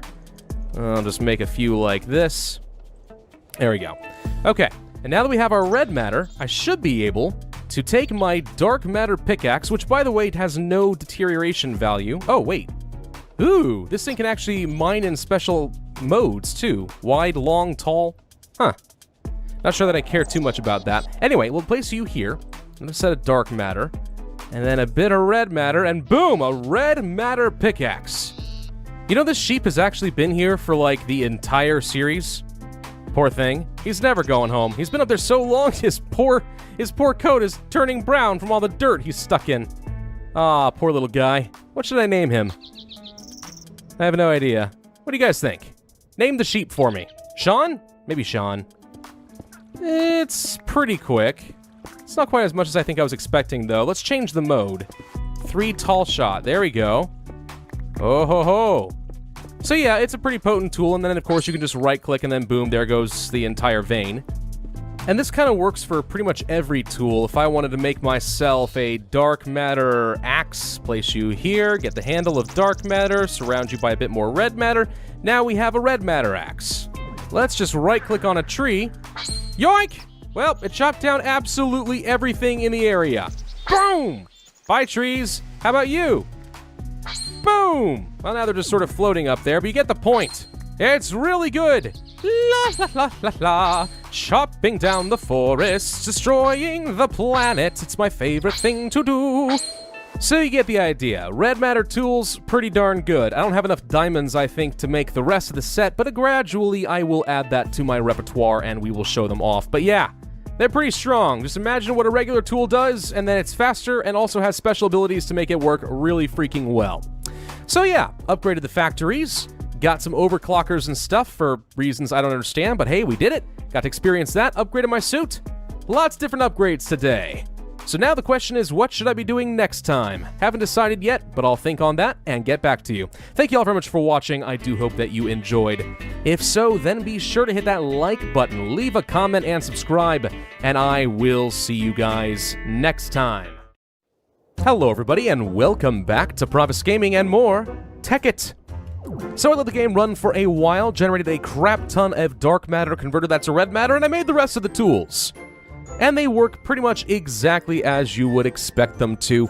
If I were to use a shovel, for example, I could just get rid of a whole load of dirt real quick with one right click, boom, there you go. Could also take the hoe, which is not really worth the price, but you could just till the soil, boom, in a huge area. I mean, it's okay. In conjunction with certain rings and stuff, this could result in mass farming. Not terrible. The red matter shears, and yes, there are shears, amazingly enough, you might think are good for mass harvesting the sheep, but no. It's really more for getting leaves and stuff. Meh. A little bit on the worthless side, in my personal opinion, but that is something you could use. And then we do have a special hammer as well. I don't know if it works on basalt. Let's test it real quick. This stuff is really good for getting tons of stone out of the way. And yes, it does actually work exactly the same way as a shovel, but for stone-related things. So yeah, and then there's a sword. It's just a really effective killing machine. Now perhaps you're thinking, well, this all sounds well and good, that's a lot of tools, but they're super duper expensive and I probably won't use their features. Also, they take up a lot of inventory space. Never fear, we can actually make this ever so slightly more efficient. Let's suppose that I wanted to take the sword, shears, axe, and hoe with a bit of extra red matter, and boom, we get a tool called the red guitar. It actually takes all 4 of their features depending on what you right click on. And now it's just one simple weapon. Pretty good. What about the pickaxe, the shovel, and the warhammer? I hope that's the right order. With a bit more red matter, and we get a morning star, which again combines all 3 of their actions into one helpful tool. That's not so bad. So yeah, now we can just keep these around forever, and we have pretty much infinite access to dirt, stone, whatever we want. So what are we going to show you guys today? Well, I am thinking it might be time to start taking use of some of the classic buildcraft items that people are used to seeing in Tekkit. I'm thinking quarries, pumps, stuff like that. So let's start with something simple. We're going to start with the quarry. And I hope you'll quickly understand why I don't like them or think that they're worth my time, but you'll figure that out. What is the recipe to build a quarry, you might ask? Well, you require some diamond gears, golden gears, iron gears, and a diamond pickaxe. And as you might expect, the diamond gear is just diamond surrounding a gold gear, which is gold surrounding iron, which is iron surrounding stone, which is stone surrounding wood, which is just sticks. So it's a little involved as far as making it, but it's not too difficult. So if we place something like this, boom, now we have a quarry. The other thing that we're going to need are some landmarks, which are created by taking some redstone and combining it with some lapis. And now we have landmarks. This is going to be useful to dictate where we want to establish our quarry and mine out some resources. So with all of these tools, plus some pipes, some low-voltage solar arrays, engines, cables, and so on, where should we establish our quarry? Maybe right over here wouldn't be so bad. It's going to be a bit of an eyesore, but I don't want it to go too far from my base.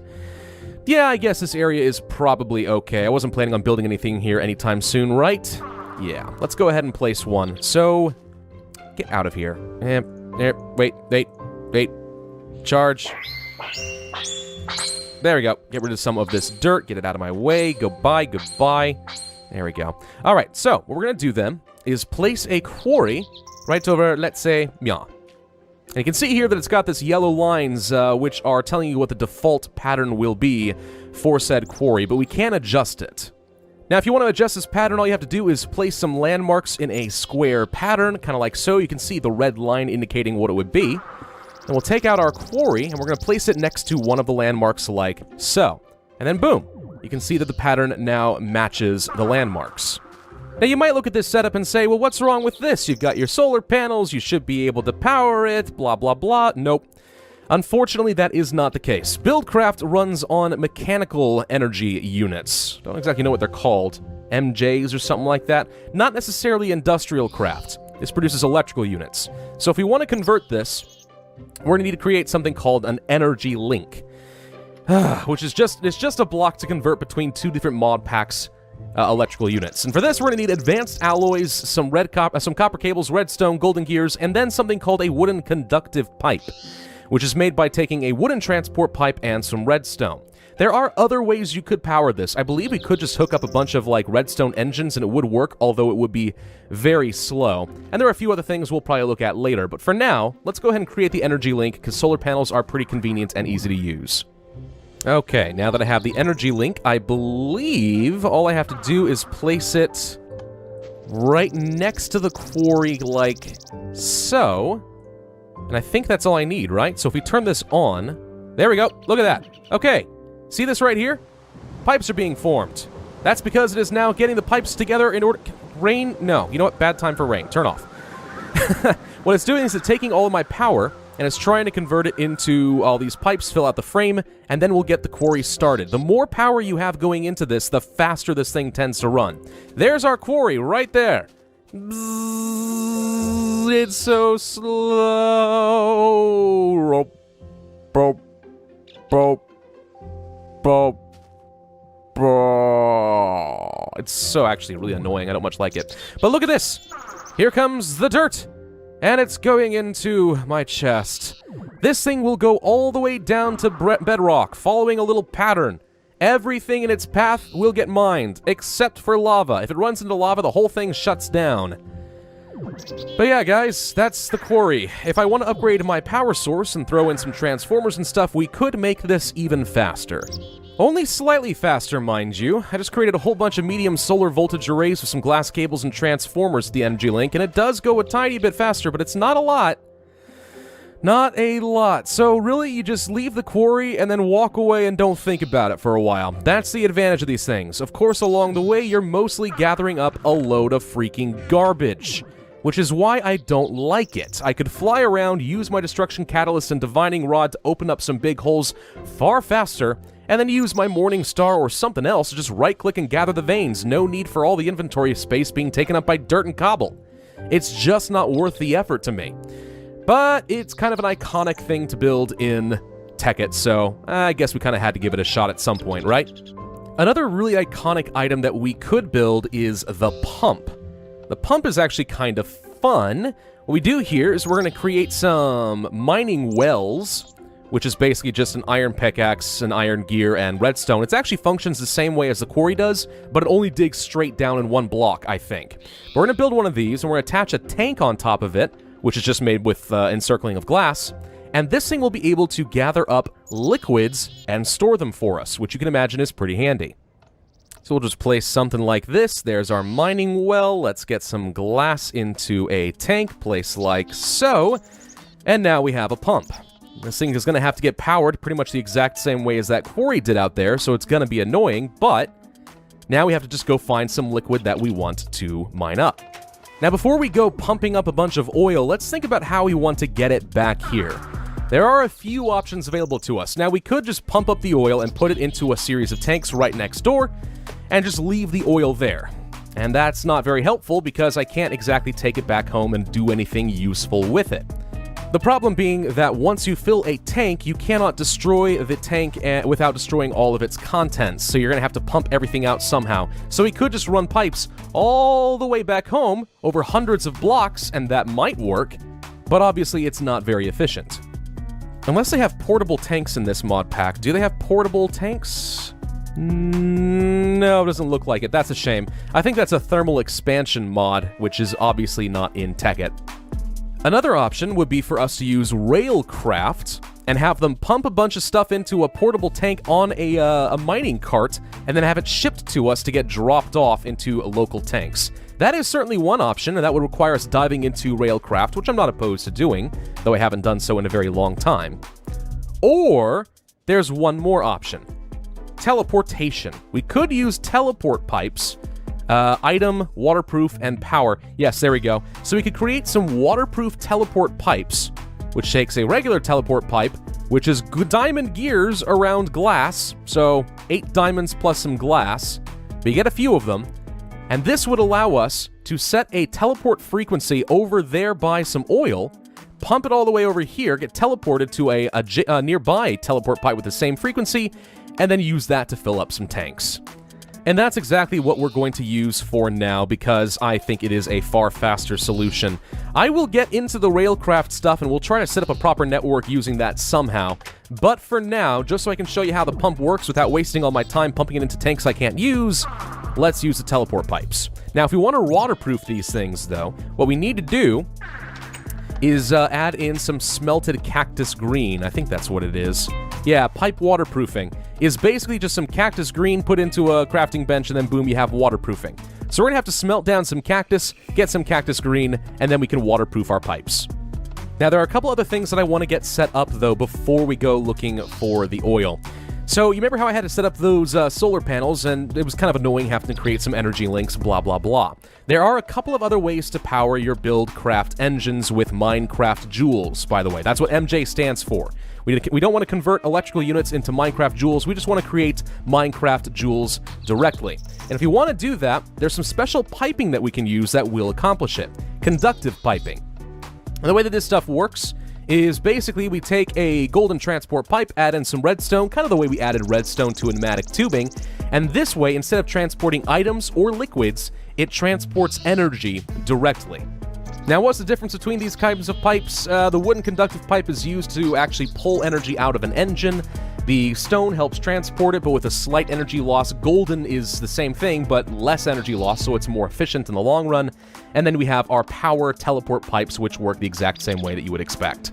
Now, you're probably asking, how do you create mechanical energy? You already know how to create your electrical energy, but Minecraft joules, where do those come from? Can you just hook up some solar panels? No, that's why we had to have that energy link. So, if we want to do that, we have to create some engines. Now, you're already familiar with the redstone engines. The problem is, while they'll never explode or overheat, they don't produce much in the way of mechanical power. They're pretty weak. So we have to look at a couple of different upgrades. There is the steam engine and the combustion engine. The combustion engine, you throw in like some coal or some fuel or something, and it just combusts and creates tons and tons of energy. The problem with combustion engines is I find that there is a chance that they will explode, which is really irritating.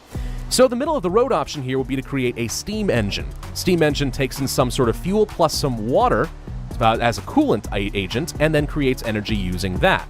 I find that this is a pretty good option. So if you want to make a steam engine, what it takes is some stone gears, pistons, glass, and cobblestone. Not too difficult for us to make. So what we're going to do is create ourselves some conductive piping, kind of like so. Actually, I don't think I need the cobblestone piping. We'll go without that. And what we're going to do is we'll probably create a teleport conductive piping system over here, so that what we can do is just create a mechanical setup here at home where it's convenient and easy for me to monitor, and just teleport the energy to the right frequency to wherever our pump is going to be. That way we don't have to bother setting this up every time we set up a new pump. Okay, so if we create a quick structure like this should give me plenty of room to work with. We are going to place a pump, and I made a couple spares just because I know I'm going to need them, right meow. And now we just need to find a way to produce power and get the liquid out of it. Speaking of which, did we finish smelting all of our cactus green? It should be done by now. And then we can just turn that into some waterproofing. I might keep a couple spare just because it never hurts to have some extra coloring. We'll need it eventually. Let's go ahead and place here, and some waterproofing is done. Excellent. So let's turn some of our spare piping into something waterproof. Maybe 16 to start off. There we go. Cobblestone waterproof piping should be good. Need to get some wooden piping still. Okay, there we go. And now I think we should be able to just place something like this. Perfect. And run it into some tanks, which will be our buffer. Something like this. Now we need to set up some steam engines. I guess I will place them to start off. I don't have as much room as I always think I do. How about... Well, we need our wooden conductive pipes. So let's see how easily we can get these together. We'll do something like this. Maybe... Yeah, this isn't going to be as easy as I thought. One here, one here, one here, here. 5, I guess, we'll have to do for the time being. I think that's about all I'm going to be able to fit. So let's put in a steam engine, steam engine, steam engine, steam engine, and steam engine. And then, with these golden transport pipes, since they don't lose as much power, we'll go ahead and hook all of you guys up, like so. And underneath, if I mine here, yes, we should be able to bring this down. And we'll send it into a... We get a teleport pipe, power teleport pipe, right here, and from here we can control the frequency. I'm going to go ahead and say that we want a frequency of 111, something easy to remember. Alright, so, now that we have the steam engines in place, these guys require some coal. Why did I think that they require water? Wait, was it the combustion engines that require water? I thought it was steam. That was the whole point, right? Maybe I'm wrong. Maybe we should do combustion engines. Well, I'm not sure I have the time or the patience to do that right now. So for now, let's just stick with the steam engines. If we want to upgrade them later, once we've actually refined some fuel, we can do that. This will just be a water buffer on the off chance we ever need some water, and an opportunity to test out our power source. So, now that we have the steam engines, let's get ourselves some extra gold conductive piping. And we're going to run this over to the quarry. So we'll do something like this, kind of run it along the ceiling, I guess, for the time being. Doop, doop, doop, doop, doop. Doop. Doop. And now, I think all we need is some coal, and we can test this thing out. I wonder if things like alchemical fuel works in something like this. Maybe. Alright, so we're going to stuff this thing full of some coal, and then we can apply a lever, and I think that will be sufficient to get these guys going. Okay, and then I have some levers already created. Let's get you. Place along here. Here, here, here, and here. All right, flip them. There we go. All right, so you see this little blue line down here. It's not there for very long, but that's what it is. That is the energy. And the energy right now is getting sent down in these pipes to the power teleport pipe and also toward the pump, which actually is already working? Really? That was quick. Yeah, it extended its pipe down here and now has the infinite water source in that corner. And it's sending water up the waterproof pipe, which we can see getting transported into the water tanks. Wow, that worked pretty quick. Awesome. So let's get the rest of these turned on then, by all means. Doop, doop, doop, and doop. Okay, so all these guys should now be producing power. Like so. It's not as much as a combustion engine, but it certainly will work. And that water tank's filling up pretty quick. Great! So now all we have to do is basically this exact same thing with a pump and such over at a oil well. and we should be able to use the power teleport pipe to get power to it, and then a waterproof transport pipe, teleport pipe, to get the stuff back over here. And since I know that I'm going to need a place to store all of my oil, how about a quick little storage barn, something kind of like this? Let's see, I need another one of these item teleport pipes. We'll add in some more waterproofing, something like this. Place you here. We'll set this to a frequency of, let's say, 222 for oil. And then some more of the cobblestone waterproof piping to go up to all of these. There we go. So once we do have our oil ready to go, it should get teleported over here and set into a big storage area. So without any further ado, let's see if we can find ourselves an oil well. And I happen to know of one that's not too far away. Oh my gosh, my old spawn. It has been forever, hasn't it? Alright, we're going to use our morning star to dig straight down into this monstrosity. Of course, there's always this. Wait, this isn't the same oil well, is it? I never did check. Let's go down. Oh my god, I think it is. This is the Laza oil well. Oh, well, what do you know? Okay, that's convenient. I actually can just set up a pump here on the surface rather than go underground. Nope, we're gonna drown. Okay, made it. Whew! I am sticky. Okay, let's go ahead and get this thing set up then. We want to find something that's pretty much like right over the oil flow. So right over this block. And that's where we want to set up our pump. I guess it doesn't actually matter if we just set up in the trees, does it? Probably not. It's a little silly, but if it works, it works. Alright, let's go ahead and set up some pipes. We need to get, let's see, one more conductive pipe for a power source, and we need to get another waterproof pipe to get rid of the oil. Ah, no, my waterproof! I think I just lost it! No! Well, that's never coming back. So let's set up a quick waterproof pipe and a waterproof teleport pipe, and I believe this goes to, was it 222? So 222. And then we're going to set up our conductive pipe, let's say over here. Conductive pipe like so. And this will be 111. Okay. So can we get some power to come through here? Do I need a lever? Might need a lever. Let's see, hang on. Doop. Okay, I think the reason this isn't going to work right now is because all the chunks from my home down there are not loaded. So if we want to fix that, we need to create something called a world anchor, which basically is a way to manipulate Minecraft's code so that this chunk that the world anchor is placed in is always loaded no matter where I am. Because if you don't know, the chunks do get disabled as you get out of range of them in order to save memory space. The world anchor is made using gold, diamonds, and obsidian. So I'm going to make a couple of those, and I'll be right back. Okay, so I'm going to go ahead and place one, let's say, right here for now, and that should mean that this chunk always stays loaded. I don't know if this is actually in the same chunk as well, but I guess we'll find out. So that means power should now be able to go over there once we load in the chunk, so let's head back. Okay, so for now I'm just going to place a world anchor here, and we should be able to look inside here and see. It tried. Did it succeed? What's going on here?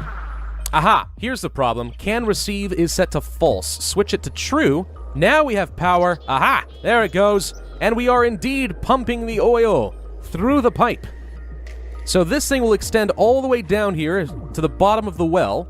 And now if we head home, we should see that our tanks are getting filled. Of course, I should switch this to true as well. There we go. Oil is now coming in. Well, what do you know, guys?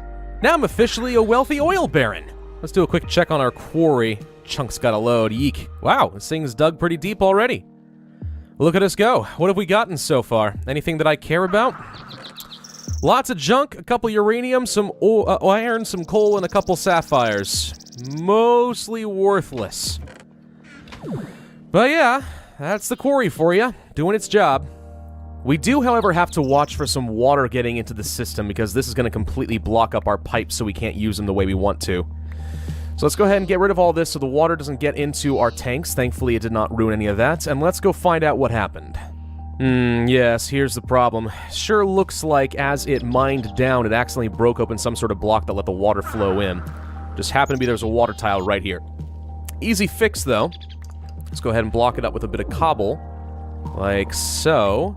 And now the water is out of the way. Okay, so All we gotta do then is break this and set it back up, and we should be good to go. Now, if you want to avoid something like that happening again and you don't want to have to check in on your oil setup all the time to make sure that nothing's gone wrong, we can create a water relief tank. Something where if water comes through the system, it has a place to go. So I'm going to put this extra tank over here, but rather than just leave it blank, because then oil could fill into it, we're going to put a little bit of water inside, so this thing is basically marked only for water. And if I carry this over here, the oil cannot get delivered into the tank, but if we ever have water again, it should find a path to go into this tank, and once the water's out of the way, we're good to go with oil. Now, the thing about oil is, it's useful. We could put it into a combustion engine, but we could also refine it and turn it into fuel, and that would be more effective for whatever our purposes are. To be honest, I have no idea if I'm ever going to use this oil, but for the sake of argument, we say we will. So we want to turn this stuff into fuel. I don't want to do it inside this little storage shack. It's a little bit too tight. So what we're going to do then is set up some wooden waterproof pipes like so. And then we're going to get... well, this shouldn't be a problem, actually. It's not going to go into the tank. We're going to set up something like this. And then we're going to have everything go into yet another waterproof pipe. And we'll ship it somewhere else so that I can refine it and turn it into fuel. There we go. So we just need some redstone engines, I think. Something like this should be perfectly fine. Or maybe we have to rotate these around, but oh well, we can figure that out. Hang on. We'll rotate all of these to face down if we can. Can I put levers directly on top of these things? I don't think you can. Pretty sure. Let's test it. No, you can't. Okay, so we're just going to need to go ahead and place some blocks over this direction. It's going to look a little awkward, but whatever. And then we'll set up some levers, sort of like this. Turn all of these on. And that will pull oil into what will probably make our 333 frequency that cannot receive, only can transport out. Okay, good. So if we want to turn oil into fuel, then what we need to do is create a refinery, which looks like this. Takes a diamond gear, 3 tanks, and a couple of redstone torches. But the way this works is once you apply power to it, the oil inside gets converted to fuel, and then you can pump that away into some separate tanks. So we're going to make at least a couple of these, I think. Something like this should work fine. Okay, now we have refineries, we have methods to power it. All we need to do is hook it all up. And I've created a special building over here just for the occasion. Because what I'm probably going to end up doing is creating the fuel, and then I'll want to ship it off somewhere using Railcraft, which we'll probably do next video. I don't really have anyone to ship it to, but for the sake of roleplay, let's see if we can find some villagers who will buy it, some unsuspecting saps, and we'll extort them for all they're worth. That sounds pretty good to me. Okay, so let's try placing a quick refinery over, I don't know, here, and a refinery over here. Something like that will do. Now, we'll get ourselves another waterproof transport pipe, and I will create a quick buffer into our oil tank, let's say here. Actually, I think we need to have an actual cobblestone pipe first. There you are. Get one, place here, place here. This can receive. It is set to frequency 333. And oil is indeed coming in. Okay, perfect. Now, I think the way this will work is if we can at least feed some oil into the tops of the machines, maybe the sides. I don't know if it matters that much. And then we'll have these guys get pumped out. Not quite like that, though. This is going to get ugly pretty quick. So we'll take our last couple of item teleport pipes, turn them into power conductive pipes. One is actually probably enough, but since I don't have any immediate use for this other one, let's just go ahead and make a second. There we go. We're going to place one right here. I'm going to place another one right... Can I do it here? Maybe. I don't know if that'll hook up to anything I don't want it to. Conductive power goes here, powers here. Okay. Now we can set this to... what was it? 111? Okay. Do that for now. Doop, doop, doop. And can I set this thing to... well, first off, hang on. Let's get a lever. Let's see if the oil transports the way I want it to. Okay, pull some out. Here it comes. And it's going inside one of these tanks. Okay. Now if I set this to receive, true, There's one side, pumping, taking the oil, and creating a tiny amount of fuel. Very, very minor amounts at the moment, but see if that does anything for us. Switch this to true. Now that's pumping. Okay. And as that is done, we can place a couple more redstone engines, one here and one here. With a single switch in between. And now they should pull what tiny amount of fuel is there out and into the tanks. Just like that. Perfect. I mean, it's so small that graphically, like, it barely renders at all, but give it enough time and this stuff should work. Perfect. And now we have an oil refinery all set up. And just for the heck of it, let's check in on our quarry and see how it's doing. Oh, it's spitting out a load of junk.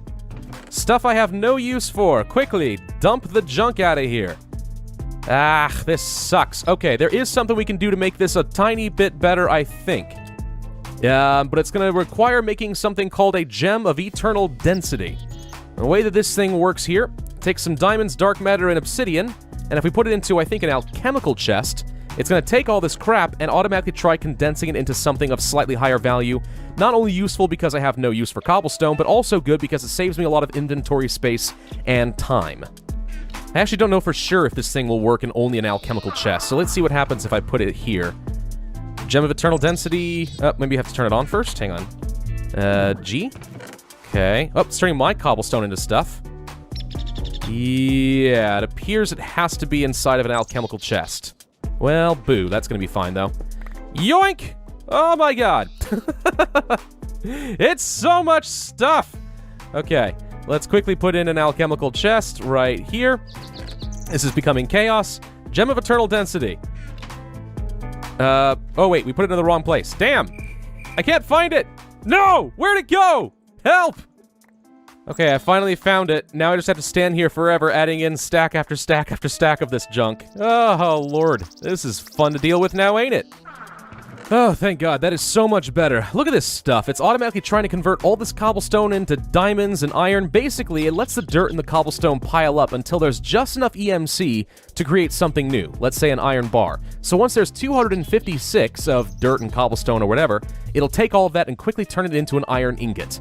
And so on and so forth until there's enough EMC to condense it all the way down to red matter, if that were an option for us. So thank you, Gem of Eternal Density. You've made my life a heck of a lot easier. And if we hop down in here, look at this. It's going pretty darn deep now, ain't it? Pretty soon we're going to be getting to diamond level, and I should be able to come along here with my morning star and be like, yoink, gimme. Just take all the stuff off the sides. I mean, quarries aren't that bad. Again, it's not that efficient, but if you have the extra stuff to spare, the time, the interest, and you want to have a bunch of quarries running, it's certainly one thing you could do. And rather than move on to our next big project, I think I will end it there. I think the last couple of videos have been a little bit too long. I've been biting off more than I can chew here. But now we have fuel refining, we've got quarries, you've experienced a lot of the buildcraft tools that they have out there. The next big thing to check out would be railcraft, and we will do that next time. So thank you all very much for watching. I do hope that you enjoyed. If so, then be sure to hit that like button, leave a comment, and subscribe. And I, as always, will see you guys next time. Gentlemen, I believe I have found a customer. Hello everybody and welcome back to Pravus Gaming and more Tekkit. In the last video, we got some oil and fuel production going. Now I need to find a way to deliver it to my, well, hopeful, potential customers. There's a village over there situated between two volcanoes and I'm sure they could use a load of oil and fuel. What for? I don't know, but they'll pay for it one way or another. Now, I could just load all this stuff into some buckets and use the same teleportation stuff we had done before. And that would probably be just perfectly fine. However, I think it would be fun to try and experiment a little bit with railcraft. Now, railcraft is something I haven't used in a very, very long time, primarily because I don't often think that it is worth the effort. Railcraft actually made it more difficult to make railroads than ever before. However, you can do more stuff with it once you do actually have it configured, so it adds a nice little challenge into the game. Now, of course, if you want to get some rails, there's one easy solution. You cheat, find the stuff you already found, and boom, there's a whole load of tracks. No need to go to any extra trouble.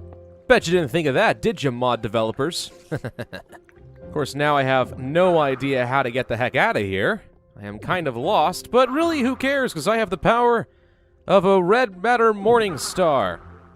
Seems good enough. Boom! Get out of my way. All this junk is not supposed to be here. Go away. Thank you. Coming through. Boom! Oh, I seem to have unleashed a tidal wave. Yeah, either way, I'm free. So, that got over a stack of tracks for really no effort. Bam! I can call it a day. Of course, I'm not actually going to end it there. That would be sort of ridiculous. So, we need to find a way how to create regular rails. How do we create tracks? Well, tracks are no longer simple wood and iron and stuff. You have to make standard rails and stone rail beds. Stone? Not wooden? Oh, yes, okay.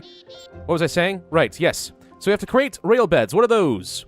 They are wooden ties put together in a pattern. Wooden ties are made using wooden slabs with creosote oil. As far as I can tell, 1 oil per tie, and I need 4 of these to make 1 track. So I need a lot of this junk. And I mean a lot. As far as tracking, though, we also need standard rails. Standard rails, it lies when it says that you have to use shapeless crafting. This is a terrible strategy. Instead, you take some iron or some steel, and yes, steel is in the game now, and put it through a rolling machine, and that gets you some of the rails you'll need. So what are some of the things that we are going to need? Well, first and foremost, we are going to need a coke oven. Coke oven bricks individually are made by taking some regular bricks and some sand, and we'll need a lot of these, because this is one of the first times, I think, that any Minecraft modder had ever added in multi-block structures that actually had a function. It was kind of a revolutionary concept, and now a lot of you people who are used to playing more modern versions of Minecraft, such as, I guess, Tinker's Construct and stuff like that, you're fully familiar with it. But this was a pretty revolutionary concept back in the day, so we're going to make a bunch of coke oven bricks using some of the materials that I've already prepared. That will do, and now we need to place a multi-block structure. Where do I want to put this? I'll put my blast furnace over here. So how about some coke furnaces over meow?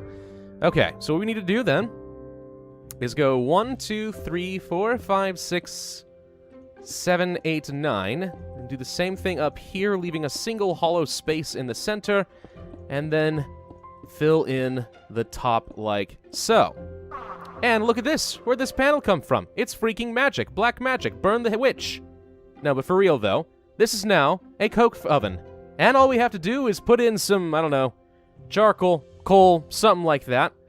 And it will start turning into coke. Actually, let's take some wooden logs. This stuff will be fine. You have 2 options. You can take coal and put it in here, and it'll turn into coke, coal coke, which is pretty standard for a lot of rail-related stuff in real life, too. Or you can use logs and turn it into charcoal. But either way, the byproduct of this is it will create creosote oil as a byproduct, which we can use to create the rails, which you guys remember seeing earlier. So now that we've got a couple of those running, what's the next step? Well, if we want to create steel, and you don't absolutely have to, but if you do want to create steel, we're going to need a blast furnace. Blast furnace, let's see, requires some special bricks. This stuff is made with nether brick, soul sand, and magma cream, so all nether stuff. Alternatively, infernal bricks, which are made using more soul sand and nether bricks and stuff like that. So, not really sure why I would ever make infernal bricks, but yes, if you don't have any magma cream, well, no, you have to have magma cream no matter what. Never mind. Alright, so I guess we're going to the nether and ripping apart a fortress. How did you get inside of my bunker? Explain yourself. Now, you probably just walked in, right? Now you don't know how to get out. Feel kind of sorry for you, but I'm not going to help you. Oh, hello. Hang on. You want to play this game? We can play this game. Absolutely. Ugh. Oh, that was so close. Come here. Come here. Ugh. Dang it. We can do it. We can do it. We can do it. Come on. Stop bobbing and weaving. That should have hit. You know it. Now you're dead. Let's see. Can't imagine they would mind too much if I took a little nibble out of their bricks over here, right? Perfect. Let's grab some of you. Just a bunch. What is under my feet? Oh, there's posts. That would make things a little awkward now, wouldn't it? And then we just needed some of the soul sand. Something like this. We need to make a lot of these, unfortunately, so this is going to take a lot of materials. Fortunately, they each have EMC values, which means I could just condense them, and that will be a lot faster. Man, it's been a while since I've been in here. Interesting thing to note. It looks like the Morning Star does not just mine out the ores. You have to destroy like a huge block. like so, which is obviously not quite what I had in mind. So if you're hoping that the Morning Star is your solution to mining out nether ores, you will be sadly mistaken. There we go. Good stack of magma cream should be plenty. Now I need some soul sand. That'll be plenty. And then I need my nether brick. Doop, doop, doop, doop, doop. And that should be A-okay. Wonderful stuff. Hey, by the way, before I forget, I just want to show you guys how freaking powerful this whole EMC thing has been. Now that it's at full power. That's a lot of dark matter, guys. It's a lot of dark matter. So we're rolling in it right now. Things are going well. Okay, place this like so. That's plenty of blast furnace blocks. Actually, way more than I needed. Good lord, why did I do that? Alright, whatever. Anyway, so we're going to build this thing so that it is I think a 3x3. So, 1, 2, 3, 1, 2, 3, like so. And it's basically the same concept, but it has to be one higher with 2 hollow spaces instead of 1. So if we do this... There we go. Now we have a blast furnace. So if we want to make this work, we have to throw in some, I don't know, charcoal or coke fuel, one of the two, only one of those two. And then put in some iron, and this is how you create steel. So let's go ahead and grab some of you. Charcoal should be fine. Now the problem with this is it takes a long dang time. The charcoal only lasts for a little while, and it takes a full 16 seconds to turn one iron ingot into a steel ingot, which is obviously really annoying. That's one of the reasons they encourage you to use the coke fuel, because it does last a lot longer inside of the blast furnace, but it's not absolutely necessary. And this is, again, one of the reasons I don't usually get into railcraft that much, because you need these big structures, and also, everything you want to do takes for freaking ever. Now, you may notice here that there's this little kind of droplet icon getting filled up gradually as we are using the coke oven. Once this thing gets to full, I think we get a creosote oil, so it's going to take like 4 charcoal to get smelted, maybe 3, but I think 4, to get 1 creosote oil. Takes a long time, so I think that they added in a new version to the game where you can instead simply smelt your own coal, and that's a faster way of getting creosote oil, rather than wait on the steel and on the coke. And lo and behold, we have 2 creosote oil. Much better solution. Let's see, I know I want to make some slabs real quick. A whole bunch of those should be fine. Okay, so if we do 1, 2, 3 with some creosote, hey look, a single wooden tie! That's amazing.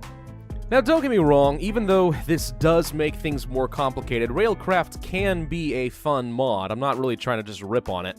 There's a lot of cool stuff you can do. In fact, you can even set up some good high-speed rails, which are the fastest way to travel in the game that I am aware of. But I've never really had the patience to dive far into Railcraft simply because there are so many darn steps. I mean, the creosote oil makes sense. It's a way of treating the wood so that it has much longer lasting. It is actually a process of making rail tracks, or at least it used to be. So it's not like it doesn't make any sense. It's kind of smart. It's just, why go through the process of these big furnaces unless you're willing to wait hours to make a small stretch of track? No one wants to do that. Ain't nobody got time for that. It's ridiculous. So in the time it took us to get a stack and then some of creosote oil using furnaces, which are easier and cheaper to make, by the way, we still haven't gotten a single bottle out of this one coke oven.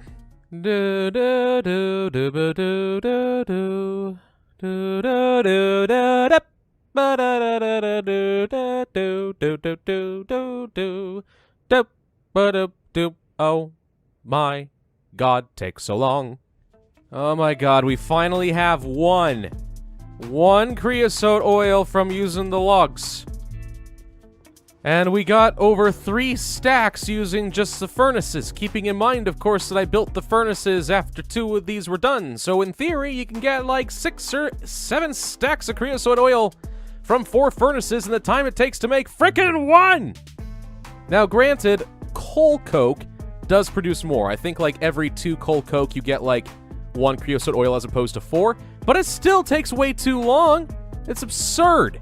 Either way, the good news is I finally have a bunch of wooden ties. Okay, now that we have wooden ties, we need rails. How do you make rails? Well, it's not just bars and a simple pattern in a crafting bench. You need something called a rolling machine in order to extrude out the metal. That requires a crafting table, some pistons, and some iron. So let's do that now. Rolling machine. Hooray! Where do I want to place this? You know what? Because I don't like you, you go in the corner. Okay. Now we have a rolling machine. Now there are 3 different types of rails that you really can make. There's the standard rail, which I already showed you, which is steel or iron, depending on which one you want to use. Steel produces more rails, so that's certainly one thing in its favor. Could do some of that, or you can make advanced rail, which requires the rails you already have, plus some redstone and some gold in the rolling machine, or high-speed rail, which is steel, blaze powder, and gold. I'm not sure we're going to be using any of the high-speed rails. They literally go so fast that if you make a turn, you will explode if you haven't slowed down first. So that's something. But instead, I think I'll just take some of this iron. We'll put it through the rolling machine, kind of like so. And there's a bunch of standard rails. And by a bunch, I mean like a couple. All right, we have over a stack.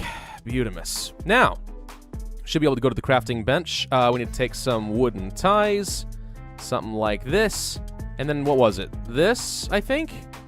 This. Nope, what was it? Hang on. Track. Regular track. Oh, just one stone rail bed. Well, that's a mercy at the very least. All right, we'll do this. And this, and boom. We just created a couple of stacks of track. So that's something at least. Again, far faster if you are able to find an abandoned mine shaft, just mine some out. But there we go. At least now we have a bunch of tracks we can use. Now, you may have already noticed over here that there are a lot of different options for creating some tracks. For example, the powered track, which uses advanced rail and some redstone, and it's basically the exact same thing you've seen in vanilla Minecraft. Something goes over it, as long as it's powered, it speeds it up. Hooray! By the way, these do have an EMC value, I just realized. Well, that makes things easier. Not all of these do, but still. There's a detector track, which uses regular rails and a pressure plate to create a signal. The boarding track, which I'm not too sure how that works. The holding track, one-way tracks, control tracks, gated one-way tracks, some suspended ones, which are just not that good. Disembarking, switch, junction, priming. I mean, really, they're trying to encourage you to create as much freaking stuff as possible. There's the high-speed booster tracks, transitions, switch tracks, boarding, blah, blah, blah, blah, blah. It's amazing. For our purposes, though, because I am far too lazy to bother with all the high-speed stuff and then try to speed up and then slow down, blah, blah, blah, I think I'd rather just make some regular power track for now. And that's going to be redstone, stone rail beds, and the advanced rails, which again are redstone, gold, and regular rails. So let's make a couple of those. Okay, place a bit in here, and there we go. We have a couple of powered rails. I'll save the rest for a rainy day. Boom! And each one of these is worth 1 gold bar. Considering how many gold bars I had to use just to make the rails, it's probably better just to condense these all the time. Now, the other thing that you can do on top of making your mine carts, which I believe are made with just simple iron, so really nothing crazy there. What we want to do is create a liquid loader or something like that. What's it called? Yes, liquid loader. That's exactly what we want. So this thing is made using glass, a dispenser, which is a bow with redstone and cobblestone, and a detector tank. This detector tank uses bricks and a pressure plate. And the way that this thing is going to work is we can set some rail to go through here and have a dispenser, or the liquid loader thing on top. It'll detect when a track with a tank comes through, and then it will fill it with whatever the liquid is before sending it off on its merry way. That's exactly what we want to do. So we'll just make something like this. Place these here. And now we have a couple of liquid loaders. The counterpart to this would be the liquid unloader, which detects something and then is like, hey, maybe we should remove the liquid, which is the exact same recipe but flipped. Dang, why did I have to build 2 of these? I should have just done 1. Darn it! Okay, there we go, and now we have the liquid unloaders. So, before I can really use these, though, I need to establish diplomatic relations with the natives, and then start setting up track with their permission. Now, I do have to be careful how I approach these people. They've seen me building out these rails and are undoubtedly curious, but with me floating around with this kind of an armor, I probably look like some sort of benevolent god and they might frighten easily. Who could be their leader? Maybe you? You could be their leader? Okay. Hi! My name is Pravus. Yeah, I'll be honest, I have no idea what you're saying. You're a godless heathen, and I don't have to understand you. But hey, that's okay, because guess what? I have a proposition for you and your people. Your curious tone implores that I continue. Yes, indeed, that rail system that's been built over there, that is my handiwork. I also happen to be the producer of oil and fuel, in abundance, in fact. You may have heard of oil and fuel, very valuable commodities for any industrial nation. My proposal is I would be happy to sell you some. What can I put you down for?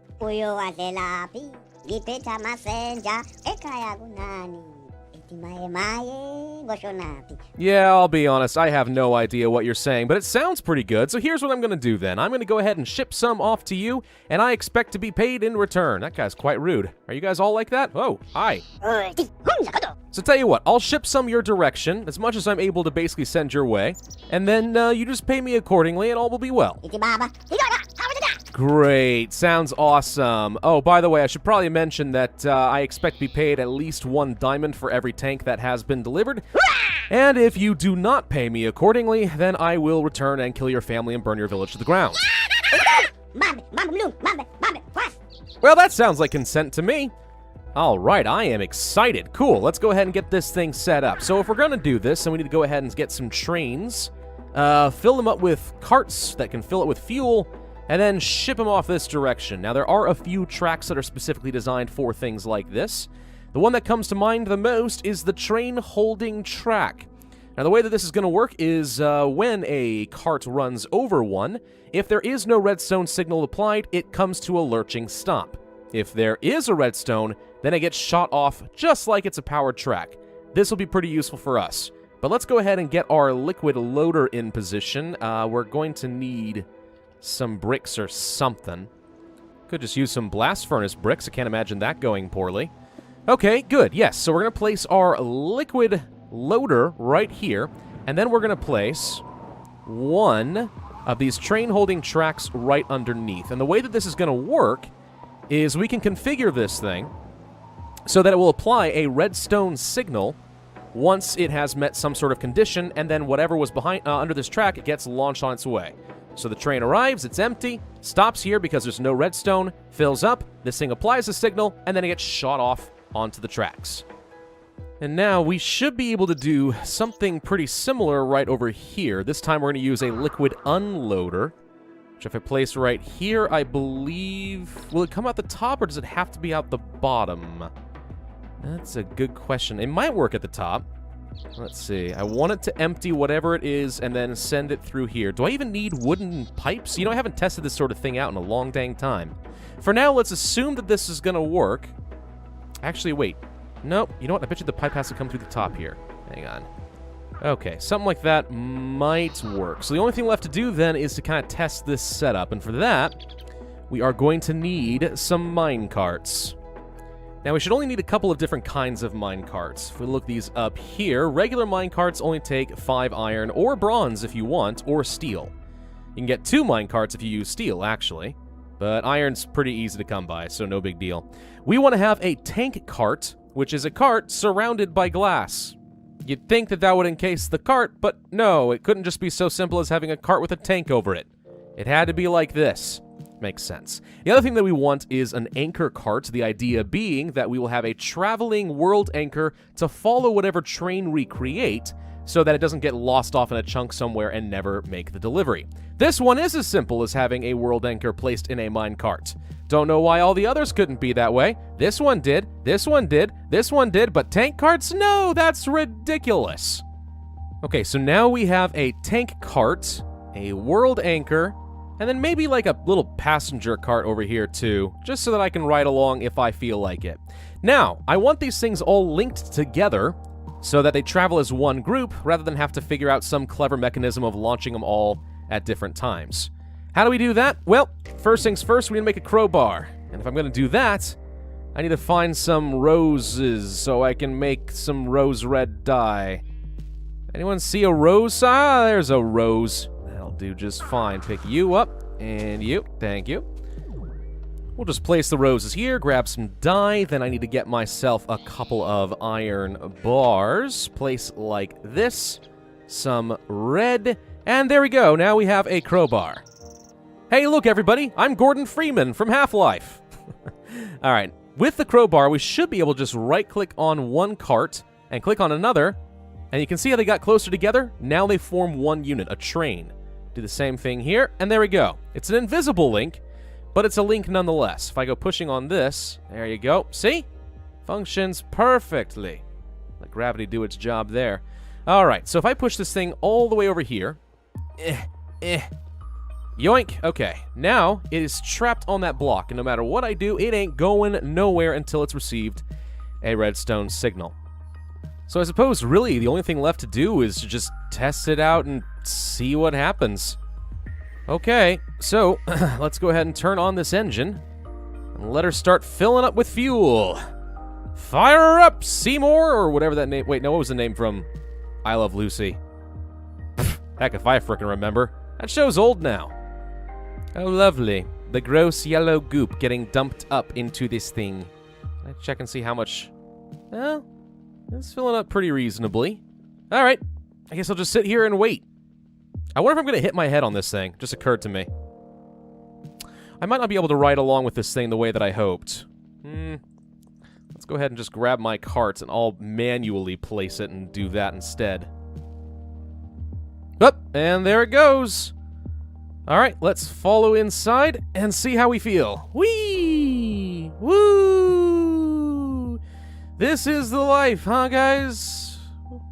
Bye! Now for the long wait. I think I'll just take a nice comfortable nap right here.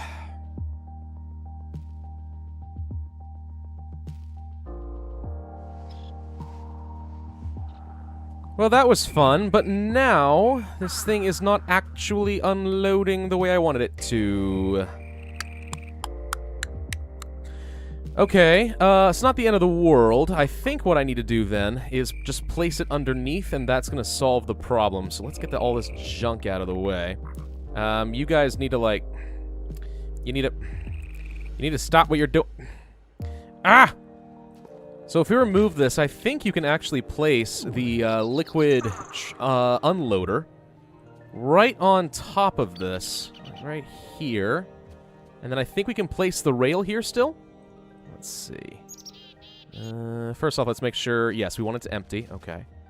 We're going to place you right... Yes, you can, in fact, do that. Seems a little bit unhygienic to have the fuel just dumping over the tracks into this tiny hole, but... Okay, whatever you want. That's what we'll do. Okay, let's route this thing around and try this one again, shall we? Get rid of you, get rid of you. Place a block. Place a spare piece of track. Alright, now let's get this thing back in position. Come here. No! No, you're completely off the rails now, aren't you? Literally. There we go. Oh no, I broke the link! Oh, well, that's just... Okay. Alright, think we got it this time. Okay, and... Yes, indeed, it is now starting to drain. Perfect. All right, so fuel should be delivered, and then as soon as this thing is done, it'll launch off again, and so the cycle repeats. And off it goes. All right, so the last thing that I'm going to do then is I'm going to place some ender chests, which I crafted separately. These things are made using blaze rods, obsidian, a chest, an ender pearl, which has an EMC value, fortunately, and some wool. And what this will do, if I put an ender chest here and another one right here, for example, look at these colors right here, gray, gray, gray. Now, if I were to place, let's say, a minecart right here, inside here, hey, look, now it's a minecart. These two chests are linked. They can teleport items between them as long as they have the correct codes on the top. So, that should make payment very convenient for these natives, I think, is what we'll call them. Yes.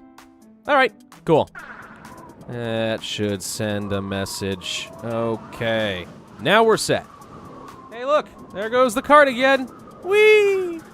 Well, that's pretty fun, and that is one of many different uses you can have for Railcraft. There's all sorts of different tools as far as loading and unloading. You can put bat boxes on there instead of liquid tanks, and if you really want to spend all the extra money and such, you could build the high-speed rails, which, again, run faster than flight. The downside is if something's in your way, and I don't mean just like a critter, or a broken track, or a fast turn. I mean like a single item dropped on the tracks and you hit it at high speeds, you'll explode. That's one of the reasons I don't want to use it. Expensive and dangerous. But either way, now we're set. Thank you all very much for watching. I do hope that you enjoyed this video. If so, then be sure to hit that like button, leave a comment, and subscribe, and I will see you guys next time. Hello everybody, and welcome back to Pravus Gaming and more Tekkit. In the last video, we messed around with Railcraft and created a train system to deliver fuel to our customers.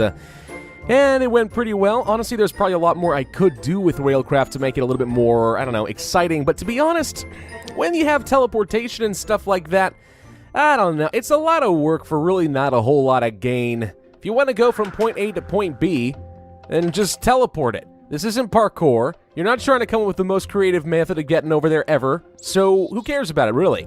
Now, that said, I have let the game run over the weekend a little bit, so we should have delivered at least a dozen tanks of fuel by now. Let's see if they've paid me. Well, now, that is awkward, isn't it? Must be some sort of mistake. I wonder if they found the ender chest. Maybe they haven't figured out how to pay me yet. Well, on the off chance they are being uppity, I did warn the guy that I would burn his village to the ground, and there is a very effective way of lighting things on fire in this game. It is called the Ring of Ignition. Oh, that's Arcana. Hang on. Ring of Ignition!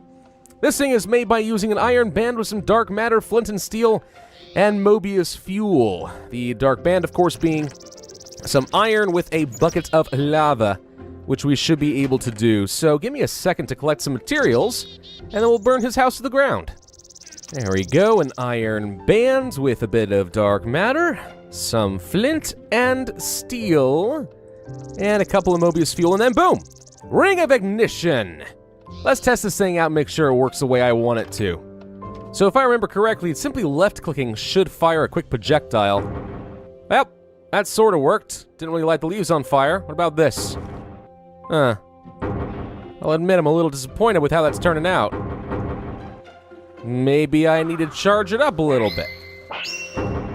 Nope. Maybe I need fuel? Could be that I need fuel. Now, some of the artifacts in Equivalent Exchange do require that. Could be redstone dust, could be glowstone. Give me a quick second and let's see what works. Well, of course, now it would be raining, but this is actually a good opportunity to test something. Like I was saying, you can use glowstone, redstone, even my Swiftwolf's Rending Gale can do stuff in the rain. Boom! Lightning and thunder! Actually, hang on, I think I can actually shoot the storm. Ooh. Oh, it got dark. Oh, it's getting real dark. Oh, dear. I seem to have unleashed a thunderstorm. And now if I want to use lightning and thunder... Boom, boom, boom, boom! Even better. But that is... Oh, it's not using up my glowstone. Well, that's weird. I thought that it did. Ah, well. Hey, Sheepu. Boom, boom, boom. That is so immensely satisfying. All right, but for seriously now, the rain does have to actually stop. All right, let's actually see if I can light things on fire as soon as the rain goes away. 3, 2, there we go. Light it on fire. Well, this is just freaking disappointing now. What am I missing? Oh, it's a bug. It's a known bug. Single-player survival, it doesn't light things on fire at all. Oh! Okay, well, it lights some things on fire if I press the R button. Right-clicking seems to work just fine. I should be immune to fire, by the way. I can just sort of stomp it out wherever the heck I want to go. Huh. Okay, so I can't launch anything, but I can definitely walk over to things and set them on fire if I so desire.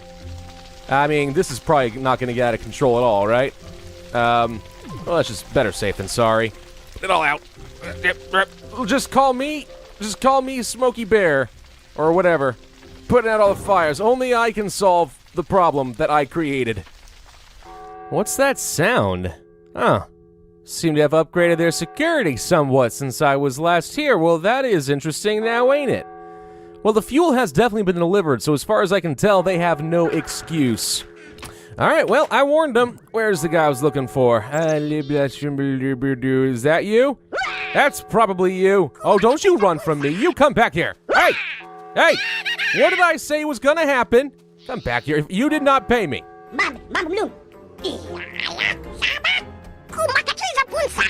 I really hope this is actually you because y'all kind of look alike, but I'm gonna assume so.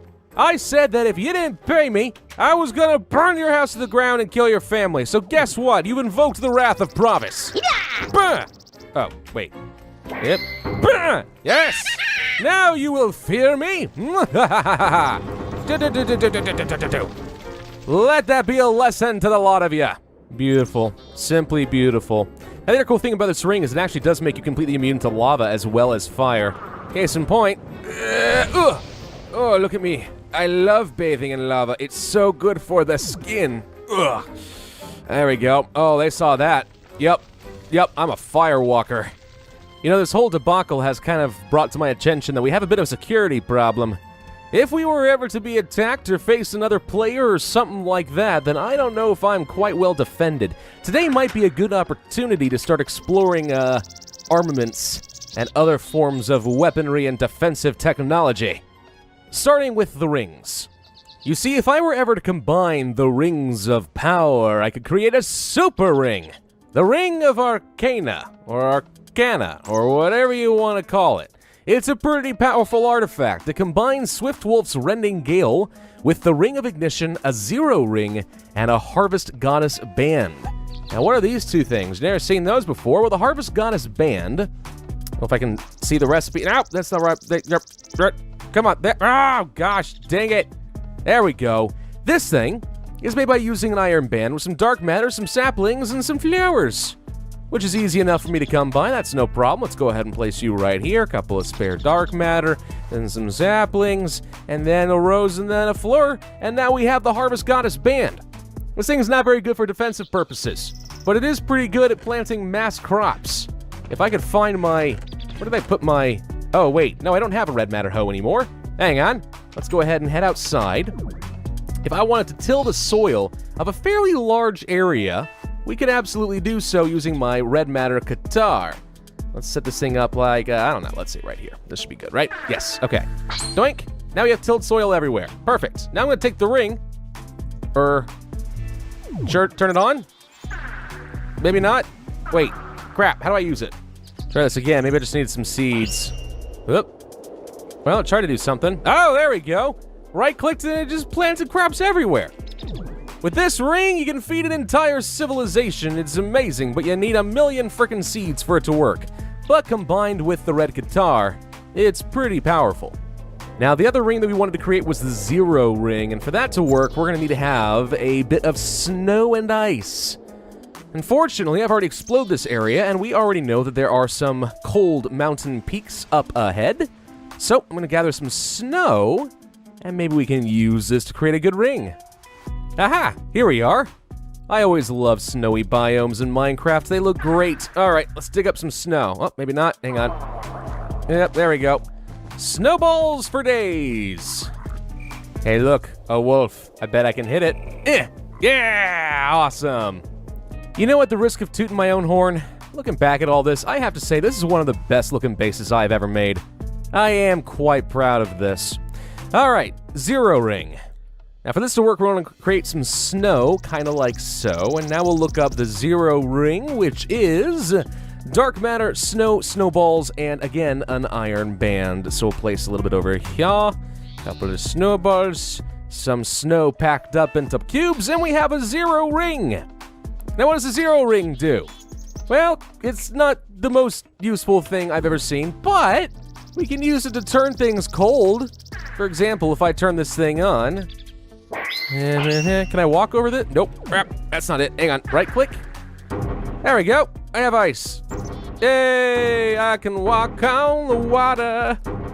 It also can turn lava into obsidian as you walk around, which is kind of useful, I suppose. And we throw unlimited snowballs, so you ever want to get into a tussle with one of your best buds on a Tekkit server, there you go, a little bit of harmless fun. Here, sheepies, I'm sure this is harmless. absolutely harmless. Come back here. Don't you flee from me. It's harmless fun. Come here. Come here. Come here. Oh, it wasn't harmless fun after all. Well, oops.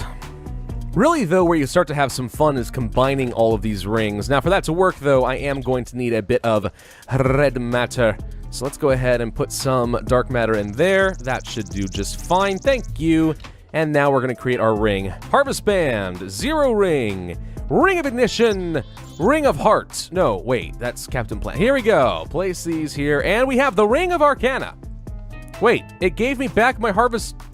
What? It gave back my Zero Ring and Harvest Goddess Band. I am fairly confident that's a bug. But okay, we have a super powerful ring. And now if I press the G key, we can switch between different modes. We can turn this thing on and we can start firing fire everywhere. It's great. We can change with C to Swiftwolf Terrain Gale. Oh, hello. Lightning. How did it fire over there? It's a clear sky. Lightning out of nowhere. I am a god. Of course, you can also switch to your Goddess Harvest Band. You can also turn on the Zero Ring. And then as I walk around on the water, look at this. It just forms a bridge, an ice bridge as I walk around. I'm practically Elsa. Sheep don't belong on lily pads. Bye. Of course, now the question is, how do I effectively get rid of all this stupid ice? May not have thought that one through. And of course, regardless of which mode you leave it on, you do still have the power of flight. Not sure what to do with these leftover rings. I guess I'll just leave them here for now. It is a little bit weird. Of course, if you wanted to use something a bit more direct to attack your enemies than a Ring of Arcana, you could always just make an Archangel Smite Ring. This thing is made of using bows, feathers, an iron band, and some dark matter, as per usual. But it is pretty effective at what it does. We'll just place you over Mia, and now we have an Archangel Smite. Now, why is my inventory filled with dirt, you might ask? Well, dirt can be turned into arrows using the Archangel's Smite or the energy from a Klein Star, but if you have dirt or cobblestone, I think it prioritizes that if it can. Hello, sheepy. You want to be my test victim? Pew! Oh, look at that! It attacked the sheep, and now it has no idea what happened. It's like I got stung by a bee. But you may have noticed that the arrow actually followed a target. Look at this. Ooh! Indirect fire mode. Pew! Look at that! Seeking targets! Pew pew! Dead sheepies! It's freaking amazing. But this is even in its final form. Let's suppose that I wanted to change... Oh, God! I was gonna say, let's suppose that I wanted to hit the G key. Million freaking arrows until I stop. Now it keeps draining up my energy from my Klein Star. Apparently it does not favor the dirt at all. But I'm pretty sure every single one of these is a homing shot. Yep. Just keeps going until it's dead. Whoa! Well, apparently it tracks the soul of the sheep, too. Pew! Bye. It's pretty effective. Look at that. They keep chasing more targets. I didn't even see that ocelot. Gosh, what else can I kill?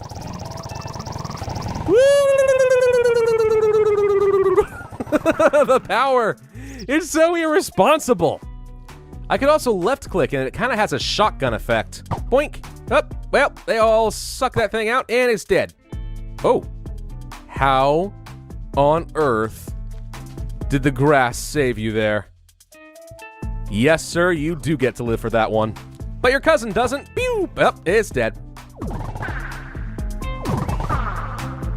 Oh no, my sheep! I didn't mean to leave it on! I'm so sorry! Well, you gotta be careful around your livestock. One of the things really worth mentioning, this thing does still work through immunity frames. So, you know how you usually get hit? You got like a little quarter of a second before you can get hit again? Nope, this thing just utterly obliterates you. So yeah, if there's ever another player on your server who's giving you a bad time, you can just kind of walk around with the Archangel Smite, and then rain death from a frickin' above. Oh my god. Now suppose you think that equivalent exchange is too powerful and you don't want to use magic. First off, I don't know why on earth you're tying your hand behind your back if you're going to go into a war scenario, but okay, let's suppose you wanted to do that. You could create a musket as well. Muskets are made using a stock, which is some sticks and some wood, plus a musket barrel, which is iron plus a flint and steel, kind of a flintlock system there. And that creates a musket. You can also throw on a bayonet, which is an iron knife, which is just a dagger and a stick. And for ammunition, you would need musket rounds, which are iron, gunpowder, and paper. Again, I feel like we're going to a very revolutionary wartime, but if it works, it works.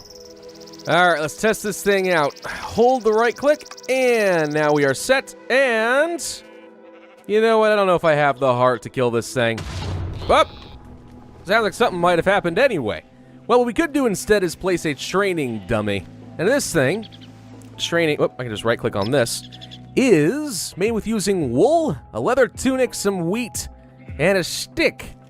Because everything is better on a stick. So let's place a training dummy right here. Yoink, hello, how you doing there? Hold down the right click. We are loaded, and boom! Not very effective. Presumably it would do a lot of damage. Sure looks cool, I suppose. Fire? Sounds great, too. There are lots of other cool things you could do. Blunderbuss is an option. There is the crossbow as an option. Or perhaps you're a little bit more old-fashioned and just like things that go boom really loud. And for that, you could build a cannon. Cannons are pretty fun. Some wood, iron ingots, and flint and steel. So let's go ahead and place down a cannon like so. Whoa, hello. Aren't you charming? Okay, now to fire this thing, you're gonna need some cannonballs, which is just a bunch of stone in a cross pattern. But okay, here we go. Right click. It's a little bit unwieldy, but I think if I held spacebar, well, right click? Nope, hang on. Oh, maybe I have to use the cannonball on it. Wait, hang on. Nope. You know, it's occurring to me that it's probably not a good idea to be waving around a cannon outside my base if I have no idea what I'm doing. But I'm pretty sure what I'm missing here actually is some gunpowder. So let me go grab some of that.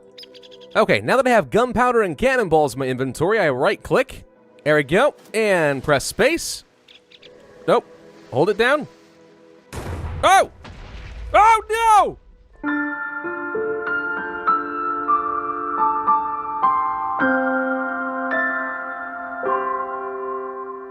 Well, it works. Apparently cannonballs bounce off of training dummies, though. Try this a little bit further down range here. Boom! Oh! Yes! Kinda works. But wait, there are still more weapons of destruction and death and mayhem that we can create in this mod pack. Let's talk about the Nano Saber. Now, the Nano Saber is basically just a really effective sword. If we place a couple of advanced alloys, some glowstone dust, an energy crystal, and a couple carbon plates, we'll have a Nano Saber. Doesn't look like much, does it? It's just an empty hilt. But wait until I charge this thing. There we go, now it is charged. Still doesn't look like much, does it? That's fine, let's hit the G key. Nope, C key. Nope, V key. Nope, right click? Oh, there we go, look at that. Now it's just like glowing blue and orange, non-stop. Now this thing should be capable of doing like 10 hearts of damage with one click, so yoink, goodbye. Pretty much murders players in one hit if they're not properly armored, and I think it destroys nano armor in one hit as well, but is completely ineffective against something called quantum armor, which we will look at in a little bit. Now the last thing that I want to show you guys is not really intended to be a weapon at all, but really it kind of functions as one. It's called a mining laser. Now, if we place a couple of advanced alloys, a advanced circuit, which you guys have already seen, a couple of energy crystals, and a piece of redstone, we will have a mining laser. Now, just like the Nano Saber, this thing does need to be charged for it to be very effective, so let's go charge it up. There we go. Now we have a mining laser, which looks like some sort of a futuristic gun. And for all intents and purposes, it might as well be. Pew! Well, doesn't seem to do much from this range. Hang on, let's get a little closer, and pew! There we go. Destroyed a couple of blocks. Doing! Doing! Doing, doing, doing, doing, doing, doing, doing, doing, doing, doing, doing. It's pretty effective at mining stuff, actually. And this does work in the nether, by the way. You can mine up your ores without actually upsetting the zombie pigmen. But we're mostly interested in this for weaponry purposes, and we can change the mode of this thing by hitting the G key? No, it's M. You have to hold down M and right-click. Low focus, long range. Pew! There we go. Destroyed stuff way over there. It's like a sniper rifle. Can it reach over there? Let's see. will say that might have been a little bit too far. Okay, so sniping is a little bit of a far shot, but hey, it works. Did it just push that block? No, I think it just mined out several blocks, but it sure looked like it pushed it, didn't it? We can also do superheat mode, which just sets things on fire, I think. What does it do to water? Nothing. Okay. Don't really care about that. Could also switch over to scatter mode. Pew! Whoa! Now that's just destructive now, ain't it? Talk about a mining shotgun. Boom! Very irresponsible weaponry, but also very effective. And finally, explosive mode. Boom! I like that it changes the sound effect too. Whoop-pew! Whoop-pew! The other benefit is that when you kill something like, let's say, a pig, it should set on fire and it will release a cooked pork chop as a meal. So I'm just gonna let him run around and do his thing over there. Hi, buddy. How you doing there? Pew! One more time. Yep. There we go. And now we have dinner. So between the rings of power, the mining laser, nano stuff, and also daggers and cannons and muskets, there's plenty of weaponry to kill you and everyone around you several times over. Let's suppose you wanted to survive this, though. My opinion, there's only one really good answer, and that is to build quantum armor. Now, it's very similar to my nano armor, but significantly better, and I'm practically immune to all things. The only big downside to quantum armor is it is very expensive and difficult to make. You need your advanced alloys, certainly. You also need your Lapotron crystals, and you need your nanosuits. Okay, seems fine. But then there's these things called iridium plates, which are a little bit more difficult to make. Diamonds, advanced alloy, and iridium ore. Now, what do you get iridium ore? That is a question I will answer another time. Mostly because I actually would like to create a proper quantum armor factory, which is often passed by for a lot of people. It's quite involved, but it's pretty cool when it gets all working, and that's why I'm building these structures out. But we're not quite there yet. Alright, let's check in with the Ender Chest and see if they got the message yet. Oh, now that is cute now, isn't it? Seems they're trying to send a message to me. Well, that's just not gonna do now, is it? What the? What is the meaning of this? There's little villagers all outside my base and they brought robots with them. Who do you guys think you are? You, sir! What is the meaning of this? You send me dirt and then you bring droids over to my house. You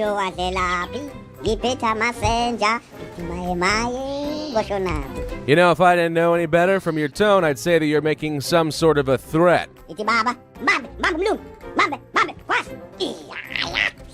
Look, I can't tell any of you guys apart. Are you considered the leader?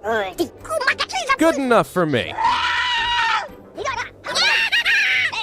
As if I'm gonna stand for any of this. Burn with me, you fools! I am Pravus the Almighty. All of you shall be blown away in my glory. Or better yet, I'll just smite all of you. Well, this should teach them a lesson they'll never forget. As if I was ever going to tolerate an invading army. Oh, you got a straggler. Go and tell your people what happened here today. I don't think these people quite know who they think they're dealing with. Well, I got something that'll show them. I'll just take a little bit of uranium, throw it into the compressor, obtain my refined uranium, and then mix it with a little bit of gunpowder. So a proper explosion compresses the uranium and sends it into a chain reaction that will create an explosion of catastrophic biblical proportions, also known as the nuke. Now, as fun as it might seem, I probably don't want to just place a nuke and then flip a switch right next to it and then try to run. It might kill me. So, if I'm going to use a nuke, then I want to use wireless technology. And that is, of course, completely doable in Tekkit. We could create a wireless receiver, which uses some stone wires, which you've seen before with stone wafers, an obsidian stick, which is just a couple of obsidian, and then a receiver dish, which is a stone bowl made of some stone, plus a wireless transceiver, which is an obsidian stick with an ether pearl thing, which is a pearl surrounded by glowstone and redstone. This thing will receive a wireless signal and then create a redstone signal, which presumably will set off the nuke. How do we send the signal, though? Well, you could use a wireless transmitter, or, if you want to be fancy, you could create a wireless remote, which is just one of these transceiver things, plus a button. That's pretty easy.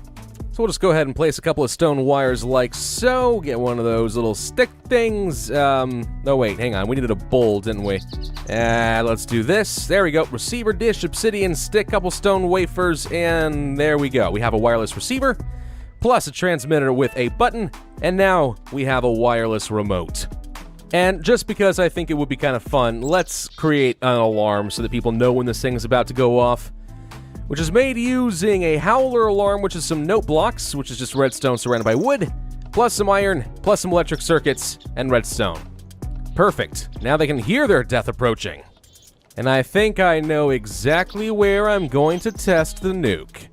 Now the villagers won't know this, but I'm pretty confident this entire town is abandoned, so we're not committing mass murder exactly, but it's sure gonna look that way, or at the very least it's gonna scare the ever-living crud out of them. So let's place a nuke right, I don't know, here. That seems fine. We're going to go ahead and place a couple bit of redstone like so. We are going to place a wireless receiver, and I'll set this to frequency 1. That way, if I hold and right-click here, we can set the wireless frequency on the remote to also be 1. One right-click will set it off, and then the nuke will go. Now, I think I want to keep a fair distance back, so this might be good enough. Got a second wireless receiver here to also receive the same signal. And I've set up an RS latch here, which is just kind of one of the many things you could do in red power that's like a logic circuit for redstone, which is just made using cathodes, anodes, wires, and so on, and it's a little annoying. Once I flip the switch, it's going to turn into a permanent latch that keeps us going. Let's place down our alarm like so. It's going to actually get very annoying. And we're going to back it up and let it go.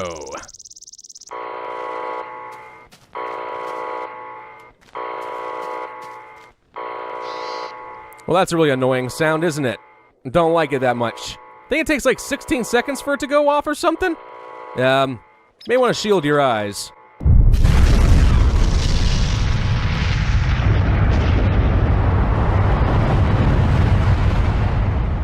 Oh, well, say goodbye to the village of the damned. Shut up, you annoy me. Ooh, let's take a look and see what our damage is. I mean, it's pretty reasonable. The entire village has been evaporated. And it did kind of create a smoldering crater, but beyond that, I don't know. Nukes in this game are not nearly as fun as they are in other mod packs, but either way, the villagers will learn from this experience, I have no doubt. And I think that's about where I'm going to end things for today. So, lots of weaponry, lots of cool stuff you can do in Tekkit. In the next video, I think we're going to go ahead and work on building up a quantum armor factory, and there's a few things we're going to need to make this work. It's not nearly as involved as some people think it is, but it is a little bit challenging. It'll be fun for us, though. Thank you all very much for watching. I do hope that you enjoyed this episode. If so, then be sure to hit that like button, leave a comment, and subscribe. And I will see you guys next time. Hello, everybody, and welcome back to Pravus Gaming and more Tekkit. In the last video, we constructed weapons of nigh infinite power. Case in point, what are you doing there? Oh, now you're dead. I don't feel bad for you at all. Let's take a look and see if the villagers have learned their lesson from the nuke that we set off, the village of the damned, which is now basically the village of nothing at all because it's a smoldering crater of doom and death. Let's take a look. Ah ha ha! The message appears to have gotten around. Finally, payment. Now, this will not dissuade me from creating a quantum armor factory. Hi, Sean. How you doing there? Good to hear it. Let's take a look at what I've built over here. So, I'm trying to create a giant hub that we'll use for crafting the actual quantum armor, but there are several different components that we are going to need, and for that, I've broken things up into their individual subsections. Namely, I have a composite shop, a metallurgy shop, and an electronics shop, all of which will assemble some of the various components that I'm going to need to bring together in my central hub in order to build the quantum armor. This is going to be a bit of an ordeal to make all of this. Now, I am using power flowers in part to generate all the materials I need, though realistically I could deliver my own stuff, but I'd rather be able to just walk away and let it do its thing. So, let's get started with some of the easy stuff. First things first, believe it or not, I think I need a cobblestone generator, and that is actually not that hard to do. Let's go ahead and grab some redstone tubes. something called block breakers, which would be pretty nice, and maybe just one timer and a little bit of redstone. Something like that should work fine. The block breaker, right here, is made by using an iron pickaxe, a piston, some cobblestone, and redstone. Very easy to make, pretty cheap, and all it does is it breaks the block directly in front of it. Actually, I kind of need my screwdriver too. 1 second. Okay, much better. So what you can see here is that I've created a lava trough and a water trough. Now, most of you have probably seen cobblestone generators before. Once the two of these things mix, it creates cobblestone, and you can use that to generate infinite cobblestone if you're willing to sit there and mine it out forever. We don't have to do that, though, because we have block breakers.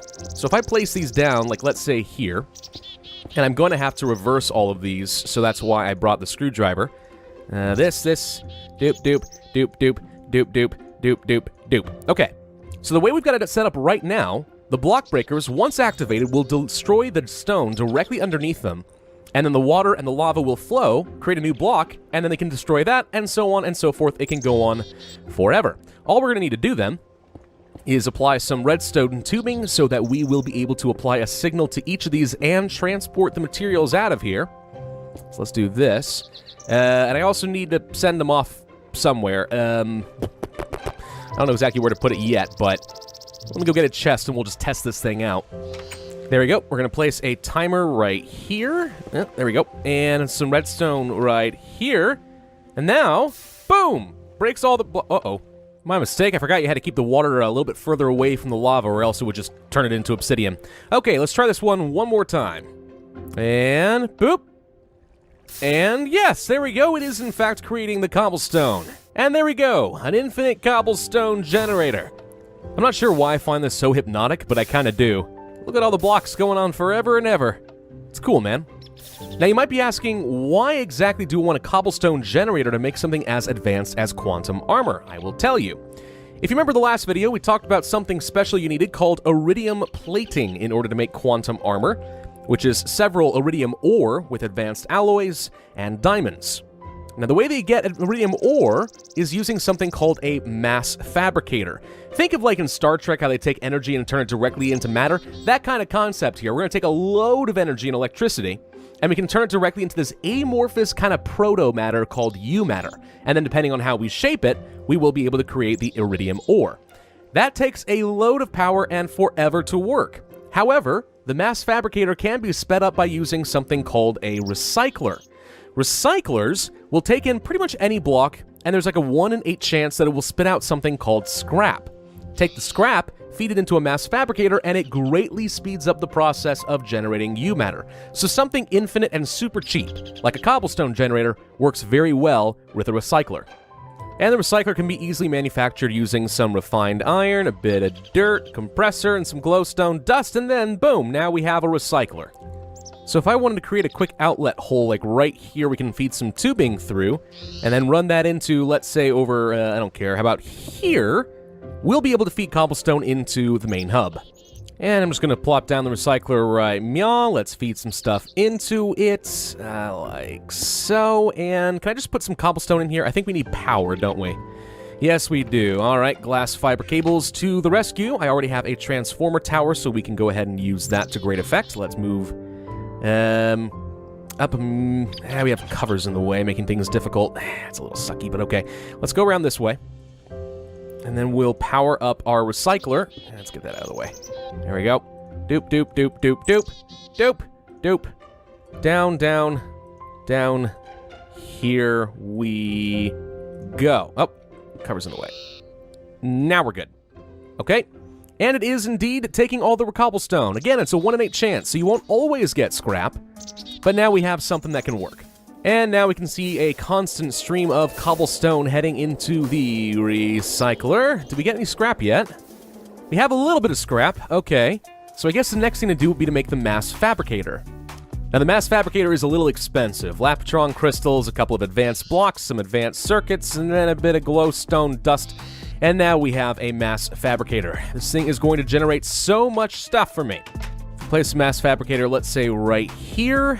We can feed in some power with the glass cables, like so. Now it is on. You can see it is not really making much progress.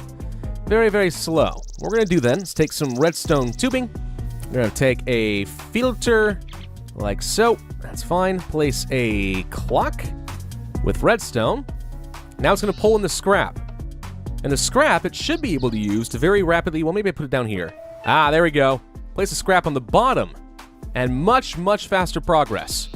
Crap, though. That means that I'm going to have to move this around a little bit so that it feeds into the bottom instead. Ugh, that's annoying. Okay.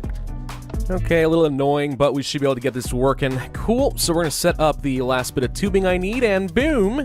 Out comes the scrap into the bottom.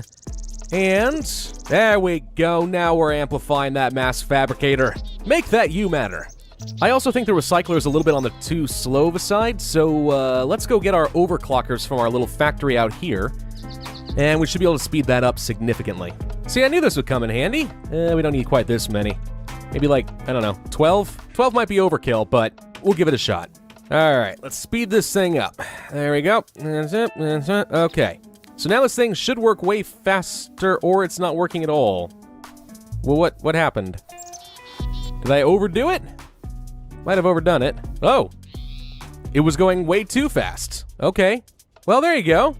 6 overclockers will do the job. Unfortunately, even with the scrap, it takes a while, but there it is! You matter! What can we do with this stuff, I wonder? Is there a way to check in too many items, or does it not show the recipes? It does not. Whoops, that's not what I wanted to do. I gotta go look up the recipe, but we can turn this into pretty much anything we want with the right pattern in a crafting bench. Okay, and if I place an advanced crafting table over here, I'll take the you matter I got, and we can place you in a special pattern, kinda like so. I'll just go ahead and dump you right here. This will create the iridium ore that we want. Now, it does cost somewhere around like 7 million electrical units per UU matter. That gets reduced down to just over 1 million if you have like 32 scrap you can put in there. But yeah, you can imagine this becomes a very, very costly way of getting UU matter. And what I'll do once I have the ore coming in is I'm going to send it over to my metallurgy side of things, where I'm creating advanced alloys and such. And we will create the iridium plating over there. Now what I'll do once we are creating the iridium ore is I'm going to send it over to my metallurgical factory shop thing, and we'll use it with the advanced alloys I'll be creating there in order to make the iridium plating. And I'll just say the iridium ore is going to come through here. Okay, so I've already taken the liberty in the metallurgical center to create some infinite inputs of refined iron, bronze, and tin. If I go down here, I just use the power flower setup, which some people will consider very cheaty, and oh well. But it's effective, and I don't ever have to think about it again, which I like. So now we have to get it all set up. One thing I actually want to check is to see how we're doing on power. I created a backup MFSU, and it looks like even with the mass fabricator, we are still keeping well on top of our power. So that's not too bad, I suppose. Again, geothermal power, man, it is good. Alright, so we have refined iron coming through right here, and then we're going to have our tin and our bronze. So we probably want to do first is get an automatic crafting bench together, so that we will be able to manufacture the, what is it called? Mixed metal alloys or something like that? I think that's what it is. And then we're going to want to split it, because some of them will have to be used to create the quantum armor, and some of them will have to be made to the iridium plating. So it's not going to be the most efficient setup in the world, but it should work. Let's go ahead and have this come back down here. It's a little bit roundabout, but whatever. I got plenty of these pneumatic tubes to go around, and it looks kind of cool to have stuff flying all around your room, so oh well. Okay, so let's go ahead and place an advanced crafting table, let's say right over here, I guess? I need more tubing, don't I? Okay, and assuming that our advanced crafting bench works, we'll pull it up, we'll put it into a compressor, we'll have to power this thing. And then the trick will be, how do I split up the advanced alloys that I've got? Because as I said, I want about half of them to go toward making the quantum armor, and half to be going toward making the iridium plating. The problem is, the pneumatic tubing is not very good at splitting your stacks into proportional groups. The only way to really do it that I'm aware of is to set these things up in kind of equidistant, like crafting benches and chests and stuff. And as long as, it'll prioritize whatever's closest, but as long as there's 2 outputs, 2 places for it to go, that are equidistant from each other, it'll automatically split them up 50-50. That's the only real way that I know how to make this stuff work, unfortunately. So what we'll do then is we'll place a chest right here, and then another one of those crafting benches right here. Okay, so now these two will be considered equidistant, so as we create our advanced alloy, it'll get split 50-50 between here and here. Okay, and then, oh, hello. I see our first iridium ore coming in now. Well, that just took several minutes, but oh well. It's absolutely going to be the slowest part of the process, but unfortunately, shy of making several mass fabricators, I don't know of a good way to get around that. All right, so this is going to be our output then for the iridium plating once that's done, and this is going to be an output for our advanced alloys to go toward making the quantum armor. So we'll go ahead and place a couple of signs so I don't lose track. This is going to be for iridium plating. Like that. Whoop. There we go. And this one is going to be for advanced... Whoops. Hang on, we'll do this. Advanced alloy. Perfect. Now let's apply a couple of timers and see what happens. Place you right here, set it down to about a second or so, and then we'll set something up over here, set that to about a second or so. Out goes all the tin and some of the bronze. Oh, right. I also need another timer. Place you right here, I guess. Set this up for 1 second, and it should now be coming out at... Whoop! Stop! Nope! Stop! I need to change that. It's only outputting iron. I need refined iron. Thank you. It would certainly help if I remember to power anything now, wouldn't it? Let's go ahead and get some cabling running this way. There we go. And now we should be pulling out iron, and we should be able to pull out only refined iron and send that up. Okay. Okay, now over here we want to say that we want some refined iron on top, then the bronze, then the tin.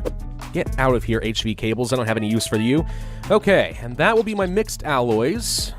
Apply a good signal right here so that this thing starts building up its singularity. Okay, now I just need more timers, and we will be ready to produce our advanced alloys. And now in this crafting table, we should be able to say we want some iridium ore in this kind of a pattern with a diamond here in the middle and some advanced alloys like so. And then once we get a bit more iridium ore, boom, it should work. And you know what, for good measure, let's go ahead and set up a second recycler and mass fabricator, because again, this is the one that's going to take the absolute longest to make work. There we go. Cobblestone hooks up nicely. Now we have 2 recyclers operating at full efficiency and 2 mass fabricators. It should double everything. Okay, so I think that's everything we're going to get out of our metallurgy shop. So let's take a look at the quantum armor once again. So we're going to get our iridium plates and our advanced alloys. Now we need to get lapitron crystals, which is made out of lapis, energy crystals, and electronic circuits. Now over here in the electronics shop, I've already got part of that set up. If we go down here, I went ahead and set up a circuit-making machine. So, similarly, using the power flower, we're going to create all the materials I need, including the sticky resin to compress into rubber, make copper cables, refined iron, and so on, and that's going to create all of these circuits we should need. So let's go ahead and get this all set up, kind of like so. Something over here. There we go. I'll set these down to 1 second each, probably. Just make sure things are nice and speedy. Okay, in goes the redstone, the copper. We should be getting, well, we should have been getting, wait. We're not getting any rubber. Hang on. Oh, well, I seem to have made a horrible mistake. Careful where you right-click with your morning star, because this could happen. Oops. Okay, resin goes in, rubber comes out. It turns into copper cables, which are getting fed into here. And if I can get some more refined iron... What's going on over here? Oh, crap, it's doing this thing again. Okay, in goes the iron, and it is getting turned into refined iron. Perfect, and now it comes out. So the reason we're not getting any circuits out right now is because there's currently no output. If you ever see your filter looking like this, where it's all red and it's not doing anything, that's usually why. So if we go up meow... Sure enough, our circuits have nothing to go to. Alright, so let's fix that. There's a couple things we know we need. We're going to need some energy crystals, and we're going to need some lapitron crystals. Now, I already have some redstone and diamond to make the energy crystals, which is pretty easy. So let's go ahead and get something set up over there. Okay, now we're making energy crystals. I'm going to need to do the same thing where I want to split these, because some of these energy crystals will have to go to making the nano armor, and some of them are going to have to go to making lapitron crystals. So for the time being, let's make this thing pull out, go up this way over towards some bigger crafting area, because I don't have enough space to work with over here. Okay, so the energy crystals are going to come down here into this chest, which now has 2 filters to 50-50 transpose this stuff out of here. We'll put it into a crafting bench, and we need to make the lapitron crystals, which are energy, lapis, and electronic circuits. The circuits we've already got figured out, so let's feed those over here. And the lapis will feed down this way. Is there any problem with me feeding it into the same system? I don't really know, actually. Maybe, maybe not. Okay, in comes the lapis. So if I can just get a redstone signal over here, we should be good to go. Okay, lapis and circuits are trying to go in here. Now if we just set up a redstone signal for the energy crystals, we should be able to use those too. So let's get some redstone. Place you down this way. Quick timer like this. And no energy crystals? Well, now this is weird, isn't it? We got a filter with an energy crystal, and it refuses to pull it out here. I think it's set up correctly. It's going into an output, so we should be good. Huh. I wonder if I'm going to have to use the buildcraft pipes here. And yes, by the way, I am aware that they're supposed to be buildcraft pipes. I keep calling them industrial craft, and that's not technically correct. Part of that's just sort of a laziness on my part. I often mix the two up, but there we go. Now we do have energy crystals being pulled out, so I guess that solves the problem. Weird. I wonder why energy crystals wouldn't work. Yeah, too slow. Let's speed this up. Place here, and power it up. We should see this thing shoot off. Yay! Much better. And we'll go ahead and use the buildcraft pipes for the Lapitron crystals as well, because I'm willing to bet that they will give me the exact same problem. Question is, can I pull these out of a chest, if not the crafting bench? Using the pneumatic tubes, I mean. I think we can, but we'll find out. Okay, we can say that these are going to be for Lapitron crystals, and these are going to be for generic energy crystals. Okay, so electronics are now done. Let's take a look at the quantum armor again. So all I think we need now is nano armor. So we have our iridium plates, advanced alloys, Lapitron crystals. We need nano suits. That's going to be the true for the legs. Also, we need rubber boots. Oh, I completely forgot about that. Okay. We're gonna need stuff for the legs. We're gonna need stuff for, machine blocks too. Gosh, there's so much more than I thought there was. Okay, it's fine though.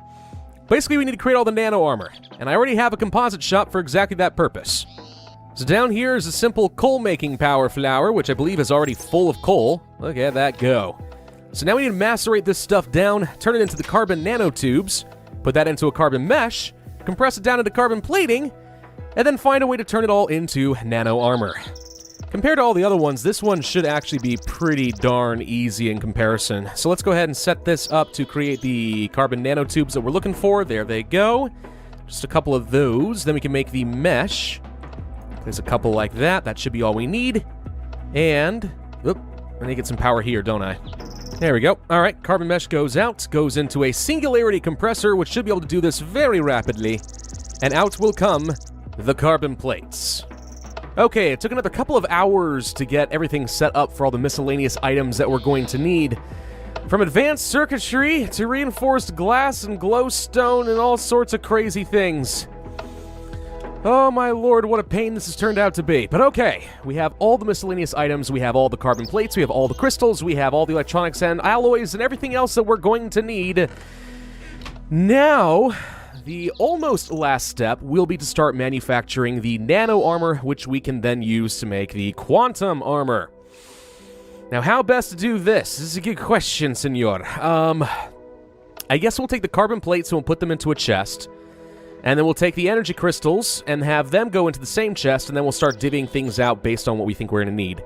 Then we'll take all the individual items, bring them back into another chest, filter them out to go into a set of quantum armor crafting benches, and see what happens. Alright, out come all of the energy crystals. These should get divvied up into all of these. Now, these two will get prioritized first because they're technically the closest but equidistant, but I don't think it's going to take too long for us to fill up at least a row of inventory, and then hopefully it automatically will move on to other stuff, but we'll see. Alright, so here comes all the carbon plates. Now we need at least a couple of these to kind of plan this stuff out. Let's see. Nano armor. How did we want to do this again? Nano armor was... Oh, we need glass. Of course we need freaking glass. It's a normal pattern with a gem in the middle. Right? Right. Okay, so for this one, we'll say that this is for the bits, and this will be our pattern. Okay. For this one, we're going to want to do something like and the pants. Okay. And then we will do the chest piece. And then, and yes, by the way, look, it is automatically prioritizing. Once you fill out a full row, it's usually done. It says that it's full, so there you go.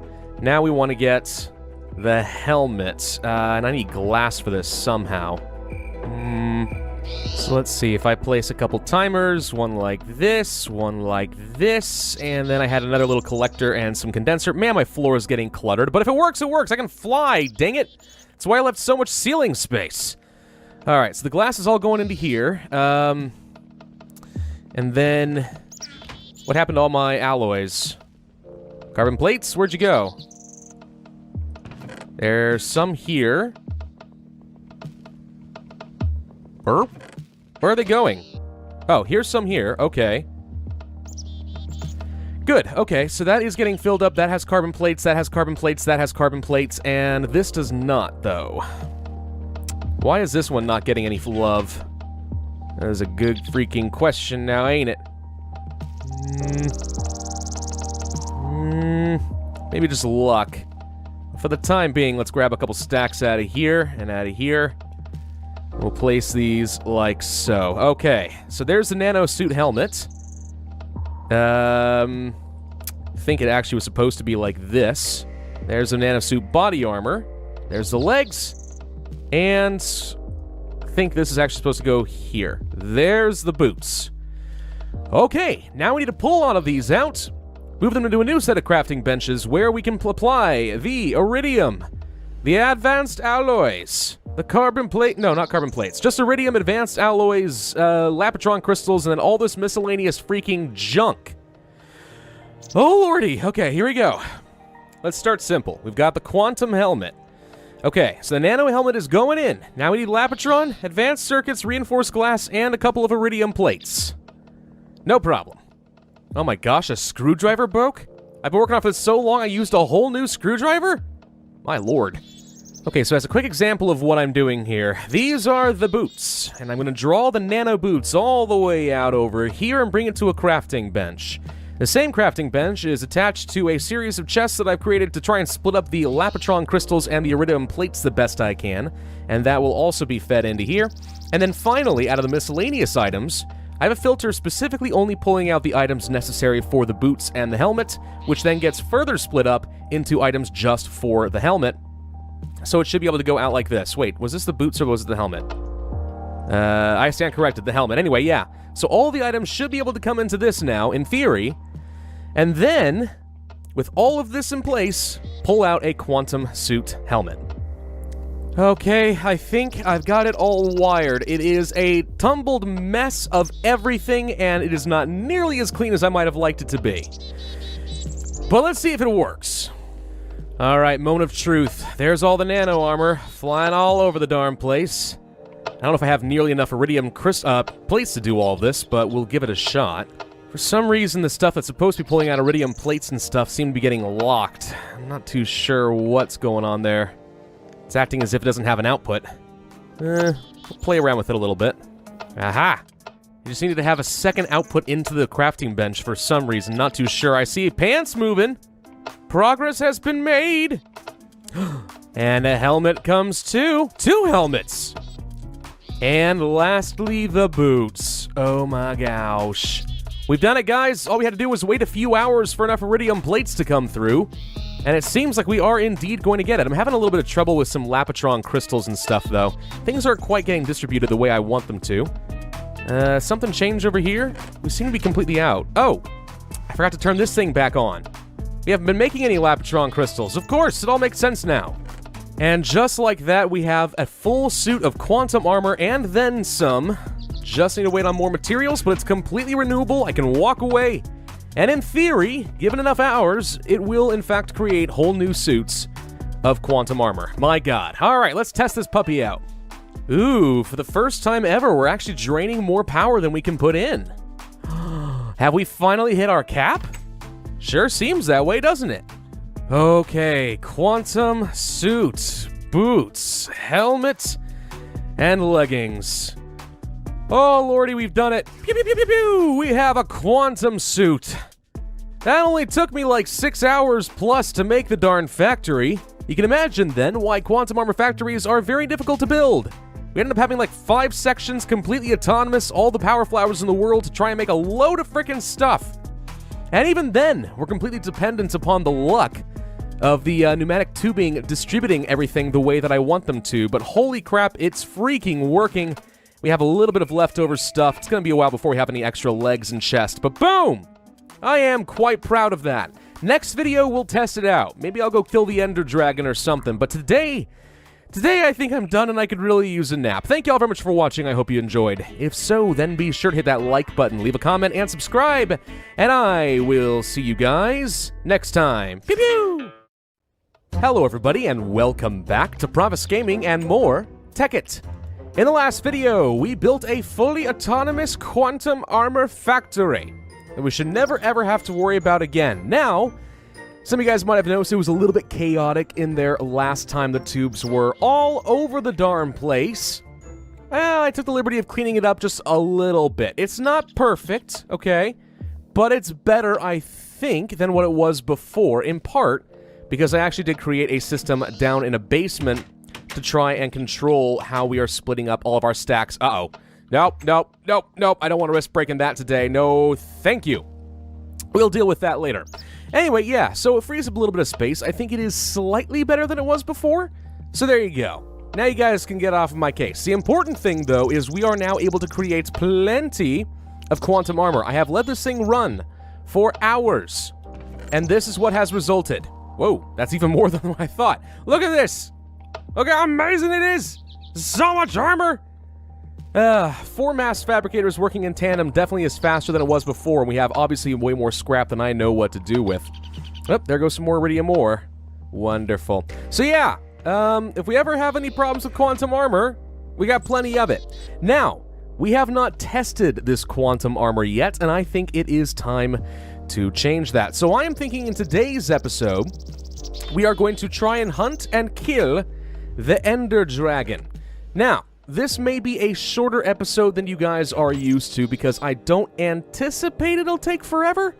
Though it very well might. Let's just create some Eyes of Ender. We probably need more, actually. Wait, these have an EMC value, don't they? Totally do. I don't anticipate it's going to be that difficult to kill the Ender Dragon. We are OP as heck right now, but let's grab some of you.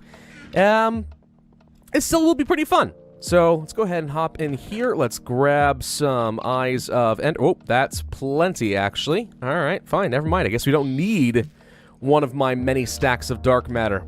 Alright, if you guys haven't hunted for the Ender Dragon before, it's, well, pretty boring, but having flight certainly helps. We are going to launch an Eye of Ender. Oh, there it goes. And it's going to find me the stronghold. Give it back. Thank you. And we're just going to follow this thing. Where'd it go? For a while. Where'd you go? There you are. Follow it for a while until we find a stronghold. Whoa, whoa, it's going down now. Have we finally found the base? It certainly seems that way. All right, let's hop on in then. Let's just dig straight down for... well, maybe. Hang on. Eye of Ender, guide me. Down further, you say? Very well. I shall go further. Oh! Well, found it. Good news. I am immune to the lava. Oh, what's this nonsense? Skeletons? Whoa. Oh, hi. Silverfish. I haven't had to deal with you guys in forever. I didn't even realize you were in this stage of the game. Well, that's interesting. Alright, cool. We found ourselves an Ender Fortress thing. Stronghold. I don't know, whatever they're supposed to be called. Ooh, this one has like a chasm running straight through it. What kind of amazing cataclysm occurred here? It's actually one of the best strongholds I've ever seen. Very porous, though. Not secure at all. Alright, let's hop inside. Eye of Ender, Eye of Ender, Eye of Ender. Doop-a-doop, doop, doop, doop. Doop-a-doop, and da-doop. Ooh, the end. The end of all things. The void calls me. Alright, in we go. Whee! Oh, hello, little Enderman. How are you? There's the dragon. This looks incredibly pixelated. Is it just me? I mean, isn't it supposed to be a little bit darker and more voidish? This just seems like it's like my monitor's dead. Colors messed up everywhere. Hello, Endermen. It's a little Ender City. Kill them all! Whoop, that's a dragon. I think the dragon just bumped me, but I didn't even notice. Huh. Yeah, that worked out pretty well. How quickly can I kill the dragon? Pretty quickly. Stand to be a little bit faster. It keeps flying higher, which I don't appreciate.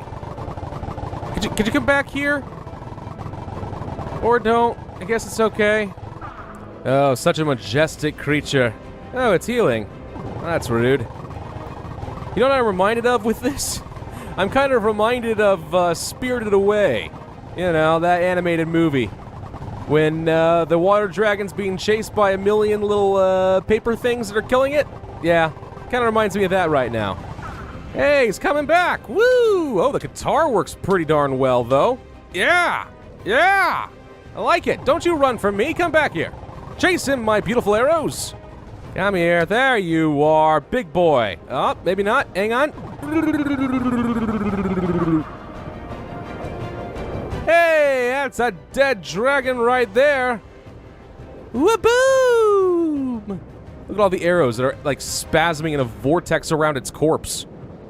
And a million friggin' XP, which we haven't really messed with in a long time. Hi, guys. What's up? Oh, you all seem pretty upset. Did I do something to offend you? Have I killed something precious to you? No, that's fine. I can kill y'all. Just stay put for a second. It won't take long. You know what's funny is the vortexes all, like, hesitate for a moment before they move on to the next target. It's like, whoo, wee, brr, brr, brr, brr, brr. All right, let's collect my reward. XP for me. There we go. Doop-a-doop. Wow, that is a lot of levels. I'm not exactly sure what I'm going to do with them all, but I got plenty of them. Woo!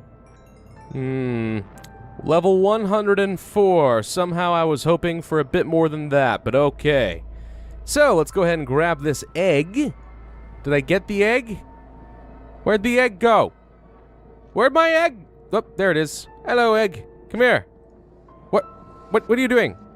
It's playing hard to get with me. You know, it's been so long since I've killed the Ender Dragon that I totally forgot you needed to use a piston or something to, like, push it and then get the egg that way. So I had to go all the way back and come back here. But fortunately, using Tekkit, we also have something called block breakers, which tend to work just fine, if I can angle this the way I want it to. Hang on, place right, yeah, there we go. And torch. Boom, there's the egg. Spits it right out. EMC value of 139,000. Wait a minute. I can create a million zillion Ender Dragons? Oh my god. Oh, maybe one of these days I'll actually come up with a good use for those dragon eggs. But it is not this day. Not in this version of Tekkit. Alright, so since we have plenty of time left in this video, what should we do you think? Well, I know one thing that people are constantly asking for is a nuclear reactor, because everyone thinks that nuclear reactors are amazing. I don't necessarily agree. I think my geothermal reactor is just great. And nuclear energy can be a bit more trouble than I think it is worth. But it is kind of fun to play a little bit around with nuclear engineering, and there are a lot of different configurations that you can use. We'll go over a couple of those today, and then maybe I'll let one of them blow up so we can see what's going to happen with it. But if we're going to build some nuclear reactors, there are a couple of things that we are going to need. First, we need an actual nuclear reactor. Duh. This thing is made using some advanced alloys, a couple of advanced circuits, a basic generator, and then some reactor chambers. Now, what are reactor chambers? We're actually going to need quite a few of these, I think, like 8 in total. 2 to build this thing and 6 to go around it. But the reactor chambers are made, again, using advanced alloys, a machine block, and then something new called an integrated reactor plate and an integrated heat disperser. Now, what is this? Well, an integrated reactor plate is simply an advanced alloy surrounded by some copper. That's not too bad. And then an integrated heat disperser is one of those plates with an advanced circuit, some copper, and then those dreaded coolant cells. And basically the concept behind a lot of this stuff is it's basically like a heat sink. It's actually going to try to take the heat from a nuclear reactor and disperse it out toward coolant cells, water, something that can help cool down the reactor. Because with nuclear reactors in industrial craft, you actually do have to worry about the temperature of your nuclear reactor. If it gets really bad, right? If it gets really bad, like 1,500,000 degrees or something stupid like that, I don't know, there will be a massive boom. I mean, you thought the Crater of the Damned, I mean, formerly the Village, but now the Crater. You thought the Crater of the Damned was bad. And by bad, I mean it's kind of, alright, that's not too bad. No. If you ever saw a nuclear reactor go haywire, that's when things get really crazy. And we'll probably experiment with that and I'll show you what it looks like. For now, though, let's build a couple of those nuclear reactors and then a couple of those nuclear chambers. Alright, so let's start by building a few of those plates, since I know that I need those. We'll do something like this. Integrated blow up. They don't stack. I forgot about that. Ugh, I hate when things don't stack. It's so irritating. Alright, fine. We'll dump some of my leftover junk. I'm sure I don't need most of this stuff right now anyway, right? Probably not. Okay. Alright, so we have some of those. Then we needed, what was it? The, advanced circuit, some copper, and coolant cells. Right. Let's go ahead and build one of those real quick. A little bit of copper, advanced circuit, cooling cells, which again don't stack because they're dumb. And now we have disperser plates, which actually are useful and probably could be produced in bulk if you want to experiment with different kinds of reactor configurations. I'm not going for that. I'm honestly going to go for some of the simpler ones if I can. Let's go ahead and place down a quick machine block. And we wanted to get some plates around here, one of the dispersers, and then some advanced alloy. And that's one of our reactor chambers. And then once we have a couple of those, we can place on some advanced circuits with those chambers, a generator, and then, what was it? Just advanced alloy? Yes, indeed, advanced alloy. And then boom, we have a nuclear reactor. I'm going to go ahead and make a handful of extra chambers, but we'll use, I think, 2 reactors and stuff. I'm going to try out 2 different configurations and show you guys what that can look like. Okay, and there we go. Now, a few things that we will probably want to build just to be safe. If you're going to have a nuclear reactor and you don't want it to melt down, because, you know, you'd have to be an idiot to want to trigger a nuclear meltdown, there's a few things you can build that'll try to help you. And those are reinforced glass, reinforced stone, and then a reinforced door. Now, the glass and the stone are pretty easy to make. It's just an advanced alloy surrounded by some smelted stone, or just a bit of advanced alloy and then some glass in kind of an H pattern, and that'll make you quite a bit of that. You'll want to build a chamber out of this stuff to kind of surround your nuclear reactor. That way, if it does melt down, you have some extra strong blocks to try and contain the blast radius. And in order to access that chamber, you can build a reinforced door, which is just a bit of that reinforced stone and a typical door pattern. Now, in the interest of time, I've taken the liberty of already building one of these chambers just so that we'll be able to test some stuff out. So, yeah, reinforced stone everywhere, open up the door, and then boom, here we are. Okay, so if we want to place the nuclear reactor, what we want to do, probably to start off, is just place a simple thing of dirt, like right here, and then the nuclear reactor can go on top, like so. And then we want to place some nuclear chambers, reactor chambers, sorry, all the way around it. Now, you only have 6 available faces to place a chamber on, like so, and that's why there's no point in building a whole lot of extra ones. So you want to do something kind of like this. It's also the reason you want to have your nuclear reactor elevated so you can actually fit something underneath. But now if we right-click on this, you can see that we have all this inventory space. Now, if we just had only the nuclear reactor, I think it's like 2 columns and that's it. But every extra reactor we're adding onto the side is increasing the capacity of our nuclear reactor, which means more uranium that can be, well, reacting in the reactor, and more room for coolant and stuff like that. So it just gives you a lot more power, but you can make do with something smaller if you want to. Now, for this first configuration I'm going to go for, I am going to be using equivalent exchange to try and get some free coolant. So I'm going to go ahead and knock this hole in here, and what we'll do is we'll place just a couple of quick energy collectors, kind of like over here. You guys are used to seeing those, right? And then we'll place one, let's say here, one right here, a condenser, and then I need to get myself a filter, which we can place, let's try to place this right, there we go. I don't want to have to get the screwdriver out. And what we're going to do with this thing is we are going to start feeding in ice, and that is it. I know, big honkin' cubes of ice. Speaking of which, I actually should probably go make some real quick. I'll be right back. Ice, if you don't know, can be made just by taking a snowball and running it through a compressor. So there we go. All right, let's go ahead and put the ice in here. Now we can make a whole bunch of those. Perfect. As soon as that's done, I'll take out a quick stack. We will put this into the filter, kind of like so. And we will need to run a timer and stuff like that. Oh, rain. Lovely. We'll place you right here. One right here. There we go. And once we've hooked this up to our nuclear reactor, we will be able to start feeding some ice into it. Now, the next thing that we're going to need is some proper fuel. And fuel, of course, is going to require some enriched uranium. You guys have seen that before when I made the nuclear bomb that created the crater of the damned over there. We want to take some of that, but we also want to just kind of chuck it into some cells so we can have refined uranium cells ready to go. And this stuff is super easy to make. You take some of the refined uranium, which if you guys don't remember is just uranium in a compressor, so really easy. You put it in here with the cells, and then boom, you've got a whole load of uranium cells that don't stack, again, because nothing freaking stacks at this stage of the game. Ah! Despise coolant and stuff. This is one of the reasons I hate working with nuclear reactors, and I like geothermal so darn much. But okay, so what we want to do then is we want to go down here, we want to get some uranium and place it inside of the reactor. Now you may notice that they are degrading right off the bat, which should probably warn you that, well, you got nuclear energy that's pumping in here now. We probably should go ahead and start feeding in some coolant, because this thing's starting to smoke and overheat. And I don't like that at all. So let's get this ice in here real quick. I'm suffering from some radiation poisoning. I probably am okay, though. I have quantum armor. But yeah, that's a little dangerous. All right, we have ice. I need to go get more cells. I think I just accidentally put my Klein star in here and just lost the darn thing. Oh, well, that's fun now, isn't it? Okay, we need more ice. Flowers for some quick emergency EMC. This thing's gonna freaking melt down. Whoop! It melted down. Well, what the heck happened? We had so much ice. Clearly, I don't know what I'm doing, because this is what happened. And this was a contained blast, by the way. You can imagine how that would have looked if it hadn't worked.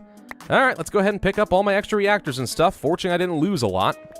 Let's try this again, but this time I'm not going to bother with reinforcing the thing because it's just going to take too long. Now, in order to prevent what you just saw happen a second ago, it does help to monitor the temperature of this thing, and to that extent, there is something called a thermal monitor, which is this right here. There we go, thermal monitor, which is made using advanced circuit, some redstone, and then that reinforced glass stuff we were talking about earlier. And for wiring purposes, it actually would be helpful to also have some red alloy wire, which is a bit more flexible than redstone while still carrying an electric charge, or at least a redstone charge. So, this stuff is made by taking the red alloy ingots, which is made by just using redstone and some iron, or redstone and some copper in an alloy furnace. Kind of like the blue electric stuff we were looking at before. So what I'm going to do this thing now is I'm going to place a lever on here, and I'm just going to switch it on like this.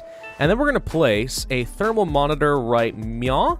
There we go. And this thing will be able to tell me what the temperature of this thing is, or at least when it's going to send a signal. So if it generates, 500 heat, which we'll just presume is like, I don't know, Kelvin or something, whatever the temperature is supposed to be in Minecraft temperature units.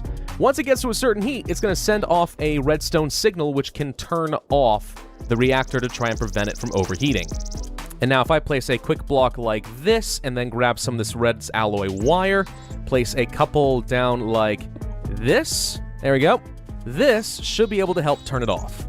Now I'm going to go ahead and grab a few stacks of the ice, let's say 4, 5, 6, 7 or so. We're going to place it in here right off the bat this time, so we don't risk our uranium overpowering the ice, and then, well, things blow up in my face, which, by the way, can I just say this is a testament to the power of the quantum armor? A nuclear reactor just freaking melted down in my face, and I totally survived it. Anyway. Alright, let's go ahead and grab some of those enriched cells that I was talking about before and try this one again. Okay, the nuclear energy is ready to go. We just need to give it a place to go. Let me get an MFSU. And the other thing that we want to go ahead and create probably are some high voltage cables, or something like that would work. 4 times insulated? Yeah, I kind of like that idea. We're going to create some high voltage cables, which is refined iron, and then we're going to wrap it around with some rubber, and then wrap it a little bit more, and then wrap it a little bit more, in order to get our super insulated high voltage cables. So we'll just do something like this a couple of times, and then we'll place these right here, surround it a bit, like this. Oh, well, no, apparently we can just dump it in here. Oh, that's interesting, I didn't realize that. Okay, that also works. Far more convenient. 4 times insulated high voltage cables. Let's place you... that's not what I wanted. Hang on. Place you... It's not being very nice, is it? There we go. Look how thick that cable is. That's how you know it's freaking heavy duty. All right, place you guys down here into an MFSU. Get rid of the grass. Gosh, dang it. There we go. Come on. Yep. Get it. Why is it being so stubborn? There we go. Freaking grass gets in the way. Who would have thunk?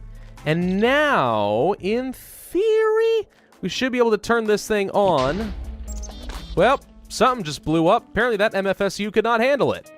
That actually was totally deliberate. I wanted to show that if you do not use a transformer, then even an MFSU is going to blow up. Now this is the high voltage transformer, because really nuclear reactors kind of generate power at something even higher than high voltage, believe it or not. Like our geothermal facility, you get an MFSU, that thing outputs at high voltage. This is like ultra high voltage. And if you want to go into an MFSU, you do have to step it down into just regular high voltage, which is why we needed the HV transformer.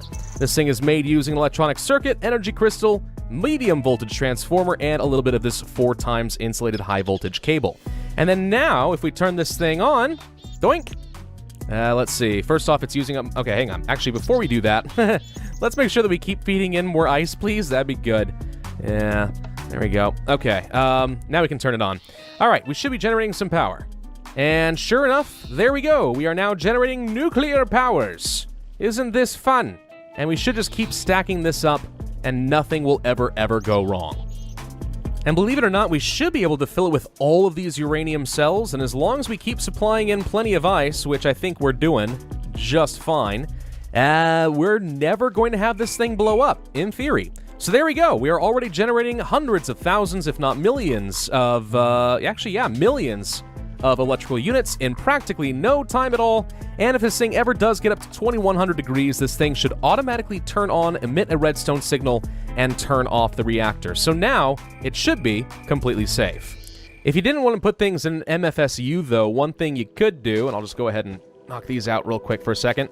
One thing we could do is hook this directly up to a mass fabricator. Once we've stepped it down with the transformer, first, don't forget that or things blow up. Place you right here, and then look how much faster this is. Look how fast this is compared to what we had to do with the geothermal facility.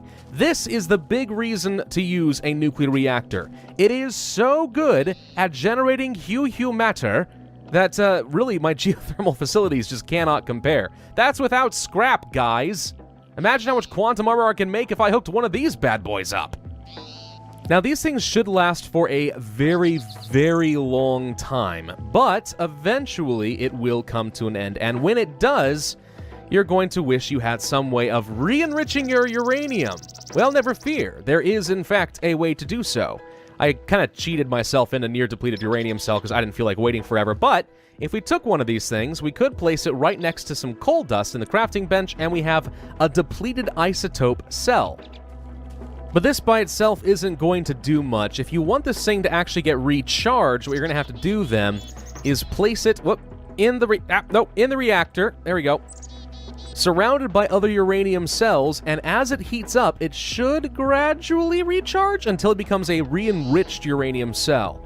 At which point you can take it out and place it in the crafting bench with even more coal dust, and you should be able to get a brand new uranium cell.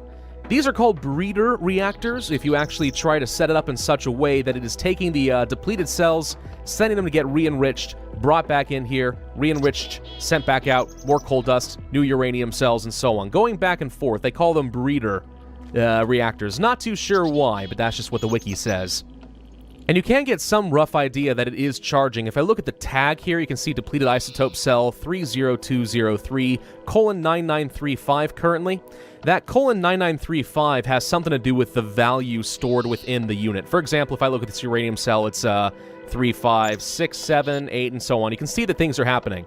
It takes a long dang time for these things to recharge. But we can see that progress is being made, so it doesn't look like much, but it is happening. So there we go, guys. One perfectly functioning nuclear reactor sitting out here in the middle of a field, which is pretty fun. You know what, though? I don't really anticipate that I'm going to use this thing much, so let's go ahead and take out my UU matter, because I do like that. We're going to go ahead and take all this apart, and I'm going to let this thing blow up, just so you can see how powerful it really is without the containment unit. And hopefully, this will teach you guys why containing nuclear reactors is so gosh dang important. Wow, that's a lot of ice. Wow, that's a lot of ice. Okay, don't know what to do with all of you.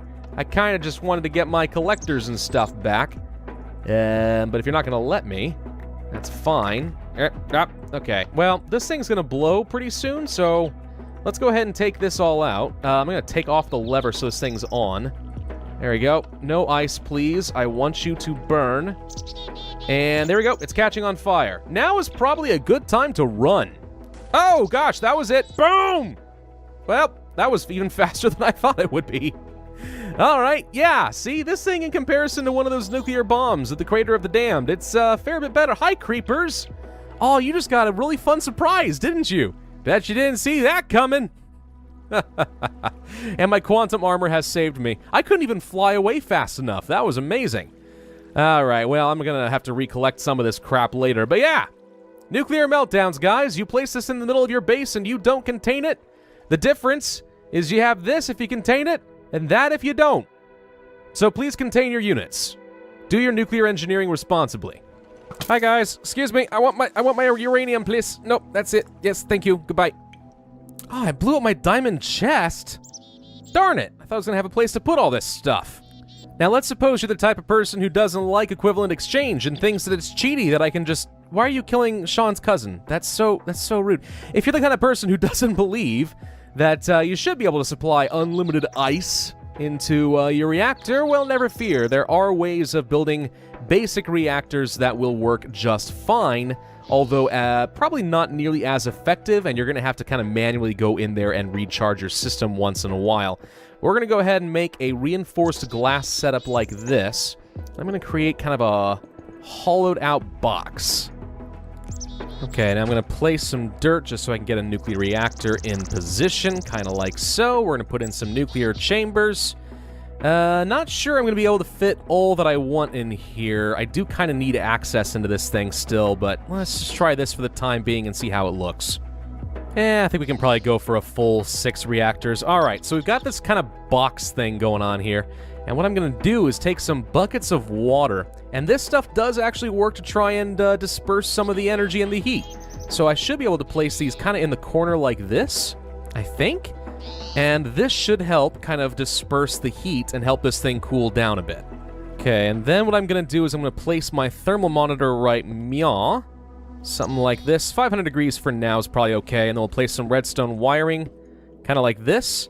I think then, once it gets to a certain temperature, this should automatically turn off the entire reactor. So, okay, that's working.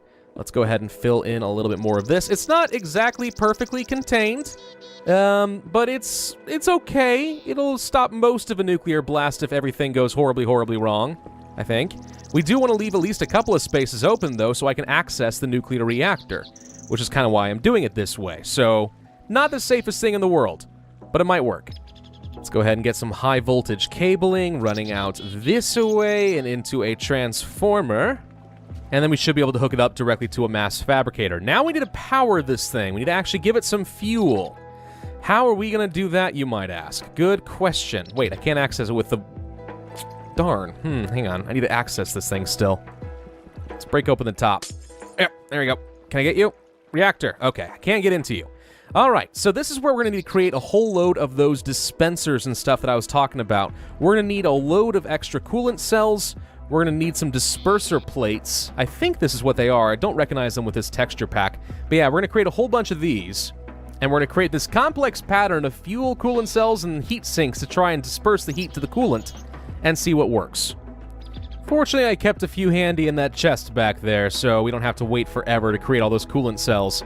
Okay, so we're going to try to create this special pattern here, and the way that this is supposed to work, ideally, is you want to have your uranium surrounded by coolant cells to try and prevent them from overheating, and then create it in such a symmetrical pattern that these integrated heat dispersers can be surrounded by coolant cells, which I think, if I'm understanding this correctly, will give each of them increased effectiveness. Like, I don't know, if it was Dungeons and Dragons, it would be a +2 coolant cell of cooling, or something, I don't know. We're going to place them in this kind of a pattern, though, and I think this will work just fine. If you go onto the Tekkit wiki or other places on the internets, they should give you some good ideas as far as what the ideal patterns are going to look like, depending on the size of your reactor chamber. So now comes the moment of truth. If we place some of these in here, like this. There we go. They are using up our coolant cells. Now, here's the downside of this thing, is we don't have any sort of re-enrichment program going on.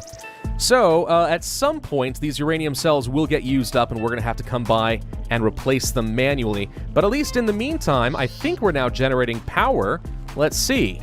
Yes, the mass fabricator is indeed producing something. Now, this is far, far, far slower than what the other setup was doing for us. So it gives you an idea of just how much weaker this is as opposed to the ice setup. The ice setup had like 47 enriched uranium cells working at the same time, which gave us an absolute freaking ton of power. This only has 10. And as a result, we can see tangibly, it is producing our UU matter at a much, much, much slower rate. And for that reason, honestly, the ice setup with equivalent exchange is probably one of the best ones. Now, you can get as complicated with this stuff as you really want to, right? Let's suppose you wanted to create a breeding generator that takes out, the depleted cells and then re-enriches them and sends them back in and stuff like that. You can try to set something up using your pneumatic tube systems and filters, though I don't think it's going to work out all that well. Alternatively, you can try using computer craft, which I will not get into because I don't code Lua.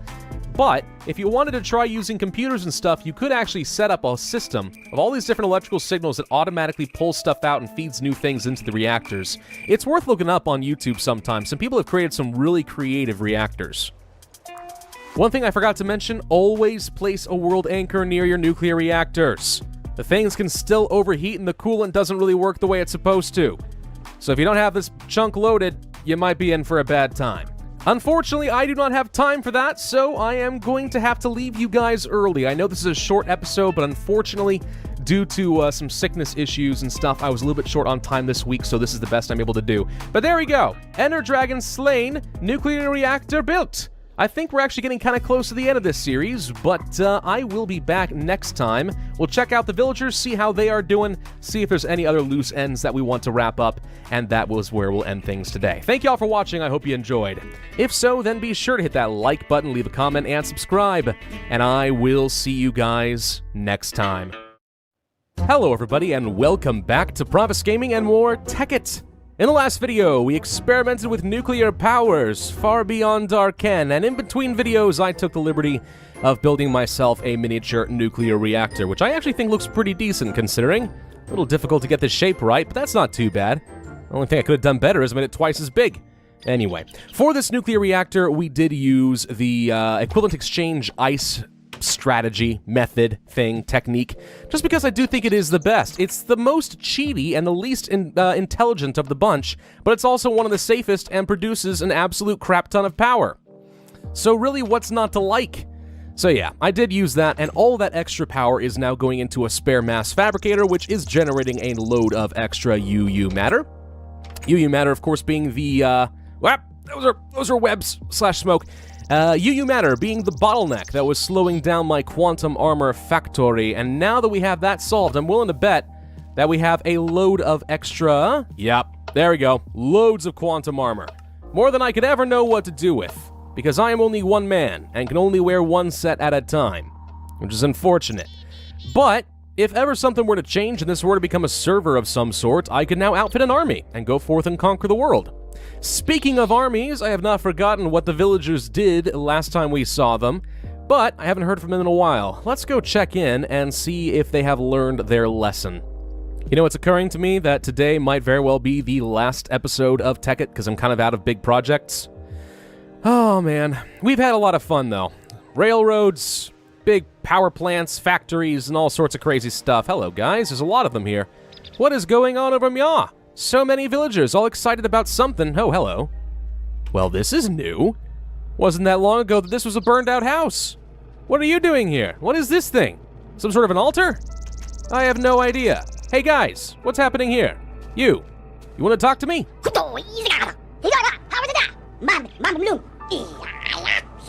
You know, I'm not even sure why I asked. I never understand what you're saying anyway. Hello, Guardian. Well, they're not under attack. Huh. I wonder if they like me now. For some reason. What about you? Wait a minute, I know who you are. You're the one who wouldn't listen to me the first time. I see they've got you caged up. This only seems appropriate. Ready for an execution, perhaps? Can I lightning you? No. Tell you what, everybody, gather around the next time it rains, and I shall give you an incredible show. Alright, I know you guys are all really excited. Please stop jostling me around. But if you turn around for a second, there's something really exciting to see. You, sir.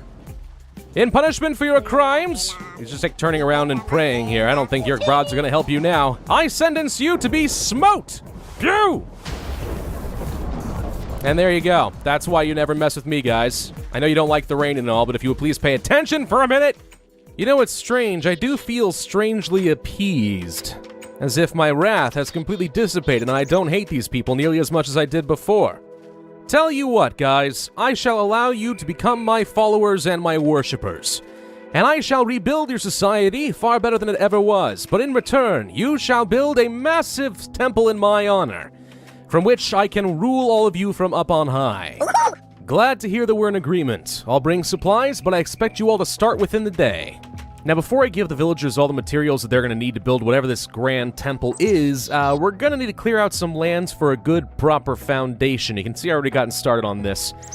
This would take absolutely forever for me to prepare by hand, so I'm going to show you a quick little machine you can use that helps make it easier. First off, I've taken some high-voltage solar arrays, so I have a lot of power. We're going to set down a filler around these landmark boxes that I've already set up here, so doink, that'll work. Then we're going to place an energy link and link her up like so. So what this machine is going to do, depending on how we configure it, it can fill up an area full of blocks, it can clear out an area, it can create a hollow box, kind of whatever you want it to do, but in order to make it actually do anything, you have to first set up a template.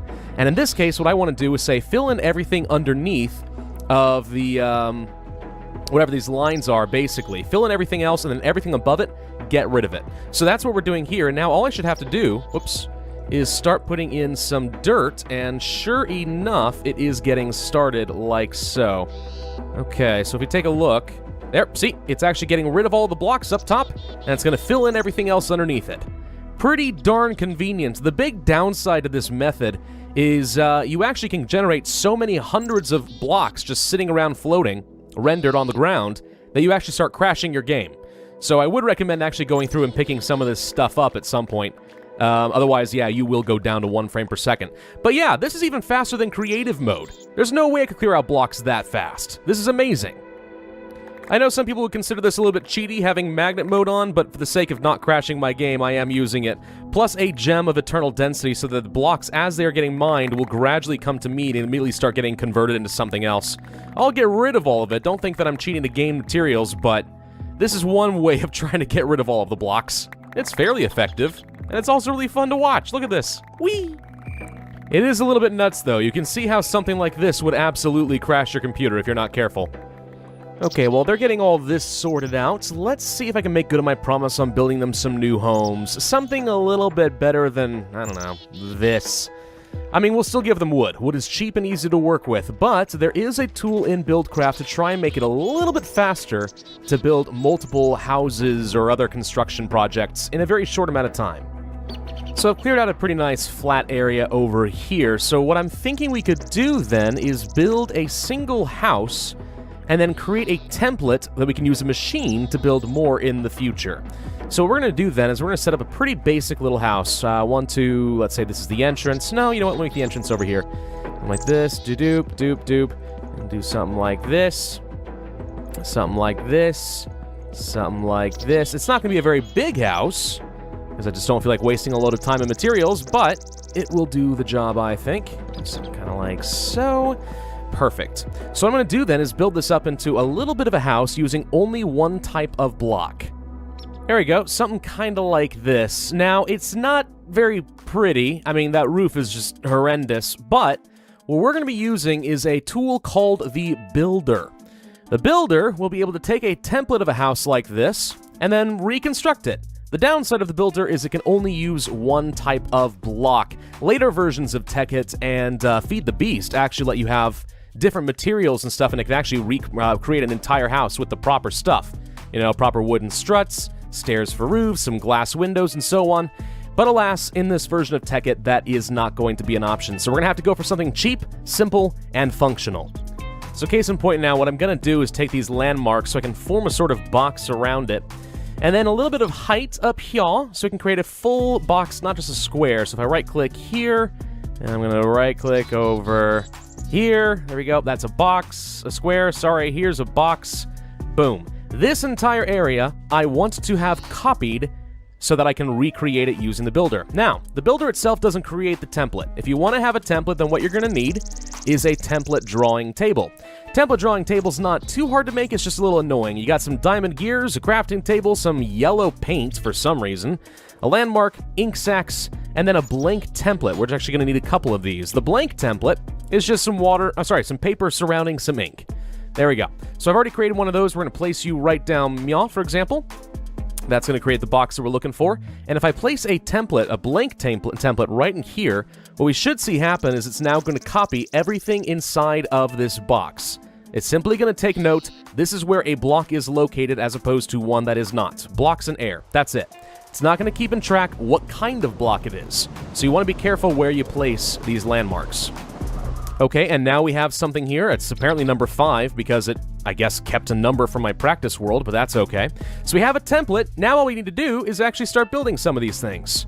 Let's make sure these things are adequately spaced before I accidentally build into them, though. Okay, this should space it out pretty nicely. So if I place a builder then right, I don't know, here or something like that, boom. That should be about what I'm expecting. So what I'm going to do then is place the blank template number 5 right in here. You can see it actually does create the box, so you know exactly where everything is going to be. Pretty convenient. And then we are going to fill it with some wood, because you actually do have to supply the material. Fortunately, with a condenser, that's not too hard to do. And then we need to power this thing. Ooh, I need an energy link. Be right back. Okay, now we're just going to place an energy link right here so that we can convert our electrical units from these medium solar arrays down through a transformer, running through the glass fiber cables into an energy link, and this way I don't have to create mechanical joules. Here goes nothing. Oh, look at that. Look at it go. It's using up all the wood and it's creating the thing. Boom. This is a way faster way to rebuild things. You can't imagine then that if we actually did have the later versions of Tekkit with the templates that could actually create like all the different materials, we could create some really good houses in practically no time at all. But there you go. This thing should finish up in just a moment. Just finishing the roof up like so, and boom. It's done. Boom. Done, done, done. And now we have another house. I'm just going to do this a few times then, while the villagers work on the temple. And this should solve their housing problems. And by solve their housing problems, I mean solve the problem that I probably caused when I burned their housing to the ground.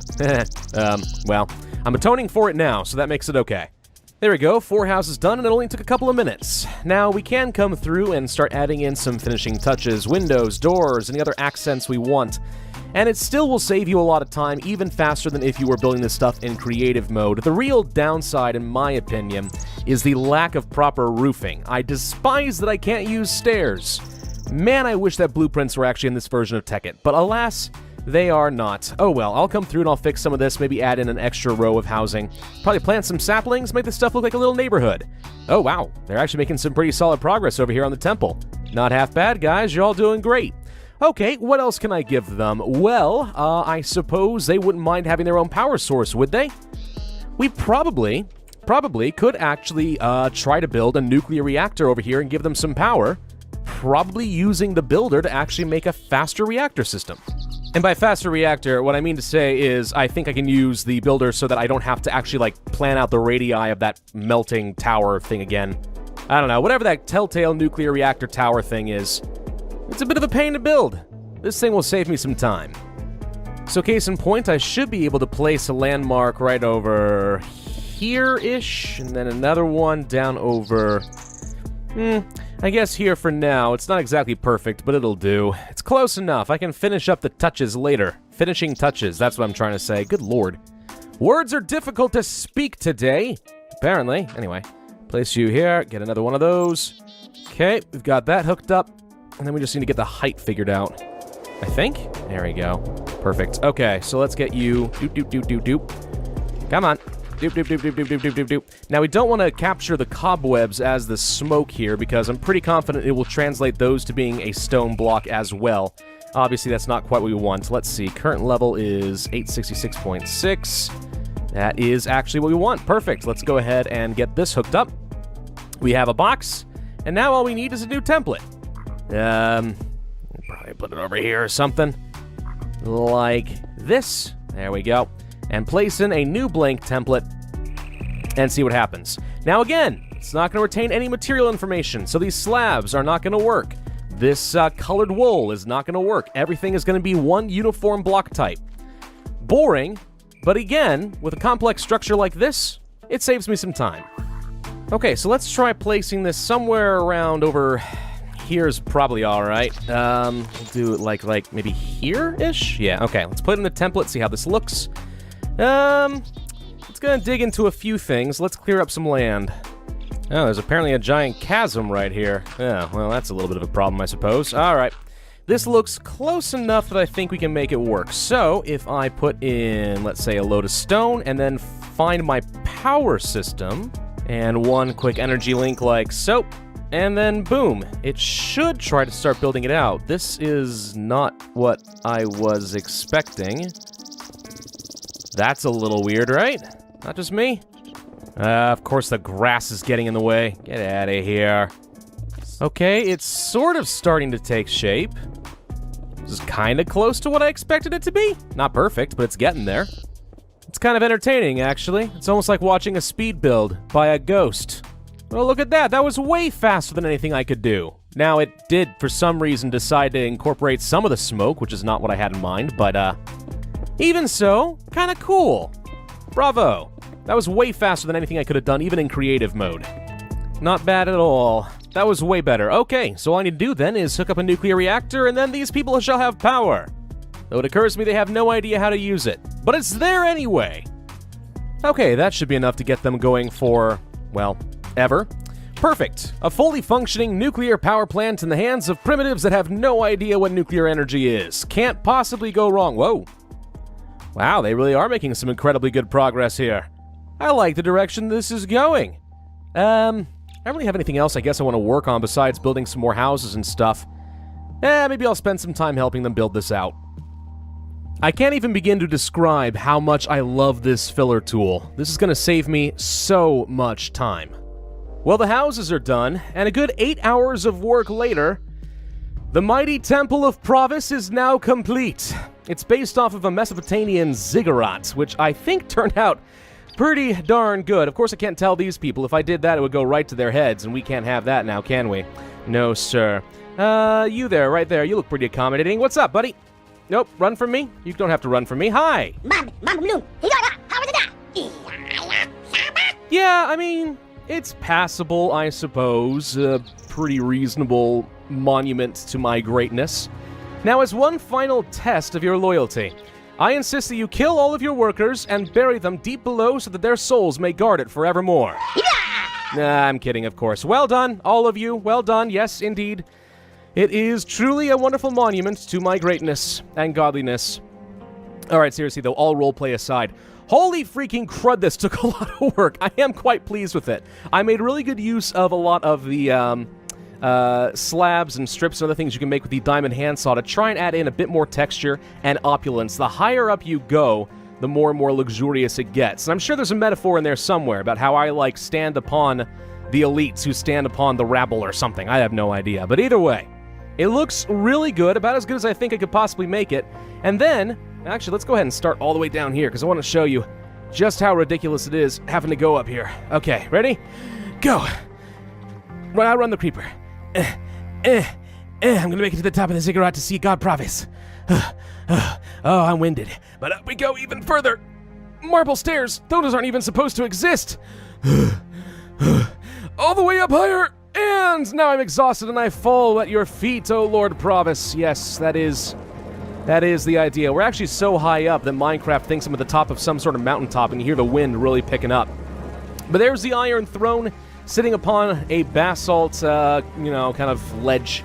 So I have to look up at me anytime I want to, have an audience. I would have made this out of titanium if I could have, but it wasn't an option. And in the meantime, all the diamonds and ruby and gold and such show my incredible luxuriousness and wealth, while the ever-burning golden braziers are representative of my eternal displeasure with whoever has been brought before me. What a chore. I love it, though. Probably the best thing I have ever built in Minecraft, bar none. Not confident I will ever top this. And frankly, I don't think that I need to.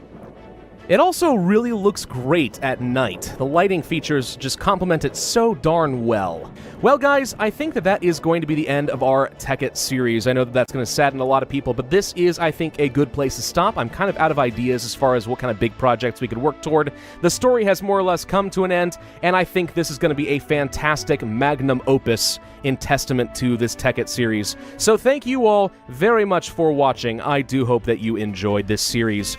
If so, then be sure to hit that like button, leave a comment, and subscribe. And I will see you guys next time.